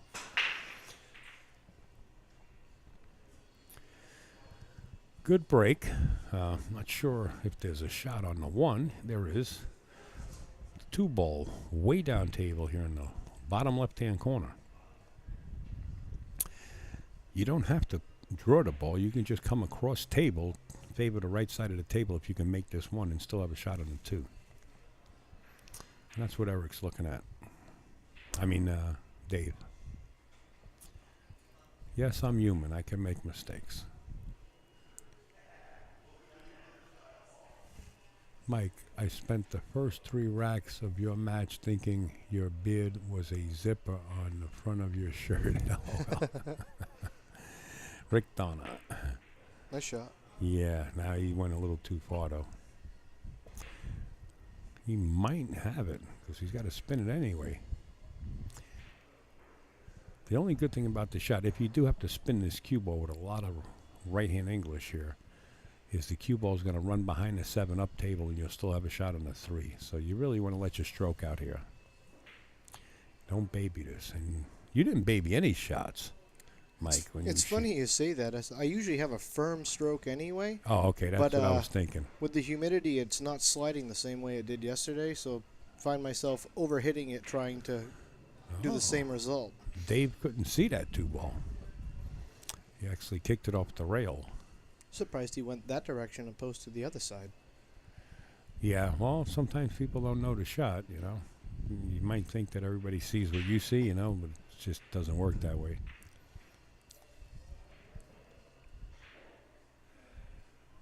I kind of like this tournament. You know, when people get up there and actually sign up to join in the Josh Tour, no matter what speed you are, you're playing even. You know you're stepping up there with the big boys, sort of say. And I kind of like that. Wow. Got jail? Well, see if he's got a get-out-of-jail-free card. Absolutely not. He hits this, you got the papers for the car. The only option I see is coming. Did Dave just tell him you got to hit the blue one?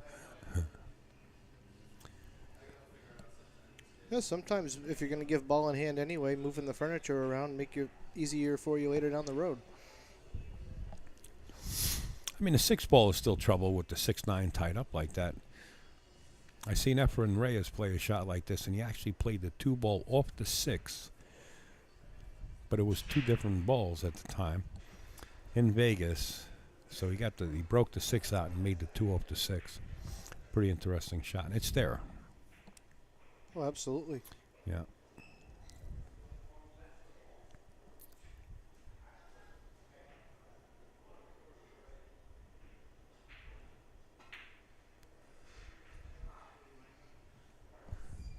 that was ball in hand for the second time and missed a shot, so he must have had a bad angle.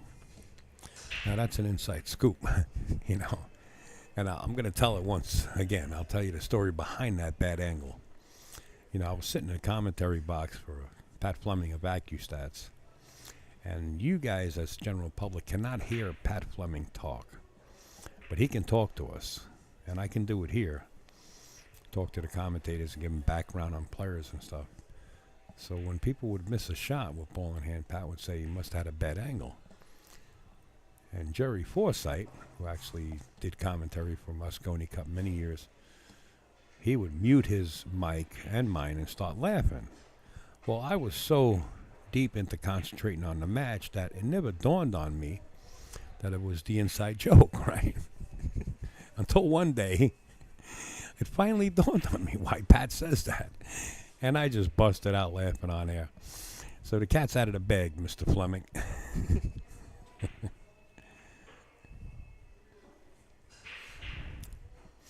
Well, if Dave doesn't make this 2-ball, we're calling in the FBI. Better yet, the New York PD, pool detectives.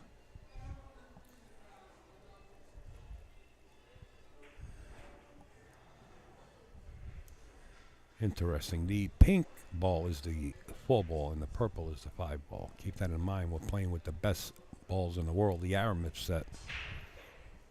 This requires a stroke unless he's going to play it out of the bottom left-hand corner. Then he can go natural.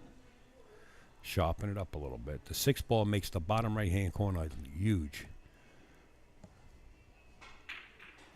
Well, that time he hit too much of the 6-ball.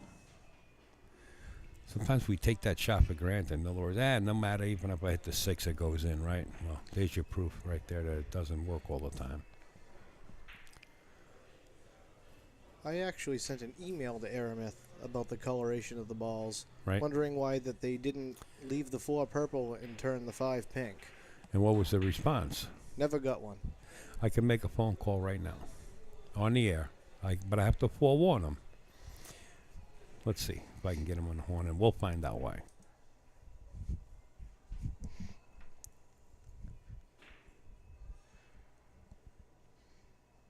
Yeah, I watched the match with Joey Tate and Shane, and I actually emailed them after that match.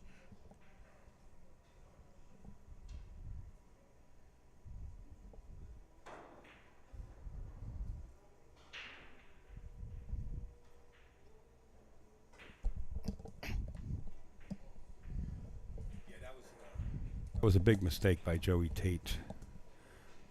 Let me see if Ivan will answer.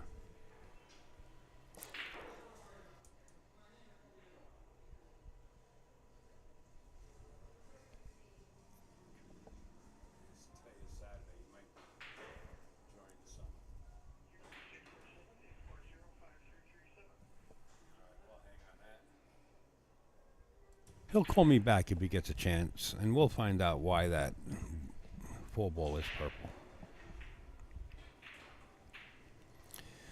And I want to say Cliff Tyler. Cliff Tyler just sent in a donation a little while ago. Sorry, Cliff, I just saw it. Sent me in a nice donation. I don't have my PayPal even on the screen. Thank you, Cliff, so much, man. And Steve Sutton. Where are you? Yeah, we always want company, and your company's always welcome, my friend. And also, somebody sent me a small donation on Cash App. I do not use Cash App. Sorry, but thank you for the thought. Appreciate it. How did you guys get my... You guys must have my PayPal and stuff all saved. Thank you, Cliff. Yeah, Steve Sutton, if you want to come down, you know the booth's yours, bro. You know how to control it. You can always give Upstate a break. We're still at 1-0, right? 1-0? Yeah, still 1-0. And this is what I was getting about. You know, people, or I shouldn't say people, players like this, to get in, how much does it cost you to get in this tournament? 140, 130? I did the season pass, so $115. $115, and for a player like Eric, who's partners here at the pool room, to get in this, that can't hit the floor with a cue ball if he dropped it, I got to give him all the kudos in the world. Yeah, he's We'll make always him- a team player. We're making fun of him in a nice way, all right? Wait till Eric hears this. Yeah, I mean, he's really right there. You know, it's nice to see that. And I got to give everybody, all these players, a big shout out for participating in the event. This might take a little while. All right, I'm going out on a limb, and it's a very big limb that Dave Powers makes this football. It goes. You got to roll it, though, to play the 6 in the side pocket. Don't draw it. Roll up a couple inches here and play the 6 cross side. Why would he do this? I think he needs a hair inside. I think he's Just just to gapped spin a it? little bit. Kick and stick. Oh, is that fair? It counts. It counts. What a dirty game.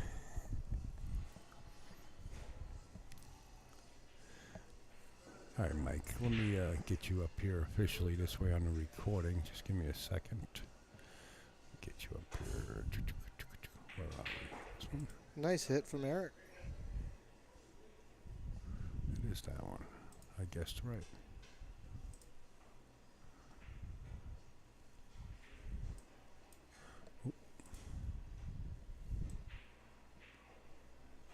I see Kevin's commenting on the brackets. Mike, how do you spell your last name? CH. 1 second, let me go back here and put this all in caps. CHAN. D. Go ahead. RO. RO. NN. NNAIT, right? You got it. What a name. Wait a minute, I got CHANDRONNAIT. You got it. No, you got it. There it is on screen, folks. And it's a French name. Is it Canadian? French? Nope. No? Nope. No Canadian. Actually, we have the paperwork all the way back to the 1500s when we came over from France and Scotland. Wow. How'd you manage that? Is that DNA thing? Got a little bit of ancestry, but we've had a couple family relatives over the years that have kept really, really good details and really, really good paperwork. Interesting. You know, I talked a lot with my grandmother. She knew she was going to pass away from colon cancer, but she had all the marbles. And I talked a lot with her before she passed. It was only a few months left. And where we, you know, the ancestry as far as where we came from, you know, she would know. She was, you know, the oldest one in the family at the time, right? And it's interesting. Make sure you find that out while you can now. Yeah, we have one side of the family is traced back directly to Catherine de Medici. Wow. Now, who is Catherine Dame? I might have her ashes or something. That was King Francis's mother. We have one of the ashes, some of the ashes of one of the queens in a box with authentication we bought from a doctor's estate. I think it was St. Catherine, if I'm not mistaken. We brought it to a Greek Orthodox church, and they're really, really interested in it. Come on, Eric. Spirit us in.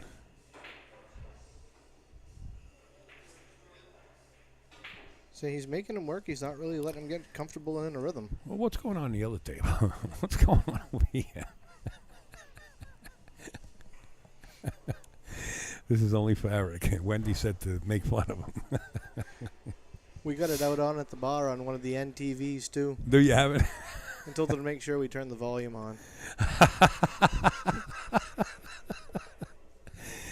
Only us, baby.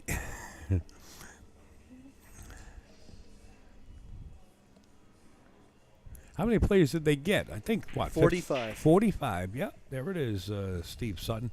How far are you from here, Steve? I hope you're around the corner.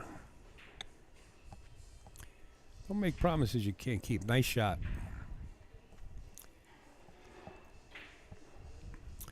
This is a beautiful shot here. I like the way this shot kind of umbrellas out. You pocket it in the bottom corner, of course, the left-hand corner, and the cue ball hit the right long rail and come back to the other side. If he hits it too easy, He'll wind up on the short side of this 9-ball. If he forces the cue ball to the rail and back out, he'll wind up perfect. Short side, you don't have to get a shot. He looks like he's going to roll it. Yeah, he's rolling to the short side. See that? Ended up all right. You think he played a two-way shot, or he just missed the 8-ball there? I think he just tried to do too much. What do you think he tried to do? It's sticking, and he was worried about it catching and carrying off into the side pocket if he hit it a little bit too thick. I think you got to call it the way it is. He played the 8 and missed it, right? And now he's got to jack up. He's got to elevate his cue here. And now he does have to come to the bottom right-hand side of this 9-ball. But you got to give the cue ball a chance to take with the new felt. You got to kind of roll it, but not roll it. He came to the other side. That ain't a bad shot either. Did you hit it with enough gas? Talking about gas, I don't know if you guys saw what I saw. Dolly Parton told the story the other day. You know, Dolly's from down south. She's got Dollywood, I think it's called. And I'll tell you after the shot.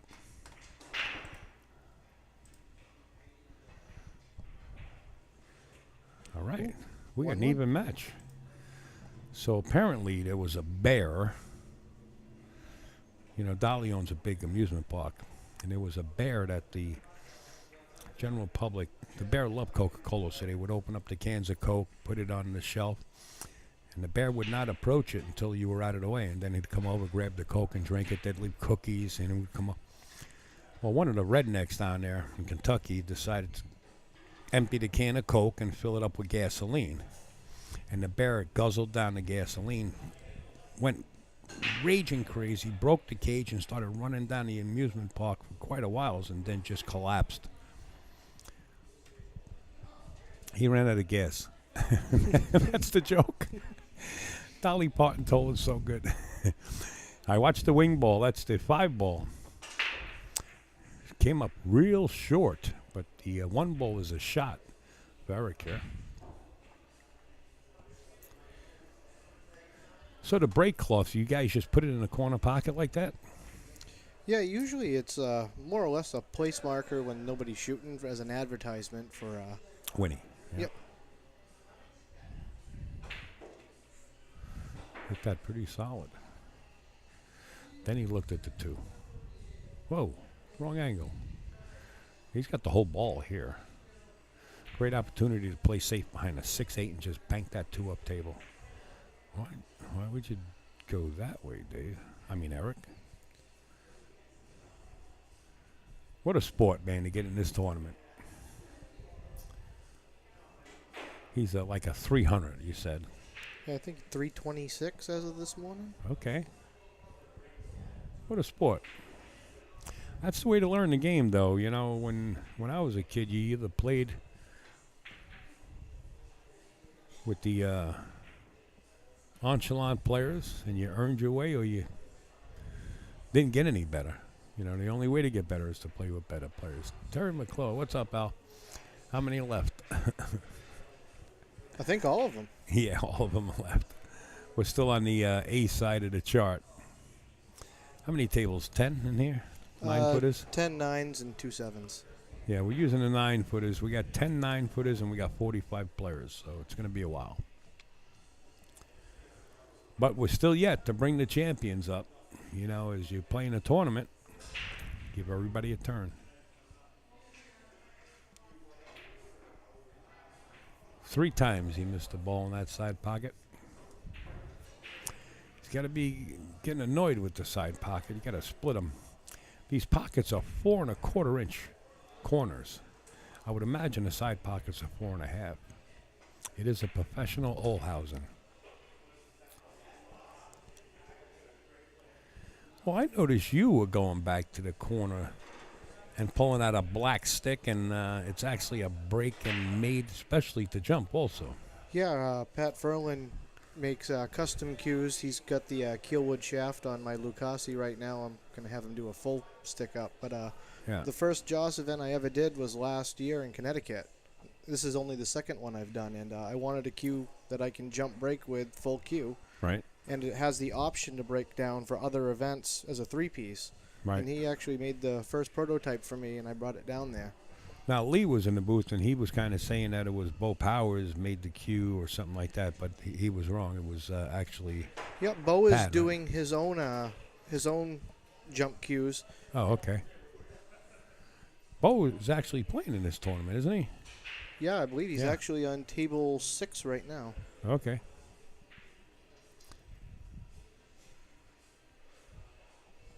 I think he's playing Peter.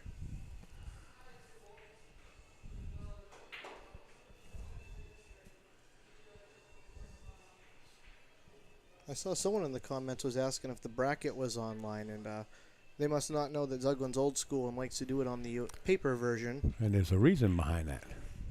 A good reason behind it. I'll tell you the reason. It's nothing top secret like White Castle hamburgers ingredients or anything. It's just, it's the social interaction. You know, I mean, if you're working like on a digital scale where you know what table you're going to, you don't even have to check in at the board. You just go right to your table. At least now, Zuglan gets to know, hey, he is here. This player is here. And I have to agree with him. Why change things when it's already been done for many years? Oh, absolutely. Everybody wants to change the game for their own profit.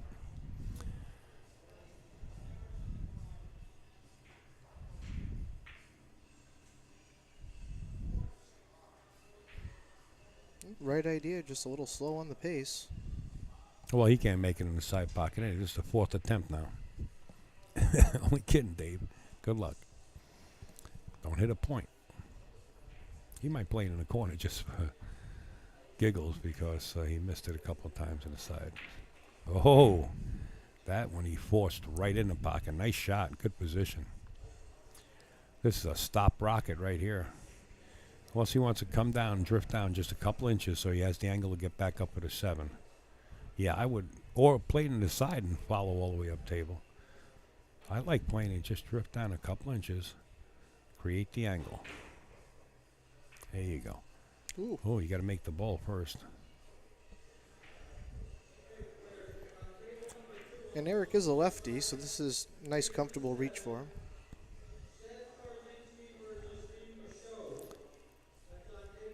Slow. Shot. And Eric does not have the angle unless he can thread the needle, get the cue ball between the 8-9 and work it up that way. He is a 300 ranked player. Wrong English. He hit it with follow, he said. Eric's fun to hang out with, man. He's a good guy, a funny guy. Funny guy like how? Like, I make you laugh? I actually saw something on Facebook that was Can you pass me that watch? I'm sorry, Mike. Yep, that was actually It's on the charger. that was never in It slides the right off. There you go. that was never originally in the script for that movie. Right. Yeah. Pesci added it, right? Yeah, he was telling Scorsese about something that actually happened when he worked as a waiter in New York, Right. and he goes, "That's so good." He goes, "You got to put that in." Yeah, I read something like that online. What was the kid's name in the Bronx Tale? The young kid. Do you know Chaz, the one that wrote the story, The Bronx Tale? Chaz Parmentary, I believe his name is. No. You don't know? Who he was the writer. The kid's name in the Bronx Tale was Cologio. That actually is Chaz's real name. It's not Chaz. His name is Cologio. So the kid's name in the Bronx Tale was Cologio. Yeah, find that. It's weird, right?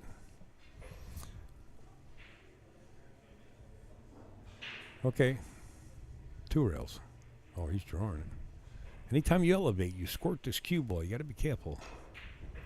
Nice shot. The side pocket drama continues. Doodum. Doodum.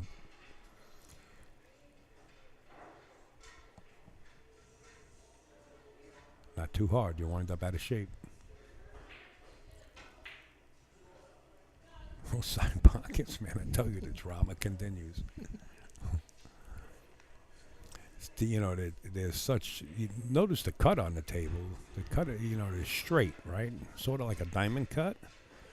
And they're going to play that same way. Plus the shelf. Look at the shelf on this table. Yeah, they're not forgiving. No, not at all. Might play the carom right here, put the 9 on the side. Play the carom here. All right, let's take a look at this. Pretty thin carom. Play the 8, forget about the carom.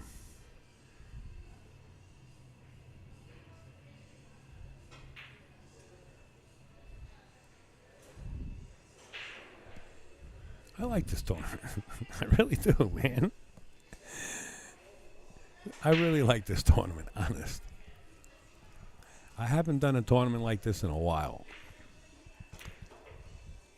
Watch the rock. This is beautiful. This is like, there used to be 3 or 4 comics, like the Marx Brothers. These guys are walking around so fast, man. This is beautiful. Take your time, guys. Maybe that's what it is. All right, Dave comes up another one. 21 Jump Street. Of course, this gentleman's in the booth. For some reason, he got humidity today. It came What's in the about 8 humidity? o'clock last night. Did it? I was out on the deck of the cabin up there on the hill. Beautiful. I was sitting out there drinking moonshine by myself. I don't drink much. But when I do, a couple of glasses, folks. Enough to make you hear people. Mike Chandronnait. Chandronnait? How do you say it, Mike, your last name? Chandronnait. Chandronnait. Cool. I like it. Chandronnait. To the break. Again, watch the wing ball. It is break from the box. I don't think these guys know how to break. Do you know how to break these? Oh, the 9's not on the spot, right? Nope. Yeah. 1 on the spot. Cue ball in the pocket. A lot of the tables have been breaking tough. The cut break doesn't really seem to be taken. Did you try aiming at the second ball, like when the 9 is on the spot? You don't hit the second ball, but you aim at the second ball, and you're guaranteed to hit the 1 ball very thin, right? Yep.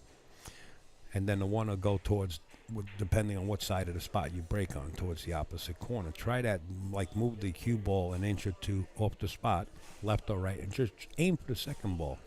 Now, if you're playing 9 ball on the spot, it's like, we already did the statistics, it's like 85 to 90% guarantee you're going to make the 1 on the side once you find a sweet spot.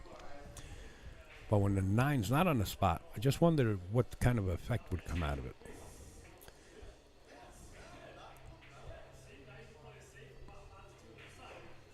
Are these guys having fun or what? Oh, absolutely. That's what it's all about.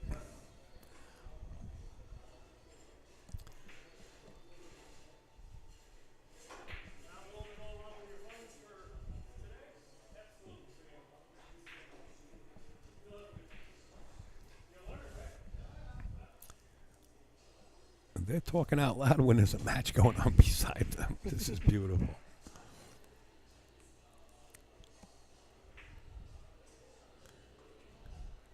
And Eric is learning from Dave, right? Dave Absolutely. yeah, Dave gave him a little insight into the last shot he shot to break up the 2-8. Anytime your opponent wants you to do that, you got to think twice about it, right? It's like your opponent asking you, what's the score, right? When you're in a grudge, you're gambling, right? What's the score? 4-0 me. Just jiving, folks. That gives Paul a black eye. That stigma is still there. Oh. Nice try, Dave. Bob Ross would have taught him how to draw a tree on the mountain. Put a little tree over here. Dave's going to kill me, you know that, right?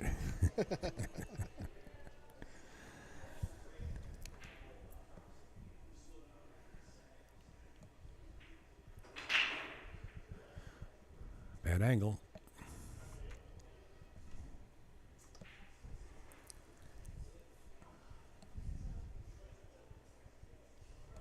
I think this tournament's running fast, huh?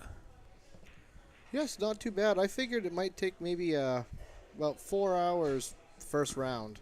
Then I think it's going to pick up a little bit. 4 hours first round, 45 players. We got 10 tables.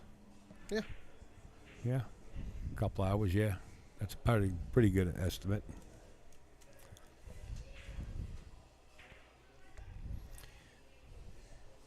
The chicken salad. This is the 5th time I mention it. Down here at Shores with the cranberry and the walnut. I'm dying for that. I eat it every time I'm here. I ate it for the last 2 or 3 days.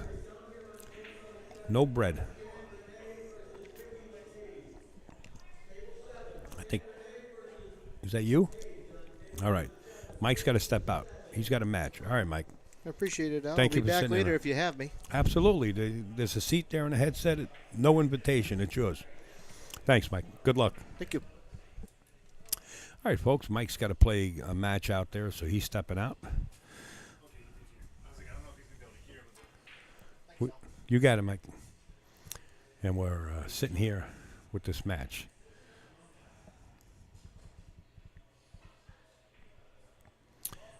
A swing and a miss.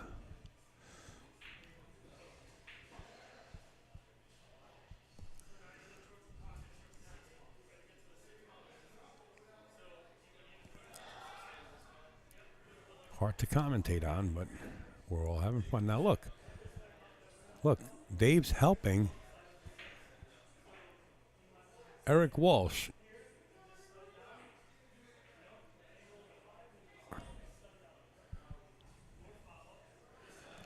I kind of like what Eric is doing, you know, force follow this the other way and go to the other rail.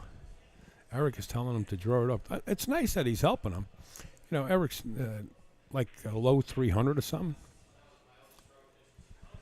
Eric says, that was my stroke. This is great, man. I really like this. You know, when you get enthusiasts that are just starting out in pool, and I'm not saying Dave is just starting out in pool. He traveled a long way to get here.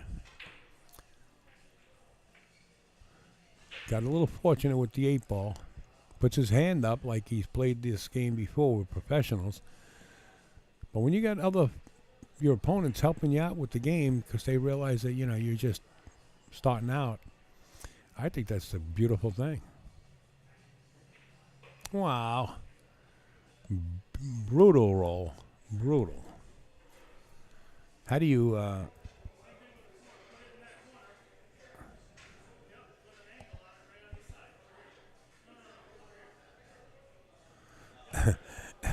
Eric was going to play it up in the side pocket, and Dave's actually telling him the right shot. He actually is telling him the right shot. Just don't go in the pocket. Play it real long or short. I like him playing this really long. Man, I would love to have wireless mics on these guys. This is such a beautiful thing, this game of pool. He came in short, but didn't come in long enough. All right, now it's a stretch. And they're coming around the corner.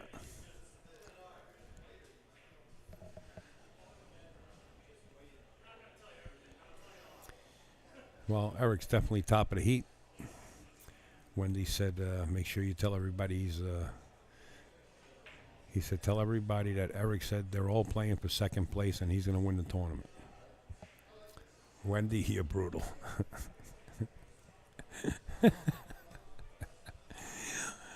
A lot of people are saying, who's Wendy? I'll show you who Wendy is. She's also an owner in here. She said, I'll make sure you make fun of him.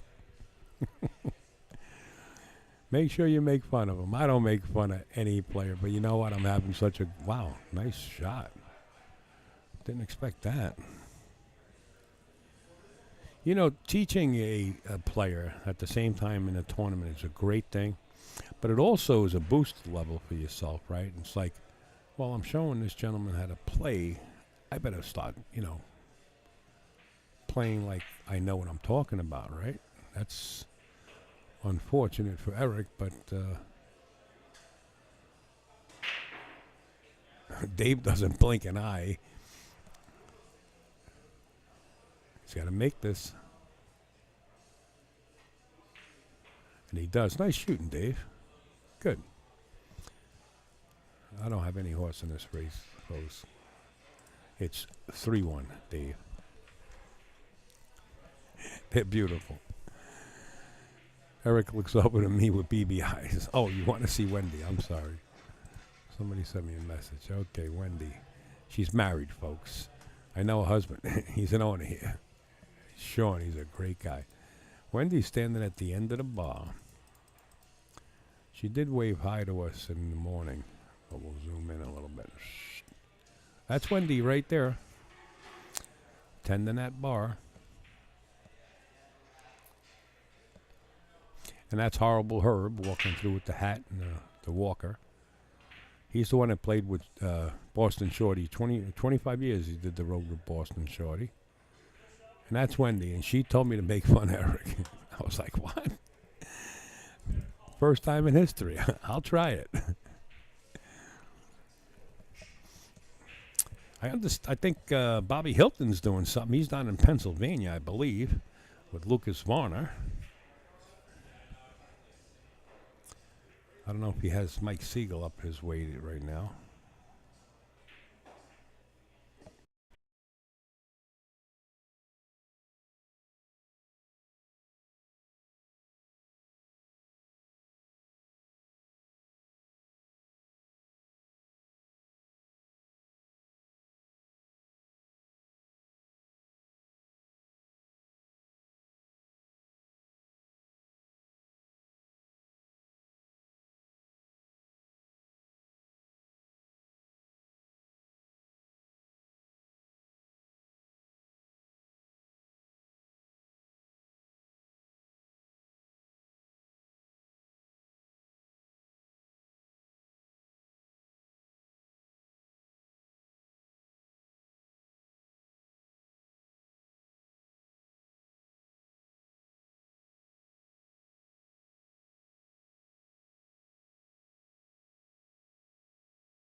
Hey, sorry guys. They had a little flicker that came from the quicker part of it. Sorry about that. That's the internet. Do you have the score of this? 3-1? Yeah. You. Yeah. Okay. Just making Yeah. Got it. Sorry, Rick. Where are we? What did Rick say? Yeah, I had a little flicker from afar. Sorry about that, Rick, and everybody else. Great match. I'm loving this, man. I got the go-ahead from the owner to make fun of Eric Walsh. I don't like doing that, but I'm having a ball. I never did this before. In fact, I actually banned people from making funny remarks. I'm talking about, well, they got to be, bad funny, right? I actually blocked their comments for that. And here I am doing it. Have you on one screen and Teller is live streaming. Oh, really? Tula. That's a... They bought a catamaran, if I'm not mistaken. Rick and I are into that boating. You know, a good one you want to look up to, Rick, but he hasn't been posting new ones lately. Not as many as he used to. Is Premier Driver 1. Premier Driver 1. I'm into flying planes too, and Premier Driver 1 is he was in the Air Force, and his father started a medical business. And they found out that it's easier to fly a plane and go to their clients that way. And that's what he does. Great guy, man. Good YouTube to watch. Premier Driver 1. And he hasn't done it in a while. Like I said, I used to watch him weekly.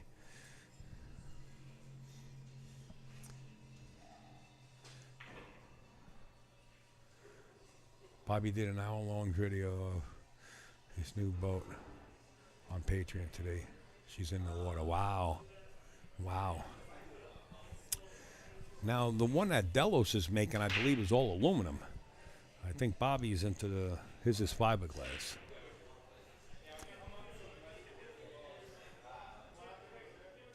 Yeah, Premier Driver 1 is, man, I forget his name now.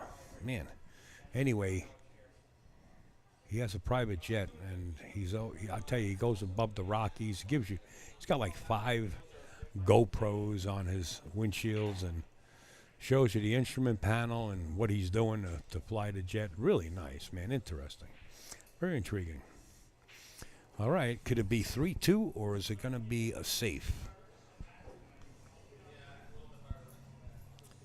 See what Eric can do here. Remember, folks, he's a startup. Let's see. Yeah, aluminum Bobby's making. Yeah, I thought so. No, Delos, right? Delos is making aluminum, right? Bobby has a home core fiber. Yeah. Wow. 52-footer. That's a nice sized boat. I don't know what Bobby does, but he's always got some beautiful women with him. Always. I don't know what it's all about. So instead of a 3-2, now we're looking at a 4-1 here. Huh? Where's my scoreboard? What do I do with my scoreboard? Oh, here it is. 4-1. Race to 9. I think it's a race to 9. I don't know if this is a B-side. Let me find out.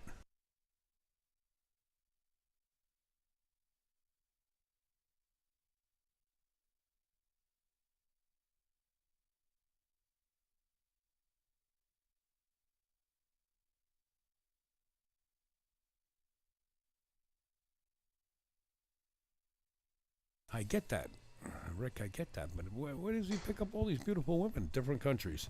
To the break.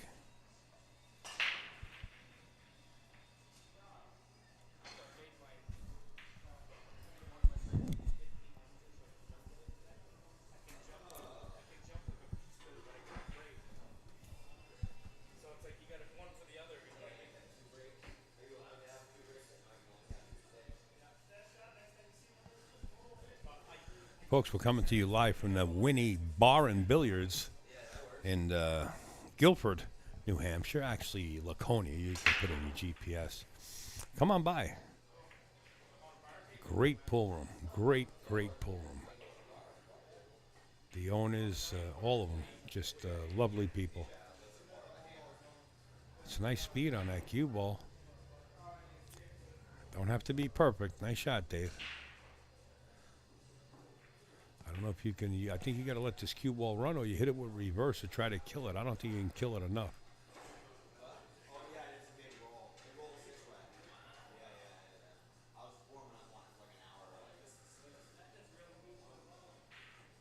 Let's see what happens with his cue ball. Yeah, it's a hot cue ball.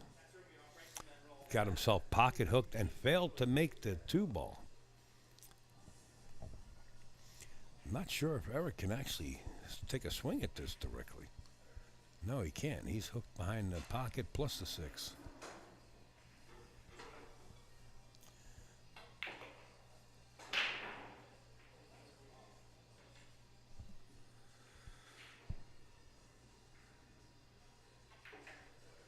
That's a pretty nice jersey that Dave Prowers is wearing. I guess the D stands for David or Dave. That's pretty cool. Wonder who makes that one. Looks like in the box.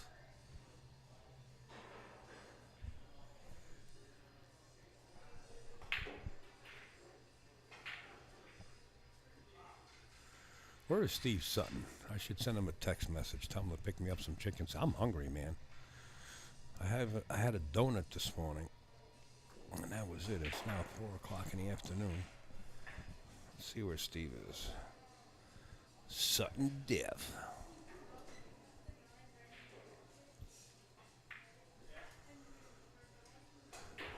I don't know.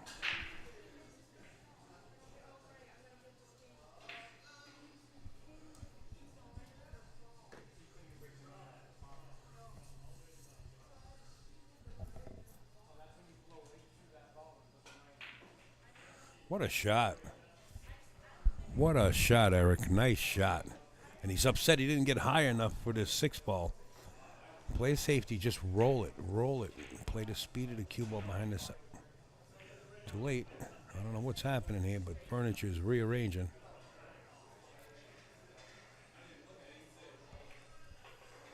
I hope Eric watches this after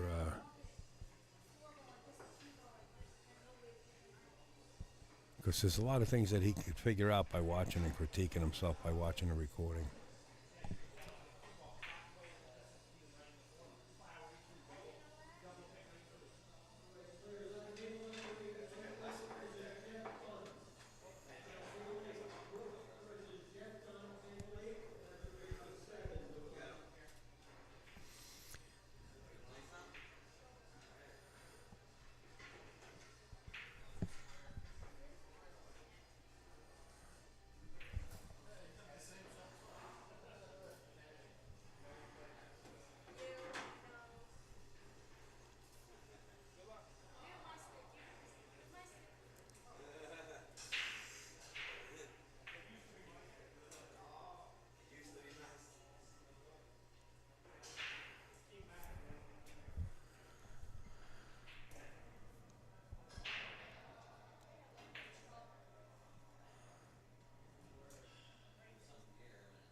Double kiss make the 9.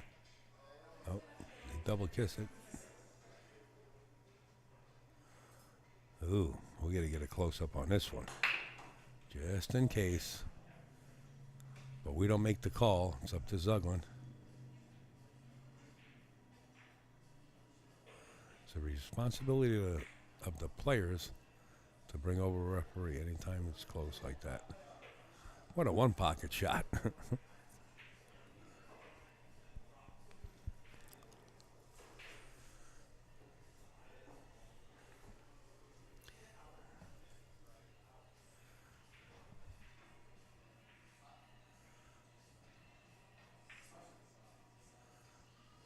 That's not fair. You're playing a severe underdog safe.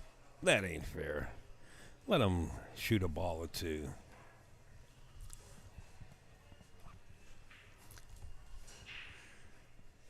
Things will come back to haunt you. He'll slice this right and he'll spin it in. Nope. Uh-oh. It's not a bad shot.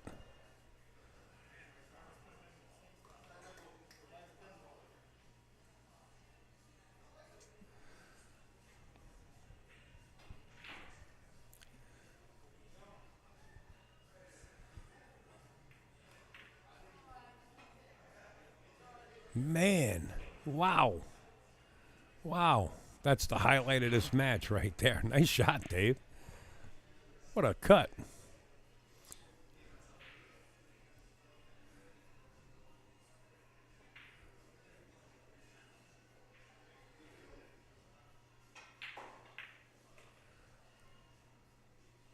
Hit it with the right English, and he came down table. A little further would have been a little bit easier. But makeable 9 ball. After you made a 7 like that, this is like a no-brainer. And he missed it. Eric can actually... Can he make this? Can Eric make this? Put your votes in, quick.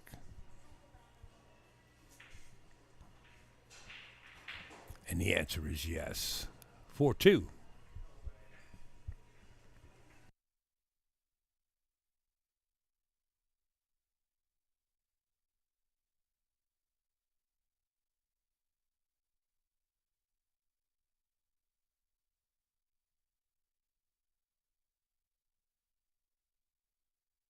People around the rails are going, yeah, Eric. They're rooting him on. It's good. First tournament he's played in, I heard, forever, as far as a Josh event.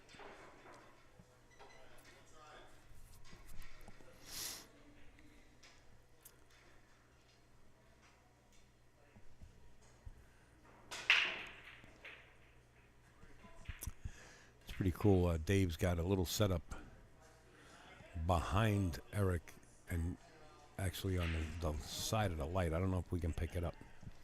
There it is. You see the phone? He's actually got his phone set up as a scoreboard for them.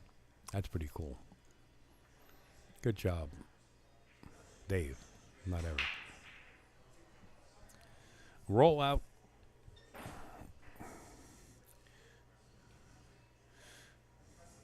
Don't give this back. He'll play you safe.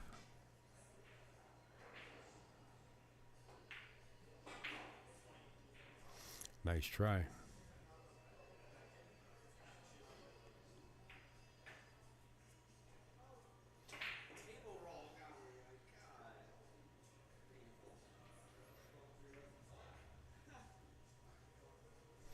Look at Eric in the background having a great time giving thumbs up to Wendy up at the bar. Wow, nice shot.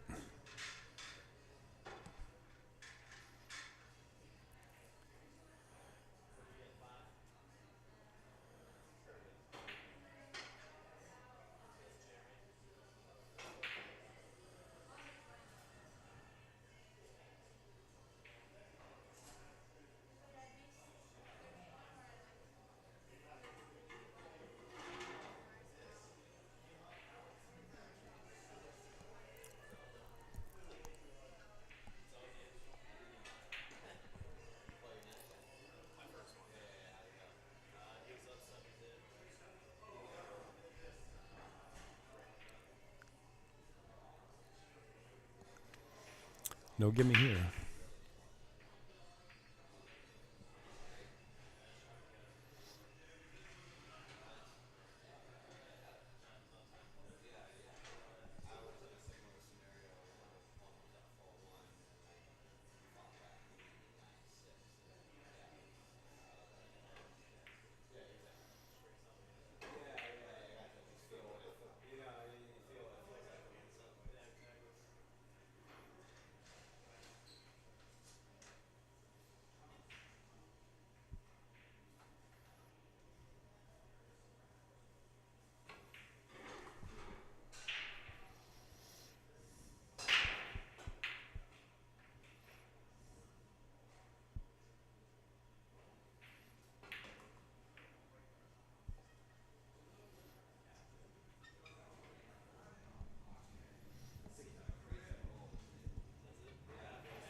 bump to 7 and play safe.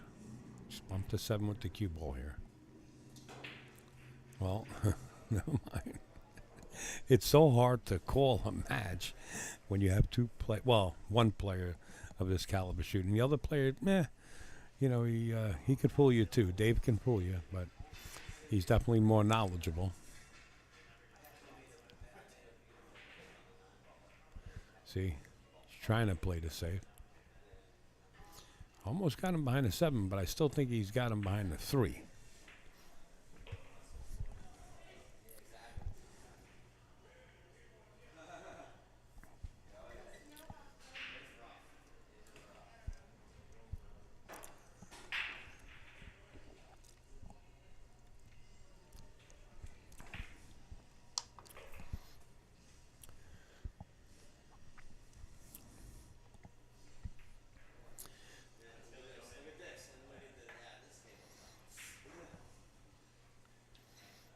Pinch draw, not a heavy draw. Pinch.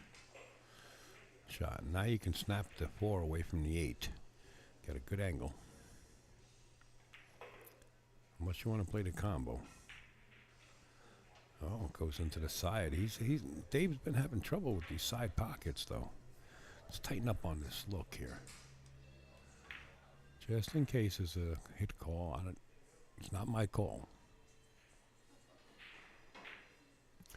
Good hit.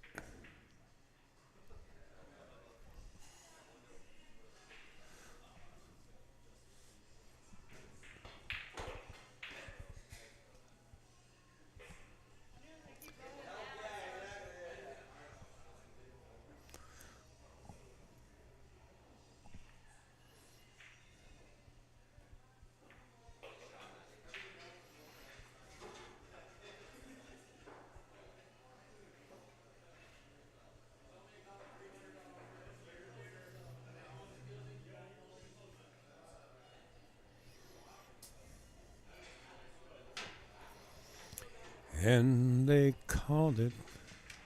All right, 1 second. Somebody just asked,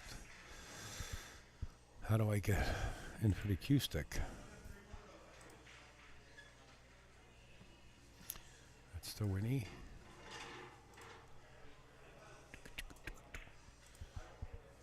There it is. I'm going to flash it on you. Well, it's hard to do between the rack. But anyway, there it is. I think it was Patrick. Just asked in a private message. Those are the scan codes right there. That's Venmo, and that's also for PayPal. We got to get back.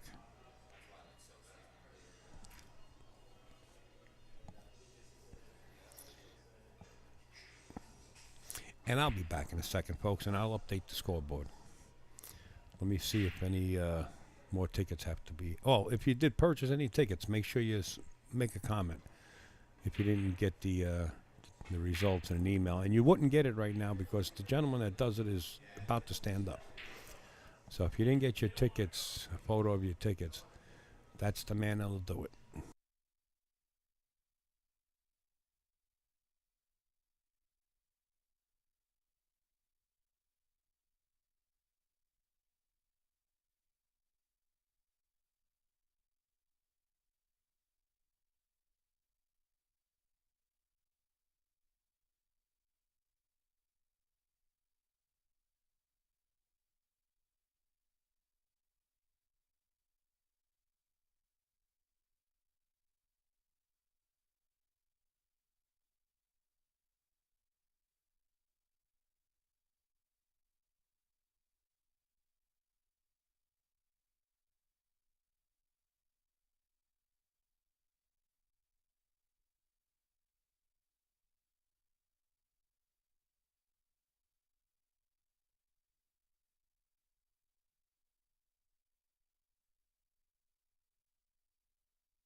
All right. Looks like Eric's got another beat up on the board.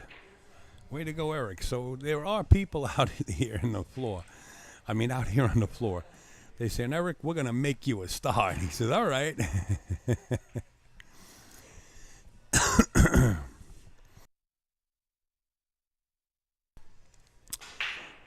Wow. Nice break. Nice break. Shattered the balls. Nothing dropped. Come up dry. I'm going to see if I can text Katie.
I'm back.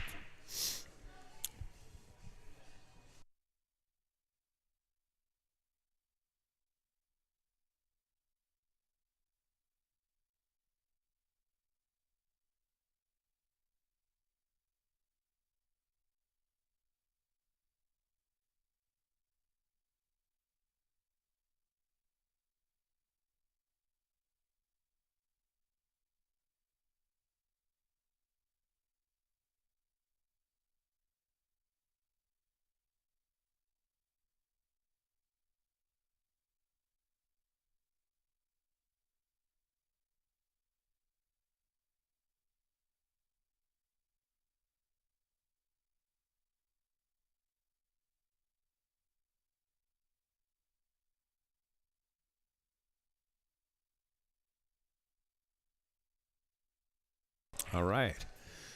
Upstate may be getting his chicken salad. I was told yes. That they would pick it up. Beautiful. I eat it every day. And if you come here, there's a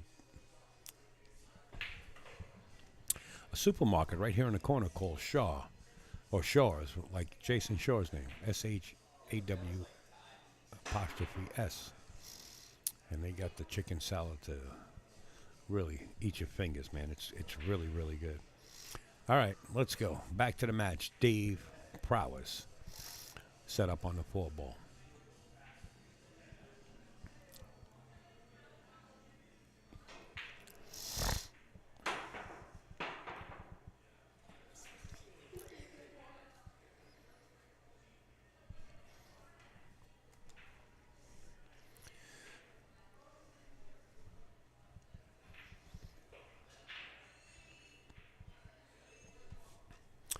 Definitely not a shot there. I don't think so. Yeah, he didn't have enough of the 4-ball to make it. Nice try, Eric. The shot might have been makeable if you spun it just a little bit. Curved that cue ball. These guys play quick, man. This is scary.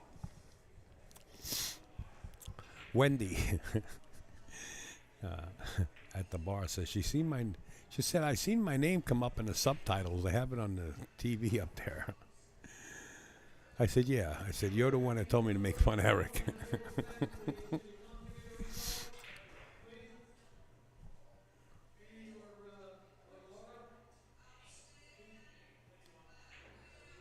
Scotty B. What's up, Scotty? Scotty, what a match. I would love to have you in the booth for this one. I was given the green light to make fun of Eric, the gentleman in the green shirt.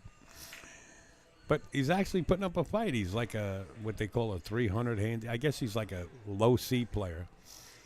But you got to give him all the kudos in the world, man, for actually paying, you know, $100 and something to get in the tournament. Doesn't Mike run a dress code for these matches? Not really sure, Timmy, if there's a dress code for this one. You know, in the summertime, Mike Zuglan kind of gives the players a break, but you got to pay attention to what he posts on the flyer or in the email. I know a lot of tournament directors that give breaks, you know, to the players. They know it's hot, you know, or the women. Let's take this here. Let's not go far. We had the professional WPBA. Oh, of course, followed it. Professional WPBA women came from all over the country to play here. The Scott Stubbles and Dean, the president of the WPBA, said, dress the way you want.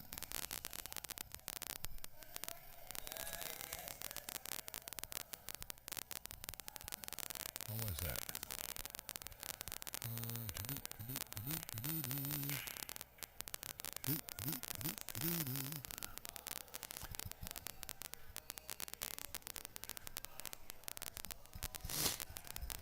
So, you know, I guess it all depends on the tournament director at that point.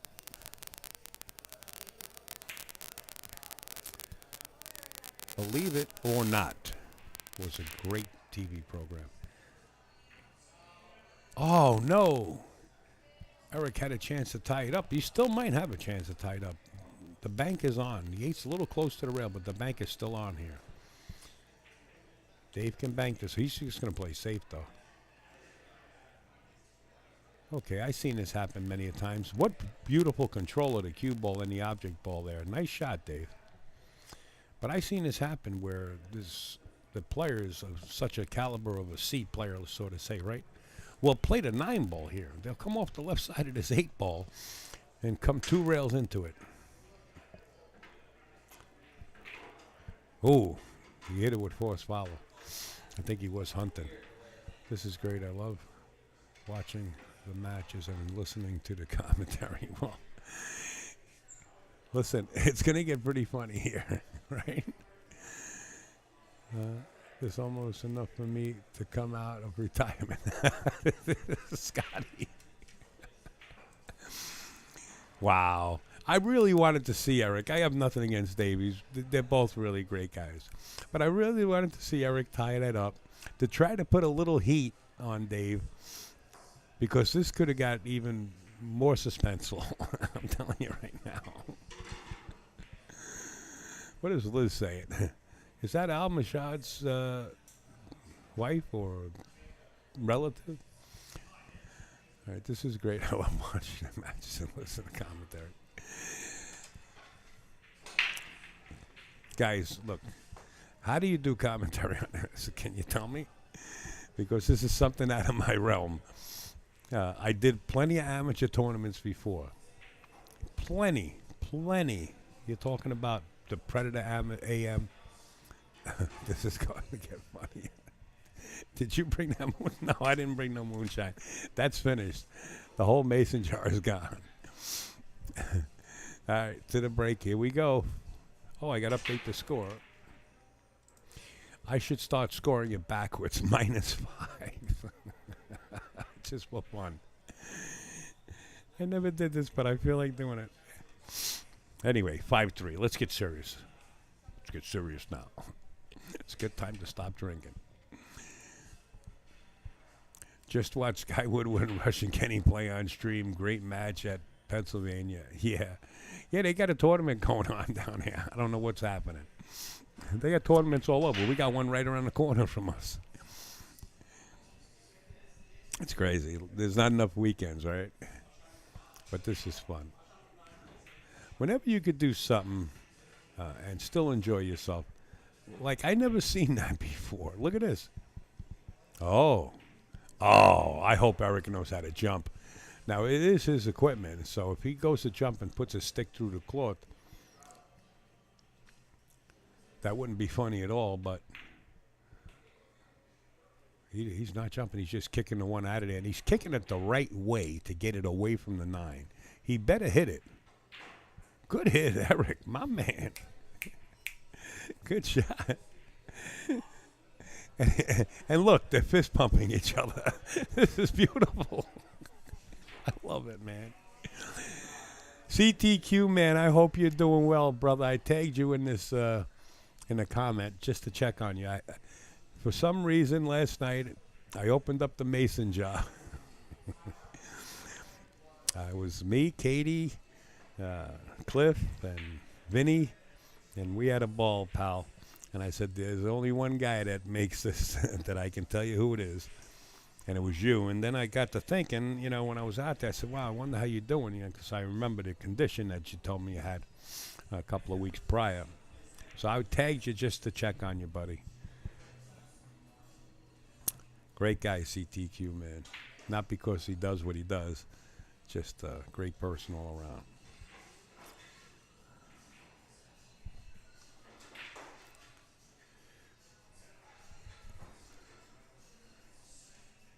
You've done my matches, and I haven't played good on TV since 1987.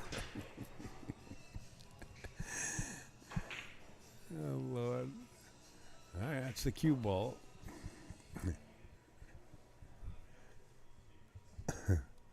I swear I'm laughing so hard my eyes are watering. All right, let's get serious. This is going to be a combination. Don't hit the rail. Make sure you go into the 9 here. Watch the rock. Oh, thank God the 2 stayed there. Wow. Eric, next time put some draw in that cue ball, my friend. But you did update the score to 5-4, and the heat is on. The heat is on. You good? All right, good, good. I was thinking about you, man, last night because we talked to, you know, like I said, I was telling people about you. You know Katie. You don't know Vinny. Maybe you don't know Vinny, but a couple of people I was telling you about. I said, gee whiz, he had that condition a few weeks ago. I said, I wonder how he's doing. That's why I tagged you in there, man. I'm glad you're doing good. Eric's just freewheeling. You know, it's different when you're, you know, he is a partner in the pool room, right? And let's put it quite frankly. Do you really care about let's say $30 that he put into the tournament, right, to get in? Do you really care at this point? Just get up there and swing a stick. And that could be dangerous towards his opponent.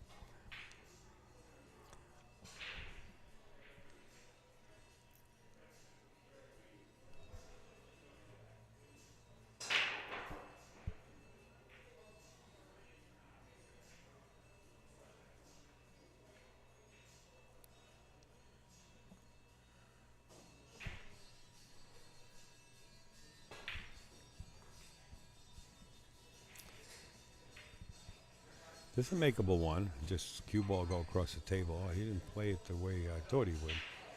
I thought he would cut it down in the corner where the cue ball is and just let the cue ball come across the table for the 2.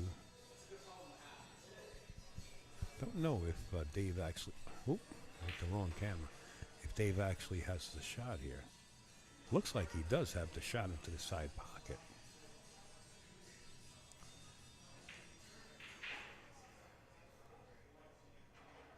Doesn't he? Or am I seeing things? CTQ, man, I got a funny story for you, man. I'll tell you in a second. So Katie calls me this morning. You know, we all stayed in a cabin. Well, 3 of us. Big 2-story cabin. And Katie calls me this morning. She said, Al, is my purse up there? I slept up in the king bed at the top of the cabin. And I said, I don't know. So I look around. I said, yeah, your purse is here. And I hang the phone up. And I still hear her talking to me. I hear Cliff talking to me. I'm like, how are you guys talking to me? They were talking through the cabin ceiling and floor. I was like, what the heck? I thought it was another bad night. Here we go to the break.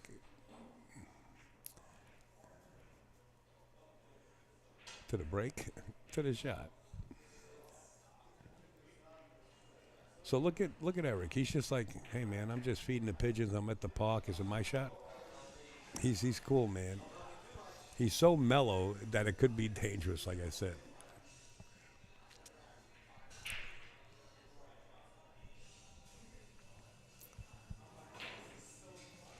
Fire when ready, Captain.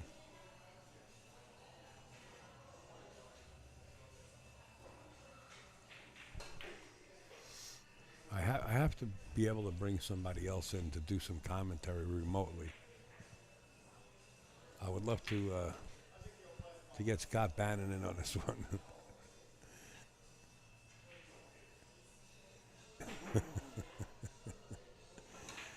Hey, nice shot. Very nice shot. He's got a little bit of the two ball that he can see.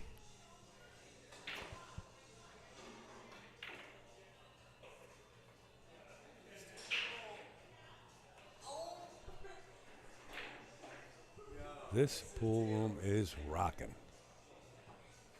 I love seeing that. Even their 7-footers, they got 7-footers are going, they're busy. I mean, you can't grab a table. This might be wired, I can't tell. If it's not, he might be able to hit it off the rail. Don't even look at it, just get up there and hit it.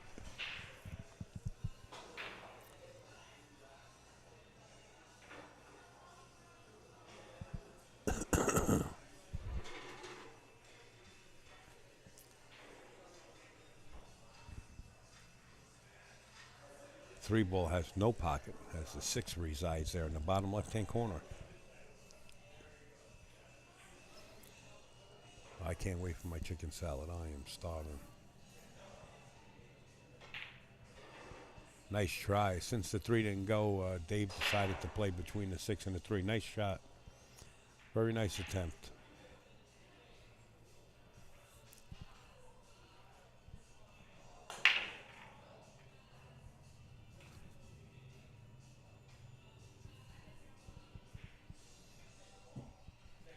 All these matches are recorded actually to an external hard drive. So if these players want their match, I just give it to them. There is no subscriptions where they have to sign up and pay money on a website.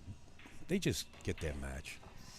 Of course. I mean, they come over and they say, "Oh, can you give me my match?" Absolutely. Bring a thumb drive, man. It's yours. Keep it forever. Enjoy it. If you guys can subscribe, I'd appreciate it.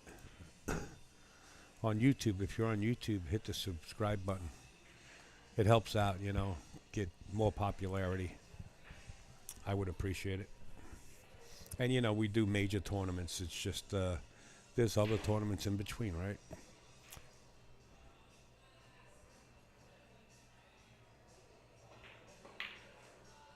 Shot. A 4 ball is the pink, a little too close to the office.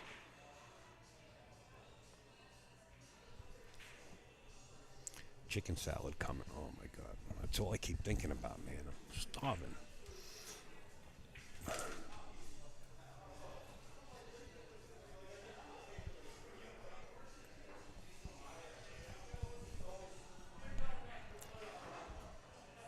Playing safe behind a 9?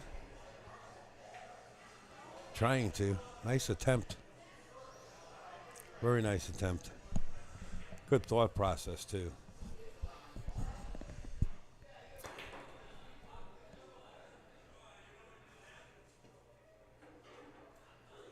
Cheryl Phillips Bruna. She's the wife of Chris Bruna from Virginia.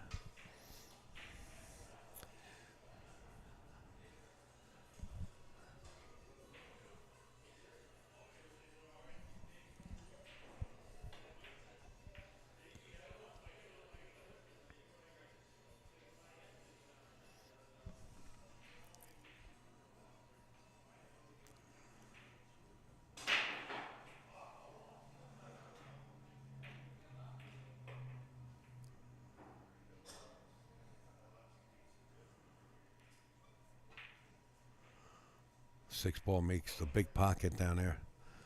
And I believe he moved the 6 out of the way just enough to make that 5 ball, which is the purple ball.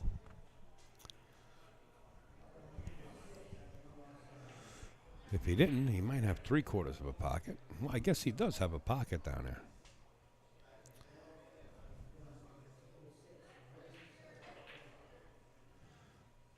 He did have a pocket. Now there's no pocket. And look at the 9. Well, the 9 stayed out of the way.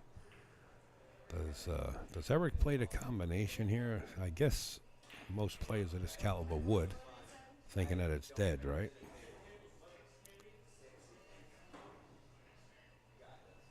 Dangerous.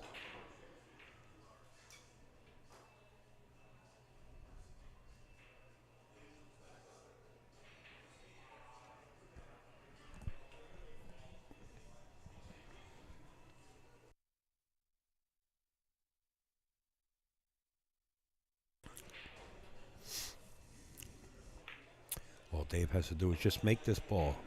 Don't have to do nothing special. Just make it hit the point of the side pocket. If he can get the point. Nice shot.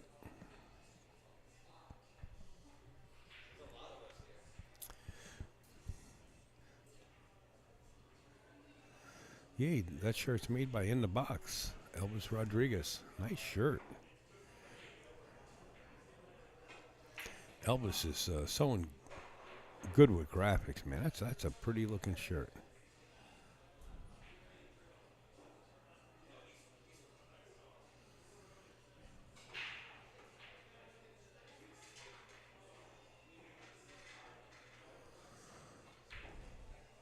Little reverse, straighten the cue ball out, go long past the side pocket if you want. Inside dope. Get it? No, you got to stretch it out. Watch that side pocket. Oh. Sometimes those point on the points on those side pockets help. Sometimes they could be brutal. That time it turns out that they did help. This is a big game here. Big game. Now, like I said, I don't have any horse in the race, but I would like to see this go 5-5. I want to see what kind of heat Eric can put on Dave here and how Dave fades the heat, knowing that a C player is now tied up with him because Dave knows that Eric really doesn't play much pool and was trying to help Eric.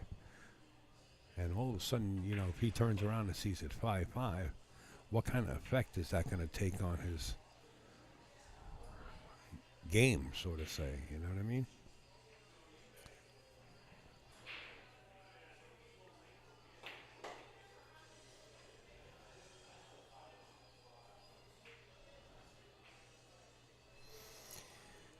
You see Eric on the side shaking his head no, like how did I miss that? Or how can I win this? You're not doing nothing wrong, Eric, because he knows what he has to do, right? As you're a novice, just starting out, you know what you want to do. It's just that your mechanics are not there. But you know that ball has to go in that pocket. And now he's left real tough. He doesn't know how to roll up and play safe.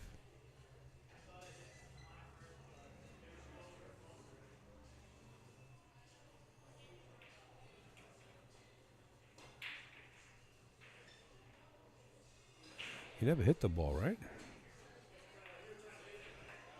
Did he actually try to back cut that 8-ball? That was like impossible. He might have tried. Wow, this is like ball in hand is a gift from there, right?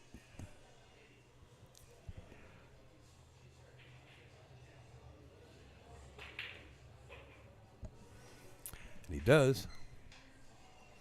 David goes up one game. I would have liked to see a nickel apiece, but now it's 6-4. 6-4, folks. You guys and gals that are sending in the request for those tickets to win that cue stick, just give Eric some time. He's in the match. It's a gentleman that you see shooting at Eric Walsh.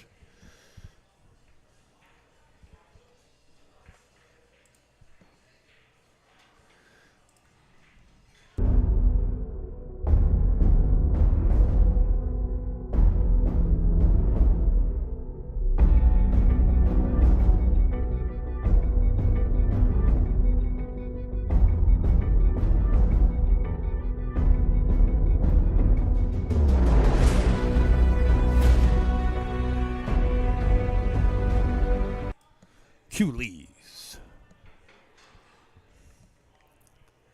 To the break. One ball went in the left side pocket. Two balls going to dress up for the corner on the left side.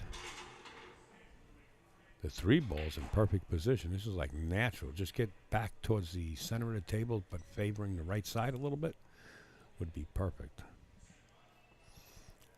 It's laying good. You don't have to do much here.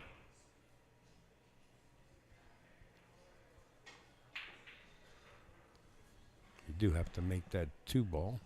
Notice where the cue is. He would have been no good for the three. Got to get over a little bit more.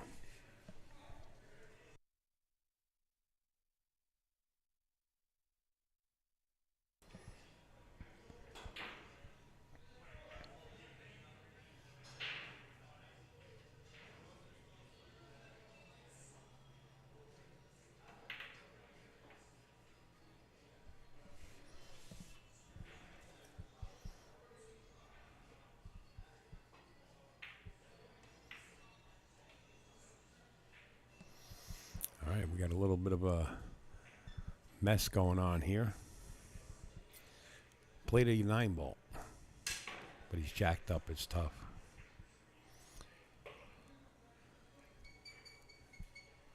Wow.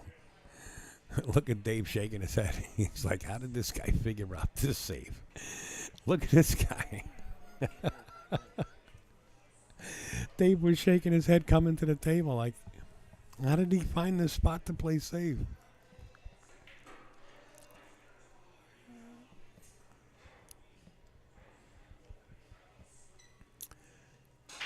What do you want to do with this two ball? Do you want to hit the bottom of it?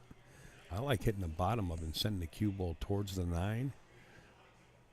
Just to cause separation. Not just kick it to kick it.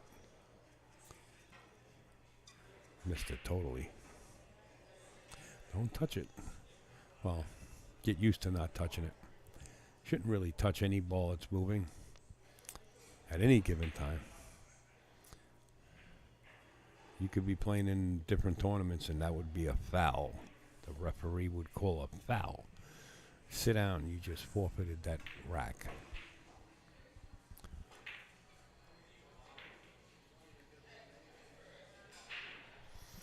The 12, the two ball doesn't go. It doesn't go from there. Let's watch the hit. This is going to be close. Oh no, he's got the two ball, but still going to be close to the 8. Wow, he did make the two ball. That was close. Nice shot, Dave. Dave from Buffalo, folks. 8 hours to get here. He supports the tour, without a doubt.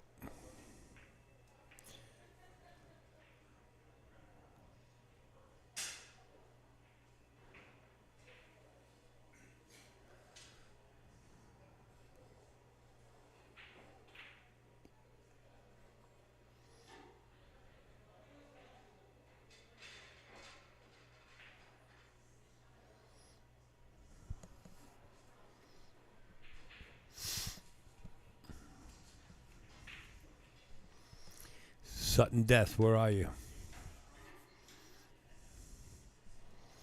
I hope you're not watching this on your way here, but asking, where are you? I don't want to hear nothing later on. Oh, I'm sorry. Has Eric seen this game play?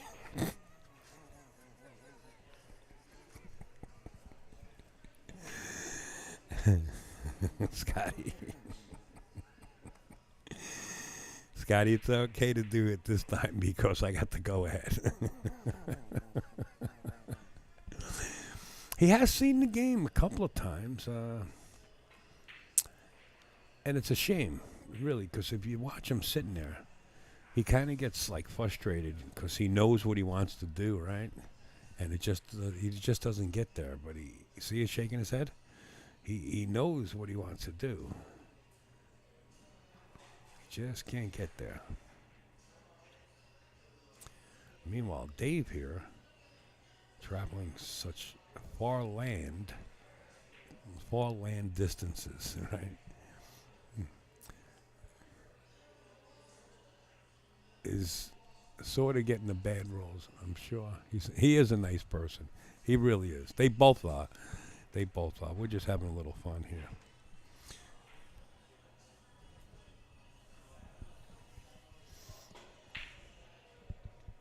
But what happens, Scotty knows, what happens is when you play a C player, right?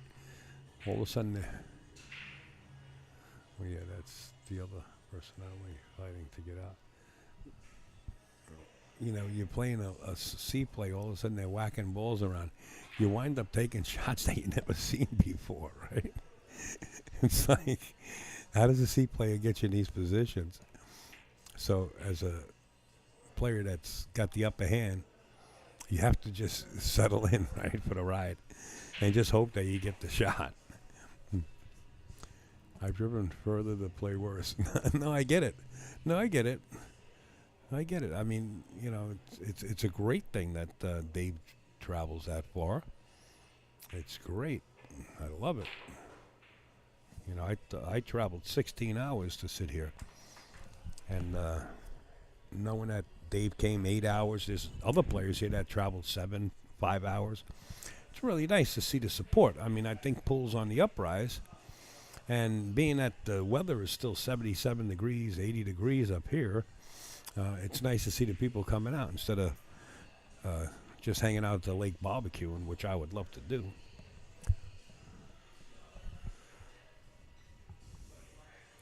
I did film it a few times. I did. I truly did. Oh, let's watch this hit. Good hit. Yeah. I've done this. I've done a match like this, believe it or not, I think both of them were in the finals or the semifinals. And I believe it took over 3.5 hours.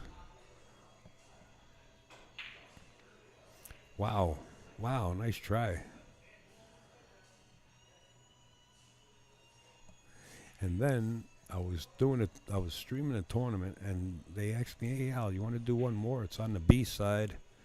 If you want to do one more. If you don't, that's okay. Lock it down." And you know how I am. Yeah, I'll do it. Throw it on there. And that one took longer than 3.5 hours. Sometimes you're better off saying, "Yeah, I'm getting out of here." I don't want to do that. Yeah, I feel bad. Plus, I love it. Come on, Eric. Swing for the fence. Nice and slow. Too slow.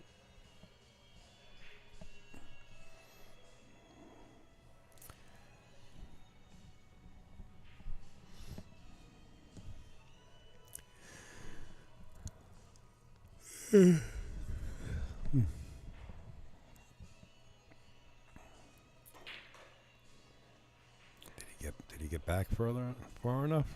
I think so. I believe Dave got back. He could be I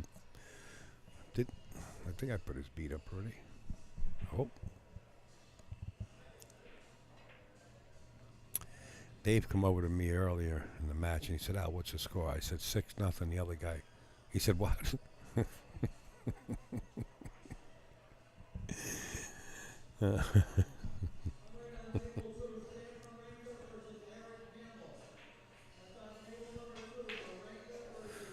Oh, wow.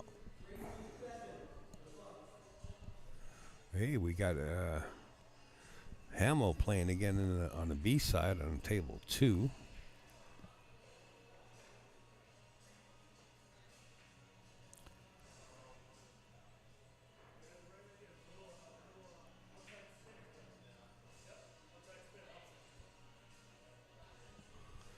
They're having a conversation between each other.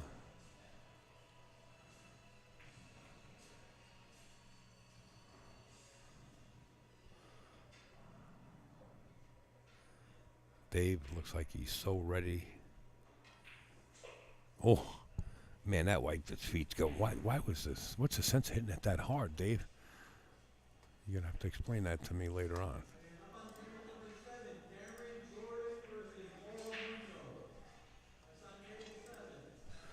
7-4. We're getting there. Nice tempo. I could actually see outside. I can see my car. Cool.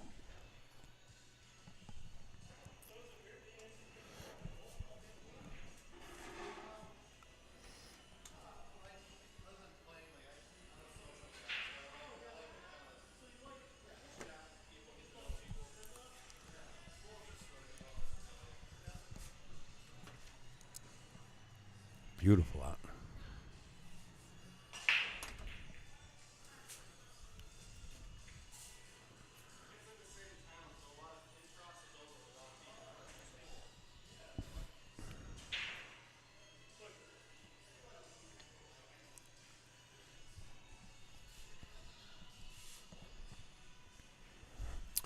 Next up, Buddy Hall and Earl Strickland.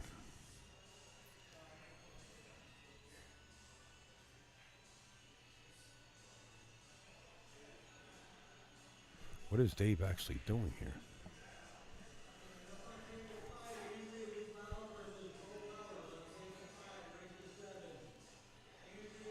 Well, Prowers match just got called. Race to 7, so that match is on the B side.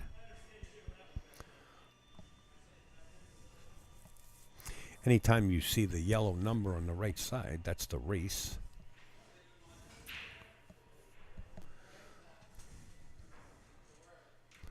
What's Timmy saying over here? Oh, just watch Sky Woodward and Russian Kenny.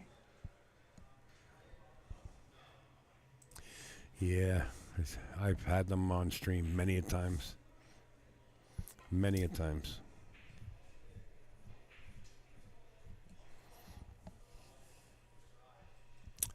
The Steinway Classic really was the top tournament back in the day here in New York. And we always used to get over 250, 260 players from around the countries, around the world. Wow, ball in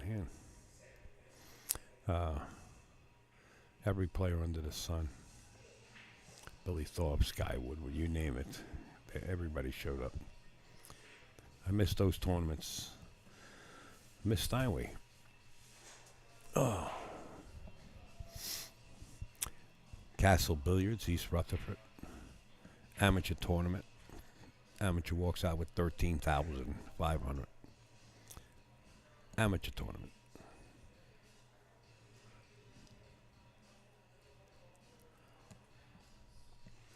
Done it. And I'm going to continue to do it. And the new system that's being made as we speak. In fact, the developer is here. And there's two developers are here. 2 developers. Top notch. You'll be able to have it in your pool room for yourself. And make the money yourself.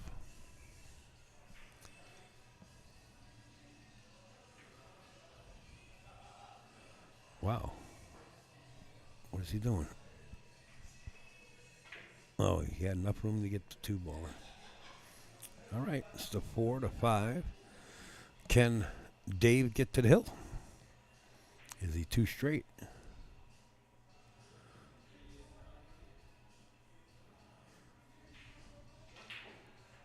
Beautiful shot. Nice shot, Dave. How was the stroke on that one? Great shot. Do you take the 6 with you, bump it out of the way, or he's trying to draw it back around and shoot the 6 in the same pocket? Very careful. Yeah, you take the 6 with you. There's the shot if you make the 5.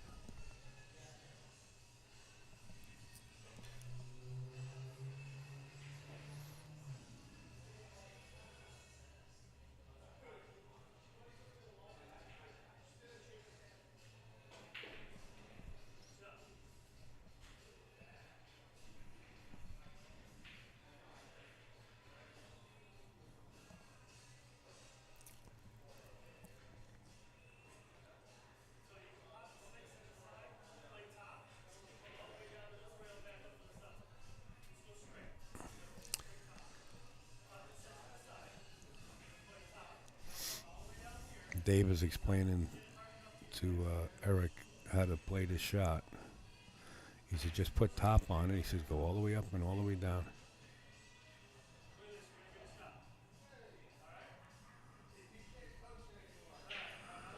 And Eric says, hey, thanks.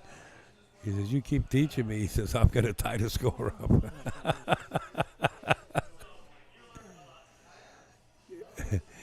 Dave says, Eric, you learned a lot today. What a great match. You can't make this up, man. You can't make this up.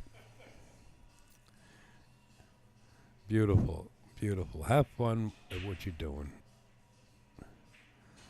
You can't make this up. Wow. This is my very first recording of a match like this, though. Like, I did matches where there was, and I don't like to use amateur, but that's what they're called, right? Where it took a long time and neither one can make a ball and they're testing rails and all this stuff. Where they didn't teach each other, but these guys are going back and forth. Wow, does this 7 go? It should go. It looks like it goes.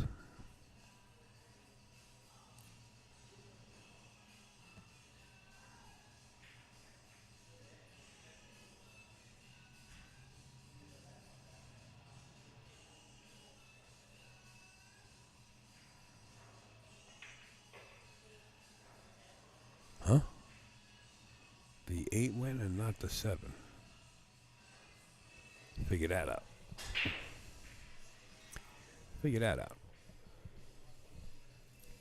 I gotta love it when 2 players. You do. I mean, I haven't seen this in a while. This could get Dave to the hill. Roll it. Roll it. Bottom left-hand corner. Forget about that side pocket. You can't make him in the side. You've tried it numerous times. Roll it right in the side. I mean, in the corner. Roll it. Little pace, but roll it. Good shot. Oh, wow. I thought it was in the pocket. Nice try. What time is it? 5 o'clock. The union just called and said I could take a break.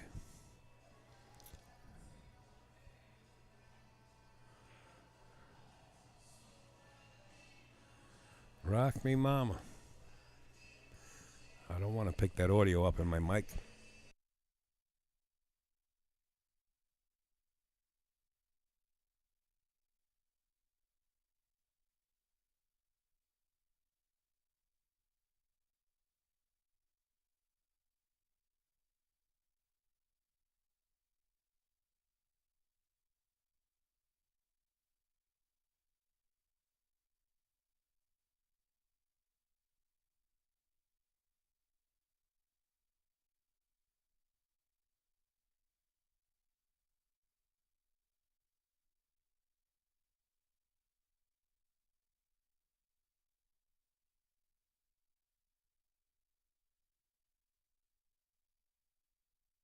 Oh my God.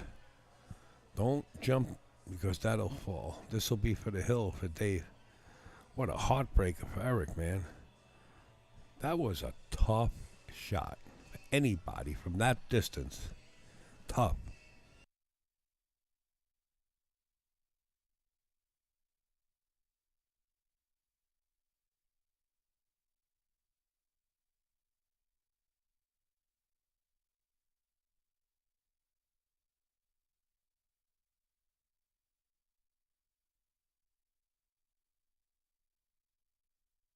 So Dave makes it to the hill. 8-4.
just got the update.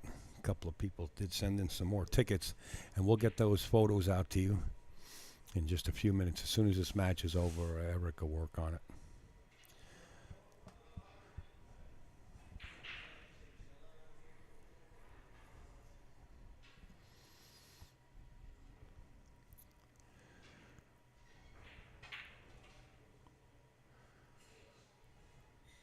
Hey, take a look at the score tablets back there. That's pretty cool. I wonder if Bo Prowers did that. Bo's pretty unique person. He likes playing with technology. Shot. Just draw this back just... Oh, wait a minute. The 4 ball's a pink ball. How about just stop it? Stop it right there. Ooh, excuse me, right now. Wow. Fire when ready, Captain. You know who used to hit him like that? George Breelove. The flamethrower. Man, he used to fire balls in the pocket. I seen him last January. This is just a little pinch draw because you got to get the angle off the 5 to, which is the purple one, to come back for the 6. So you want to get up the table just a little bit more. Oh. Overdid it. And I don't believe he's going to leave a shot. Come on, Eric. Bank it in. Kick it in. I watch the scratch. And ball in hand. He walks away from the table like, I don't know what I just did, but it wasn't right. Oh, Lord. Nice touch. 6 ball way up table. This is perfect. Center ball, just let the cue ball run down table. Don't have to draw too much. Take it easy. Perfect. Now, you want to get to the left side. When you're a lower class player, you play to the right side. You play the combination, right? You start hunting the cheese, but... Oh. That's a swing and a miss. Position was okay on the 7.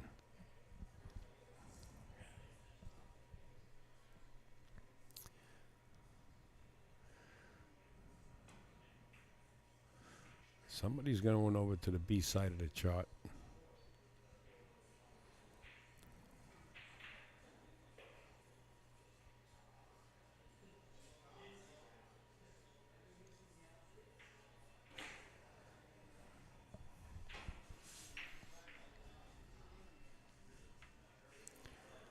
Shrooms. I don't know how many people are watching right now, but I wouldn't predict many until we get some headliners up there, and they're working on the other side of the chart. Hey, 23 people. Cool. Thank you, everybody on Facebook. How many watching on YouTube? Let me check that out.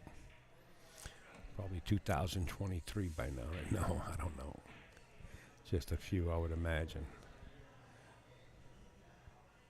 How do I tell anyway?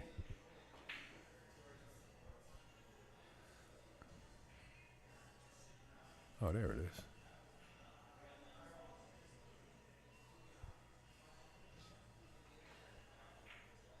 I don't know how to tell. I think on my mobile device it shows up. I'm good.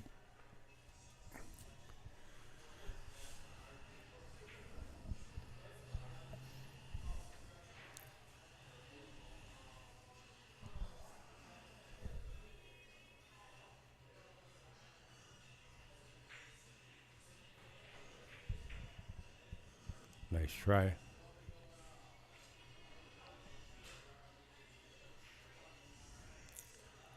Ball in hand. Opportunity arises for Dave.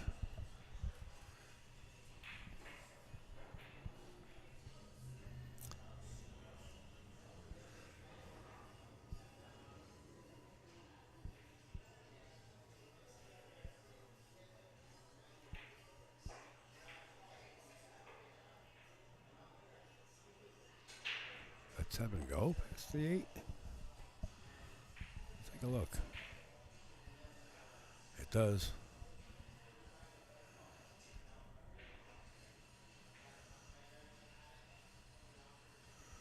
So you guys notice how much room's between these tables? Each player can shoot back to back without disrupting each other. The owner really, that was one of his pet peeves. He wanted room between the tables. Shot. Watch the Nina.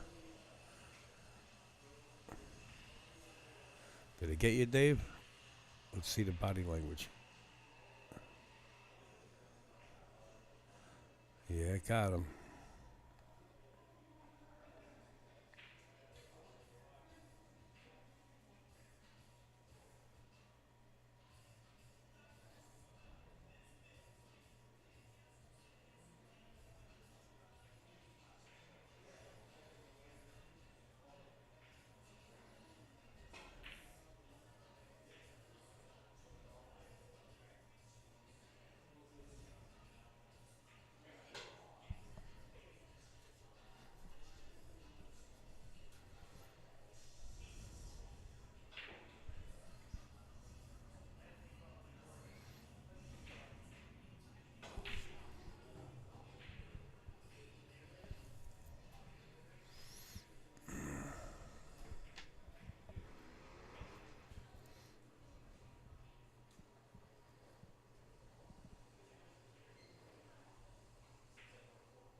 All right, looks like Dave's going to put this one to rest and send Eric Walsh over to the B side. He'll be playing a race to 7 in his next match as Dave moves ahead on the A side. Nice game, you guys. Nice game. Both great sportsmanship, and I mean, you know, sharing knowledge with your opponent. Why not? Why not?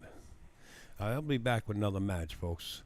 You know, Mike Zuglan's throwing matches left and right, anything he can, because he's got to keep this tournament moving with just 10 tables in the room. So we got to take whatever we get. Let's go to the other side and see what's going on over here. I'll take this down. Oh, that's the gentleman Hamill. He played before. And I'll take the scoreboard down. And that's Sam. He's actually from Pennsylvania.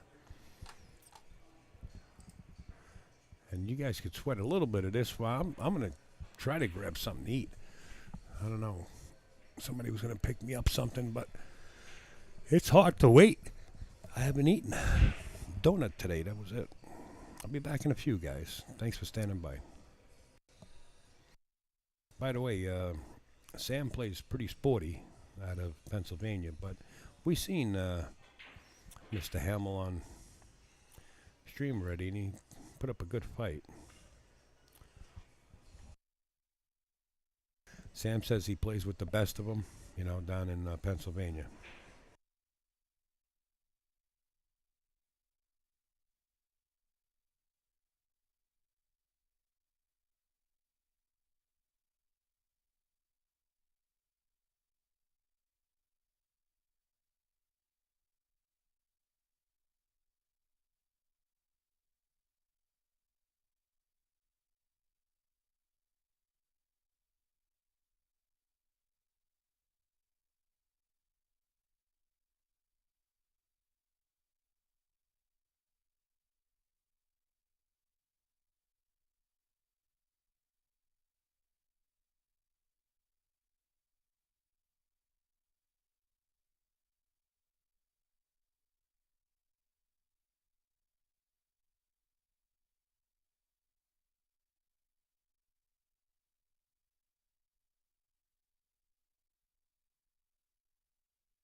Folks, I think they called another match on the main table as I was outside.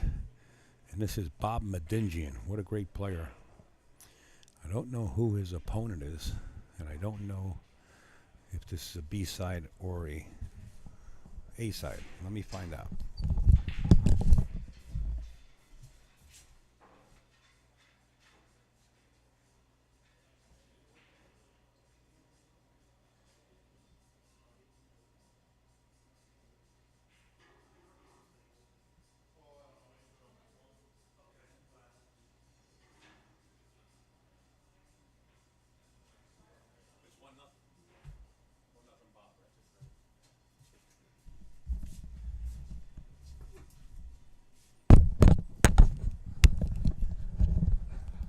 All right, so we got Bob Medingian versus Buddy Oldham.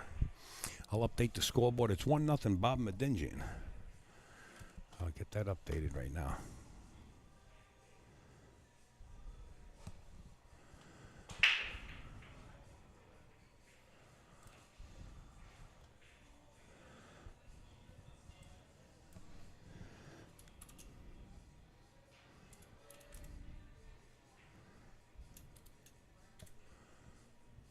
Bob Medingian. And he's playing Buddy.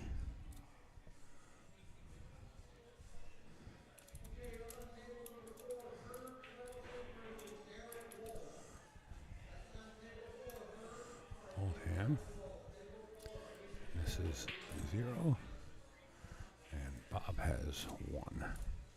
And we'll move the scoreboard over for you guys. Bob Medingian versus Buddy Oldham, 1-0. And I'll get 935.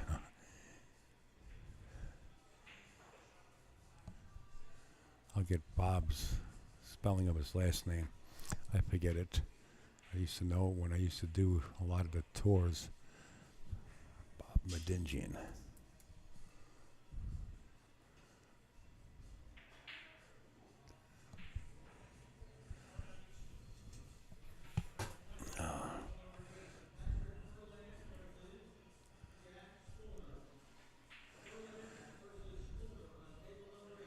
Is it Madigian? I believe. Bob Medingian? I believe so. I'll take a guess. Don't kill me, Bob. I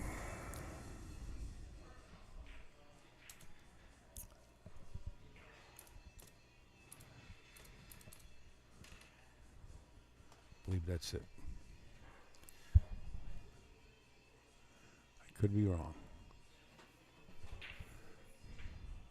Let me look it up another way here.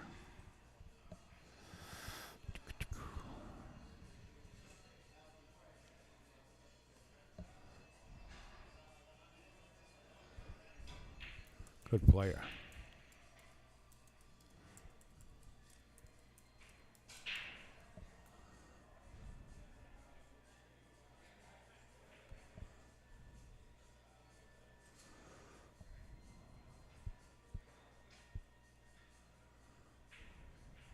That's not the spelling. That's it? Okay, thanks, Scotty. Appreciate it. Maden.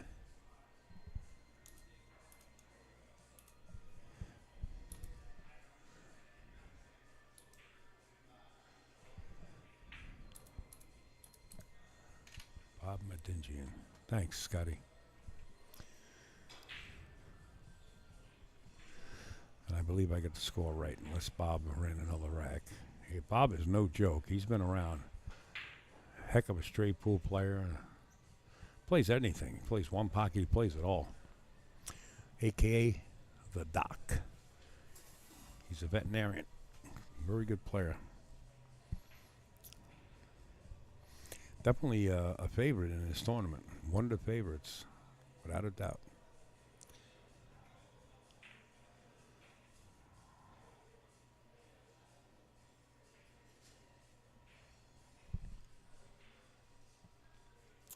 Take the eye out from in between the D and E.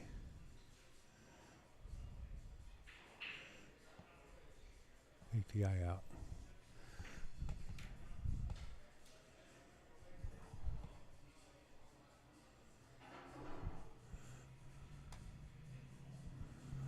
Take the eye out. Okay. Like that, I guess.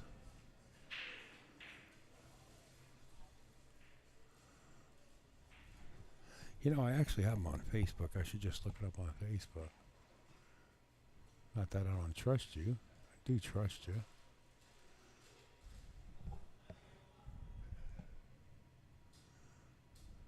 All right, so you said it's...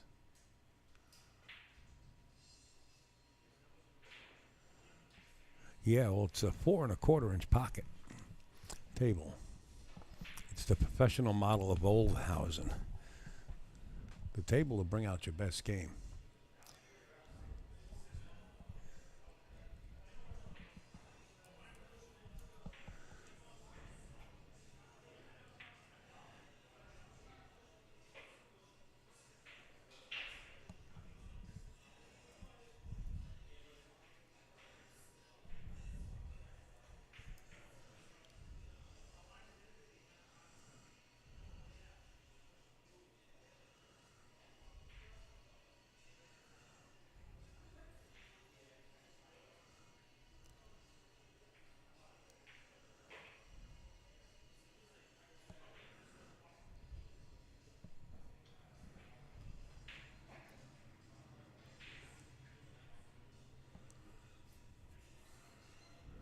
How to hit it is good. You got to hit this one good too.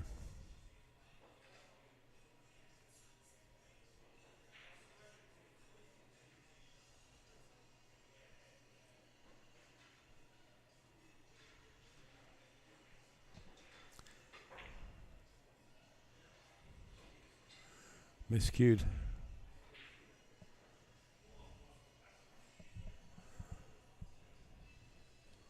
Ball in hand here for Buddy.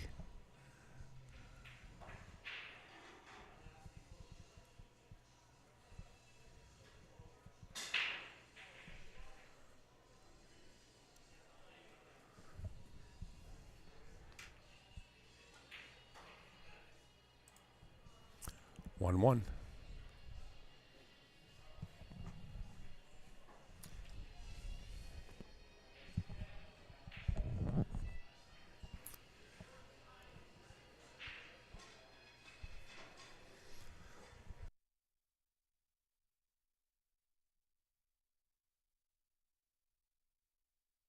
I think Bob Medingian was a blind bid also in the players auction.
I say if the 6 is on, play the 1-5 combination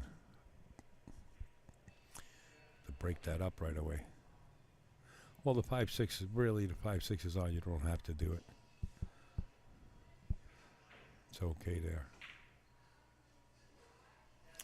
Well, this young man's just free stroking. Buddy Old Ham. Met him yesterday.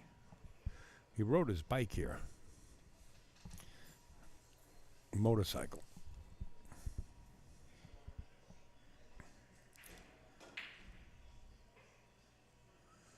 Nice shot. Don't shoot the purple one. That's the 5 ball. Yeah, he realized it. Or he just was taking a look at the 5-6 to see if it was on. It's on. Dead nuts.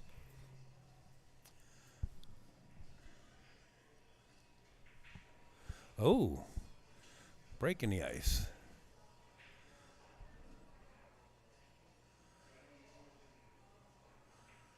Look at Bob. He can't believe he's safe here. I think he's a favorite to kick it in if he kicks it the other way.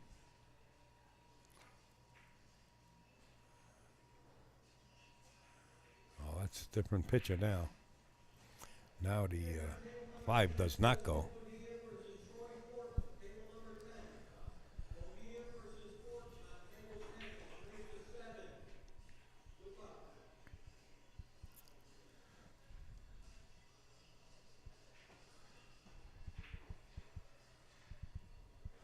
If Bob doesn't get out here, then we're definitely going to call Neil.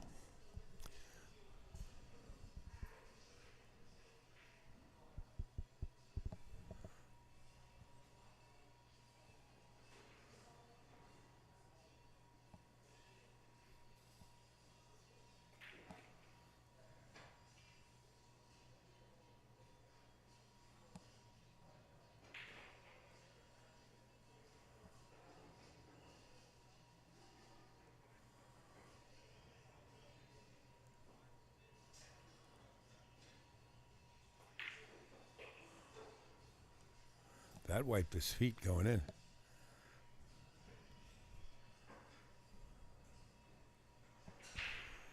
It's a tough table, man. I'm telling you. And oh, look at this.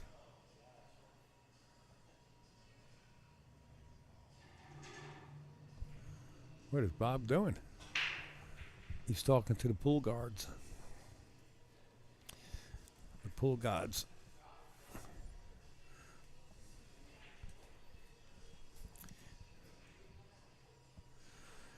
Well, if you want to miss like this, right? You really don't want to leave your opponent anything. So he hasn't left much. Wow. If that doesn't go in the pocket, Bob's going to shake his head. Yeah. Bob says, I deserve this. All right, you know what to do here, sir. Kick it up table if you can get it past the 8.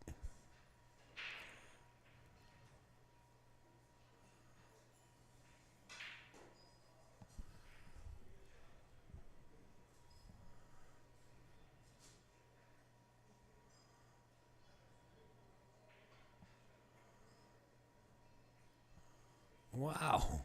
Both of them just didn't cut into that 6 ball. Wow, that was harder to do when you're 8 foot away or more from the 6 ball.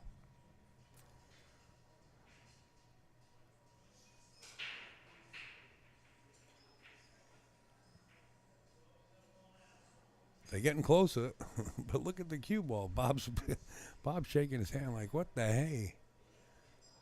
What did I do to deserve this?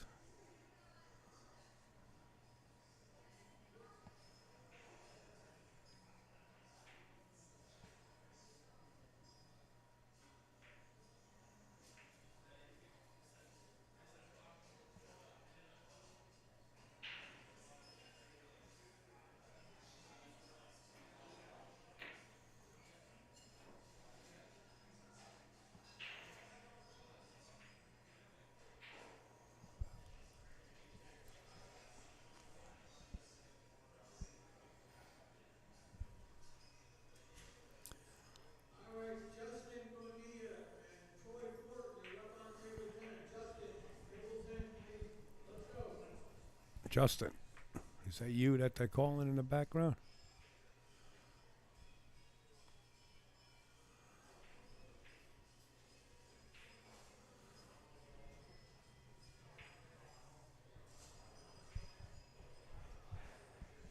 Look at this lead. Bob's going to be sick. Look at him. Look at Bob. He's sick.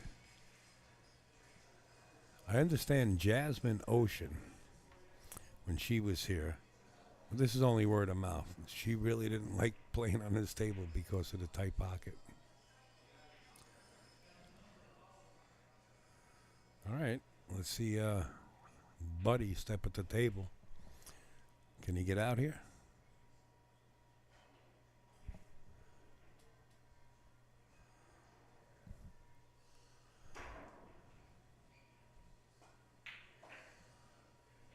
Good shot on the 50-yard line, though.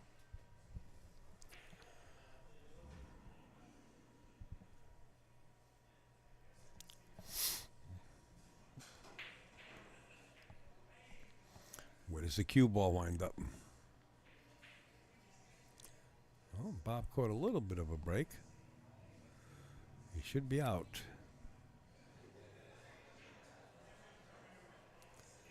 Might have to spin some inside on this, though, to keep it on that level with the 9 ball.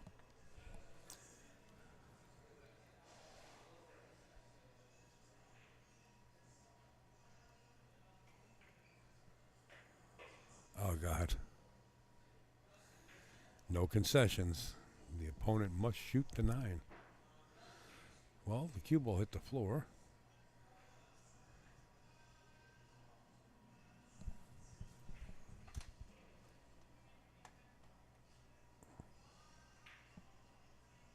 Wow. Wow. Tough table. Bob can't believe he's back up here. Ball in hand on a neener and missed it. Tough. Oh, wrong score. Let me put it back. I had the cursor on the scoreboard waiting to put it up for Buddy. Went the other way, 2-1.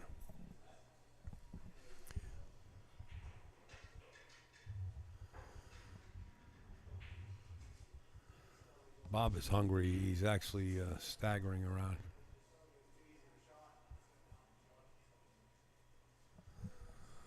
I'm starving. I don't know where. Oh. Let's see. Let's see if I get a message through.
Justin's got 5 minutes to get to the table or else it's a forfeit. Justin, if you're listening in, get here.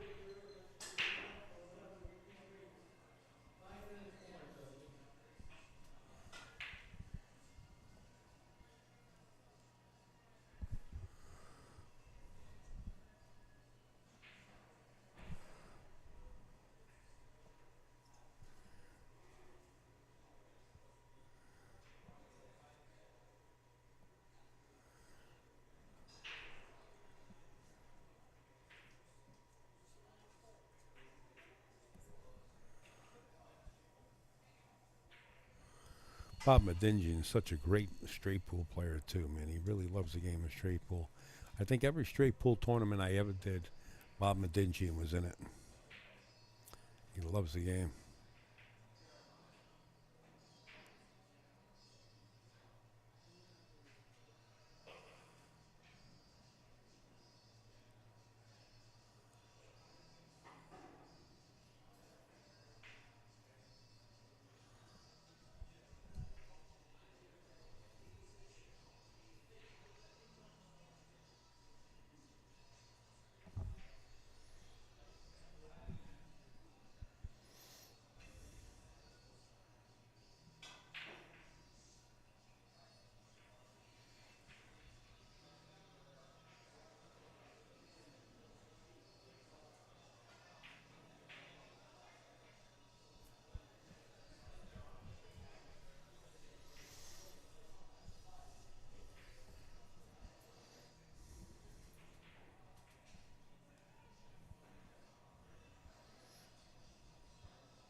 Nice shot.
Not a person on earth would bet against Bob getting out here. On earth. But on this table, maybe.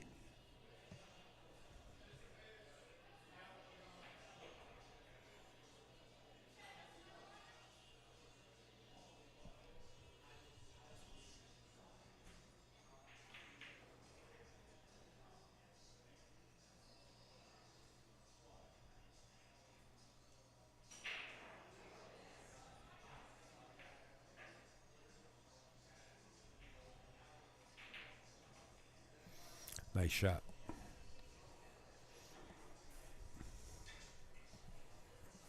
Just trying to keep them straight and keep them easy as possible. Starting to adjust to this tight box. Well, 4 1/4, it's not that tight, but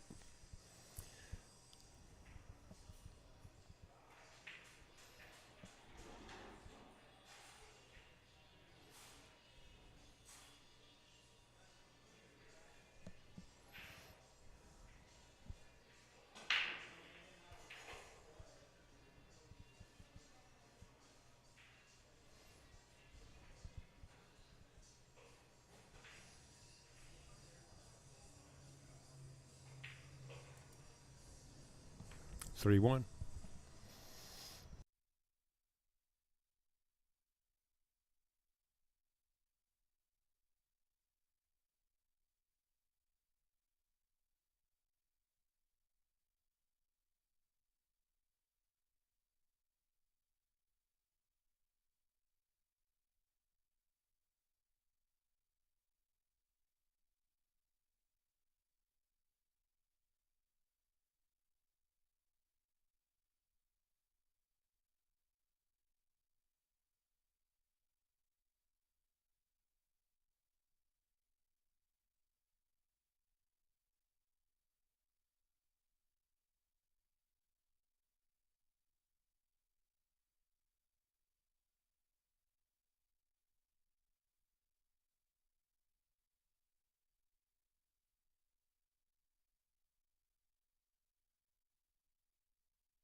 Looks like Justin at Mike Zuglan was looking for. Just came out of the Italian restaurant next door, and then you hear people say, "Here he comes."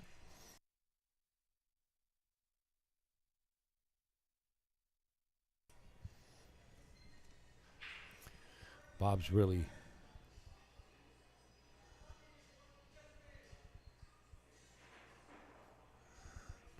adjusting to this table.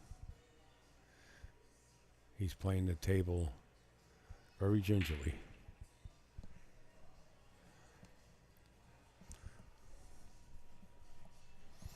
You know, he was actually up at Jason Shaw's room practicing with Jason, playing some one pocket a while back on a tight table. So he knows how to adjust.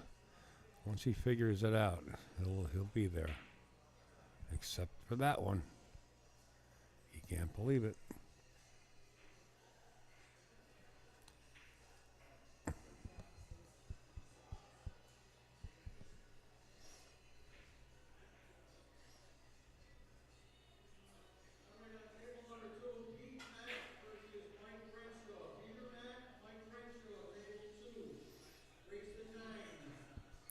Wow, Mike Renshaw is playing somebody on table 2, race to 9, so that's a winner's side match also.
Well, I guess the 7 goes. He played position for it that way.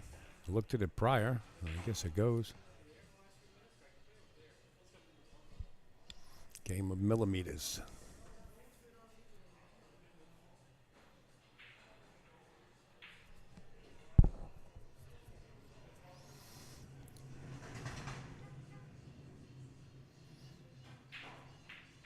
Shot.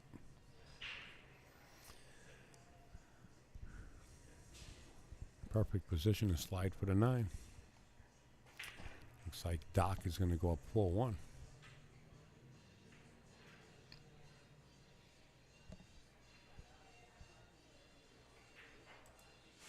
And does, 41.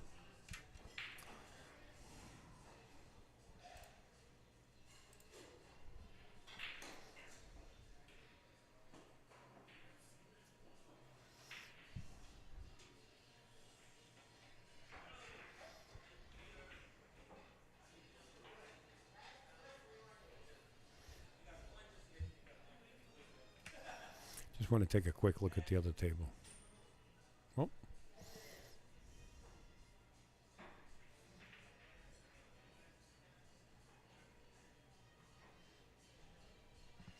Renshaw is out there.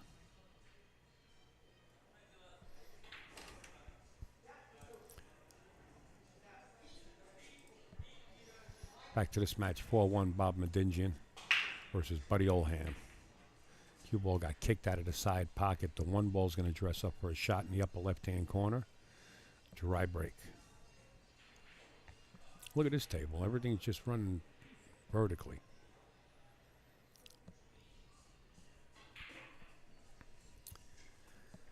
Upstate is starving.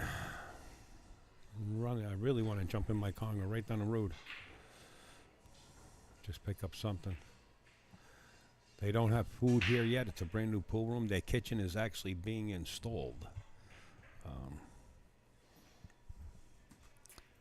It's all kind of new equipment, all brand new equipment.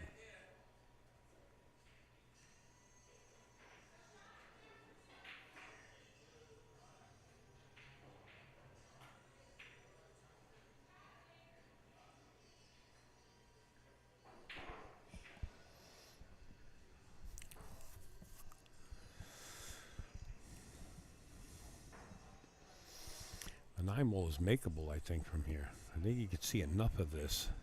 The 9-ball is wild in this tournament. Well, so it's a race to the 5-9 combination, unless Doc just feels like running out. He might play the 2-9 combination. Let's take a look at that. All right, the 2-9 is on. He can make this 1, get on top of the 2, and play the 2-9 combination from up there. Not that he likes to do that, but it's on.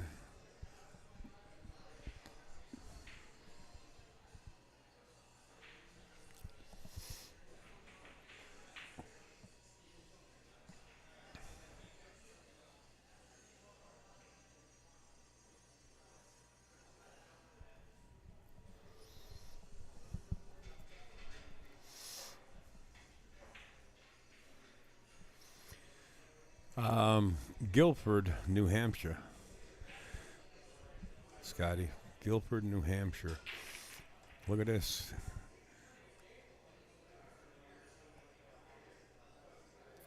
I punch in Guilford, New Hampshire, but I used to punch in Laconia, New Hampshire, and still come up with the same thing. WINNI Bar and Billiards.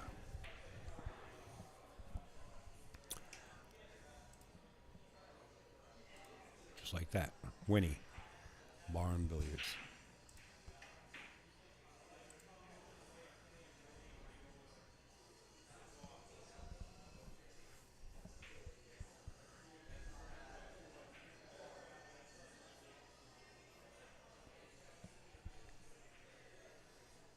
You got it, brother.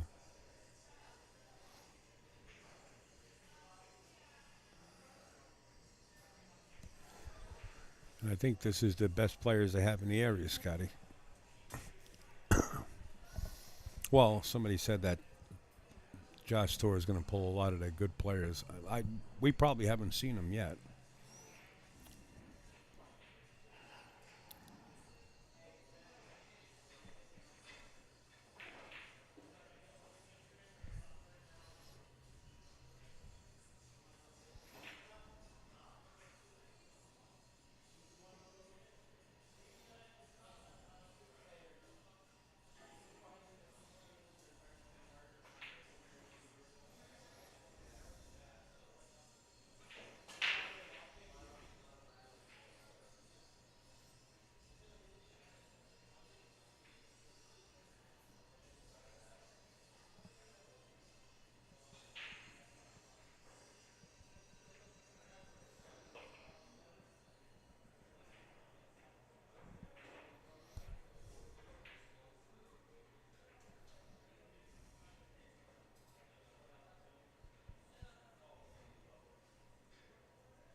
Shot. Looks like Bob Medingian is going to put another beat up on his side of the scoreboard here.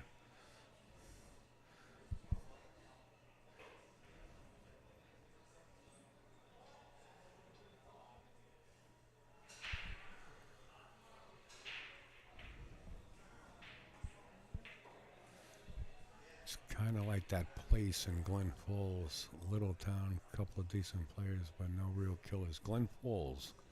Glen Falls. Oh, I know what pool room you're talking about. Yeah, the same owner that owns Straight Shooters in Amsterdam. I believe his name is Rich Timberland. I did a free live stream for him up there. Who used to live up there? What's her name?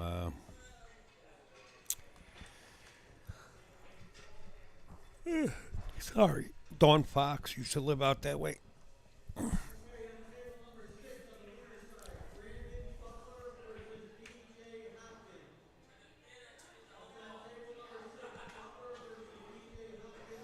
Did I put the score 4-1? I already put a score up?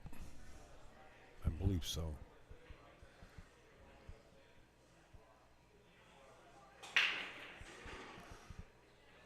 He hit him hard, man. He hit him hard. He can't believe he's not making a ball. It's a tough table, man. It's not like a one-pocket table, you know, like triple shim. It's not like that at all. But it is tough. I'll be right back, folks. Sam from Pennsylvania wants to talk to me. Be right back. Stand by.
5-2.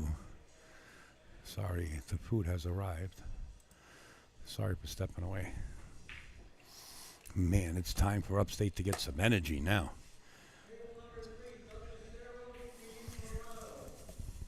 Zuglan calling matches like a madman back there.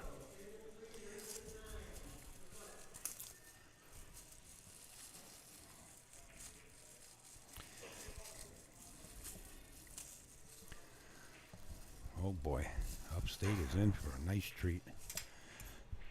If you guys ever come here, you want to get, oh my God, the best. Now I'm waking up.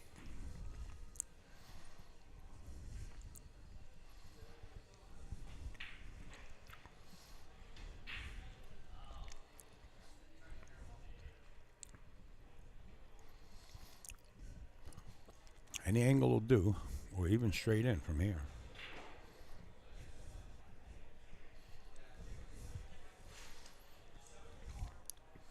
You could pinch it back a little bit or stop right there. Or go straight in. That's fine. The 9-ball being in the middle of the table makes it a little bit easier.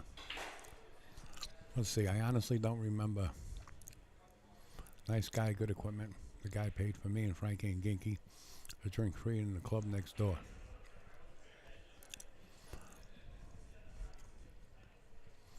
Is this the first time this event is at the WINNI Barn Billiards? Yes, it is, Brenda. First time the Josh event came here. What happened? Oh, he hung up the 8-ball.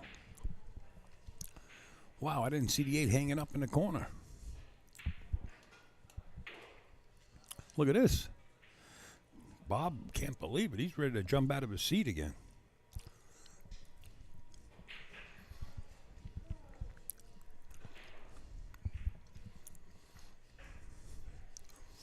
He called the corner pocket, but he doesn't have to call it.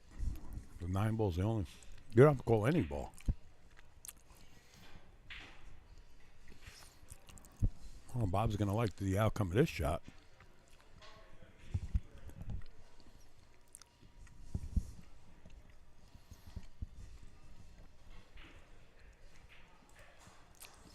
(6-2). I don't want to get in Bob's head and tell him this table's 4 1/4. I'm pretty sure you figured it out. What you do is you put your hand in the pocket to get the balls, and if your knuckles are rubbing on the side, basically if you have a normal hand, you know, instead of being a Bigfoot or something, you can tell.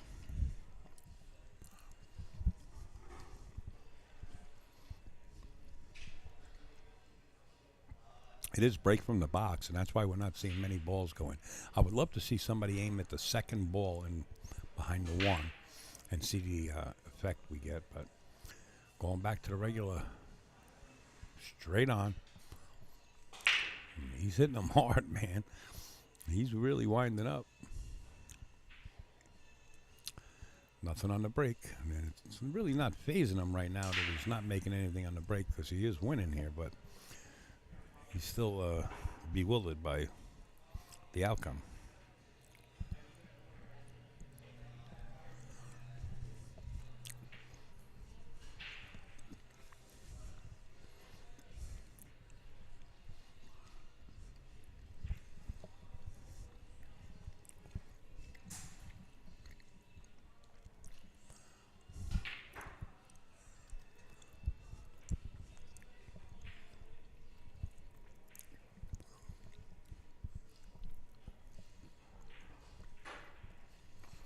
Nice easy save here. Bump to 6. Oh, we got a bump to 6. That's going to come back to put a bruise. This is laying pretty good. 4 in the. You can play the 4 in the upper corner from here and just follow it up with a 5. The 5 is the purple 5. We are playing with the Aramith black. Oh, what happened there?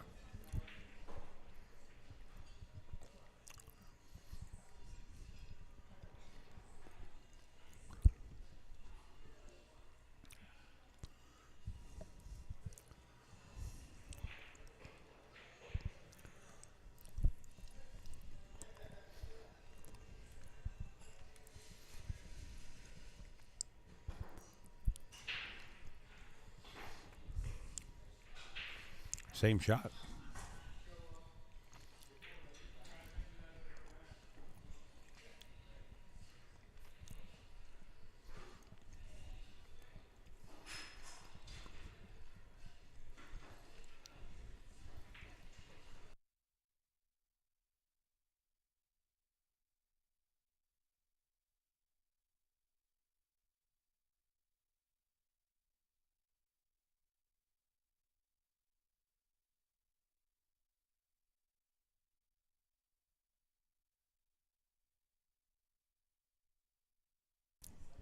Shot.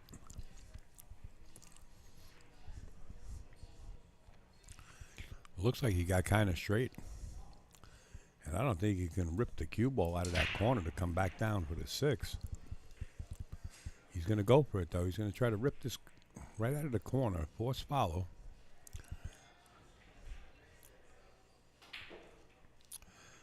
Yeah, can't get around that 7 ball.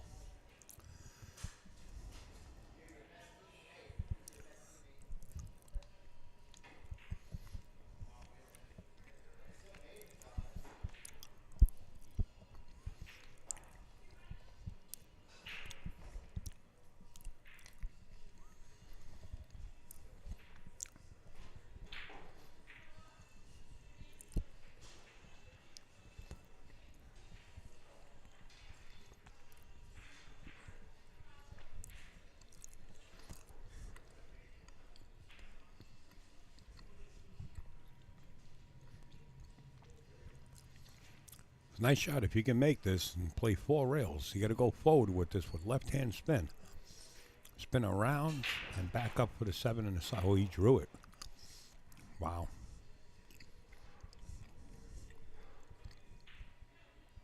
Don't worry about it, buddy. A lot of professionals did that.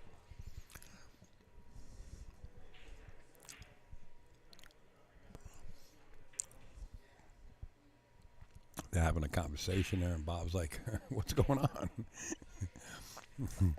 Maybe they know each other.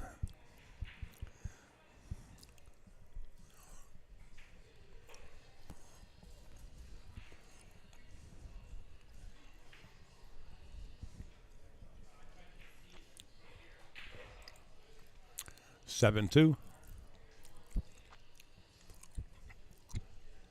Oh, it was a race to 7. I apologize. I thought it was a winner's side match. I wouldn't think Bob Medigian was on the B side. He's one of the favorites and snapped this tournament off. So Bob trudges ahead as Buddy Oldham is eliminated out of the JOSS Tour. First time at the WINNI Bar and Grill. Good shooting, Bob.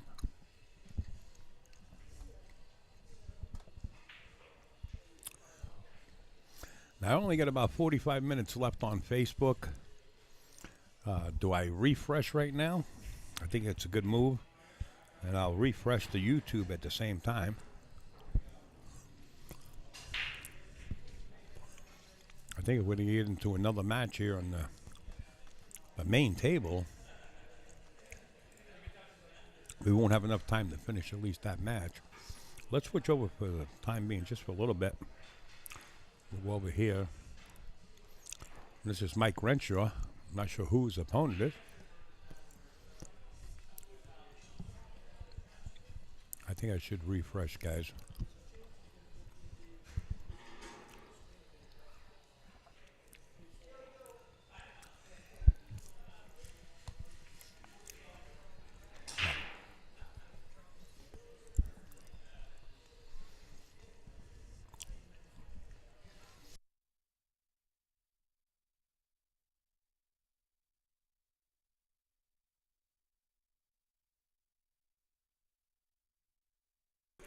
Wow, Ray Mack and Dave Hall up on the main table. I'm gonna have to refresh real quick, guys. There's gonna be a good match coming up. These two next players are also 2 favorites to win the tournament. Let me refresh and I'll come right back. Promise.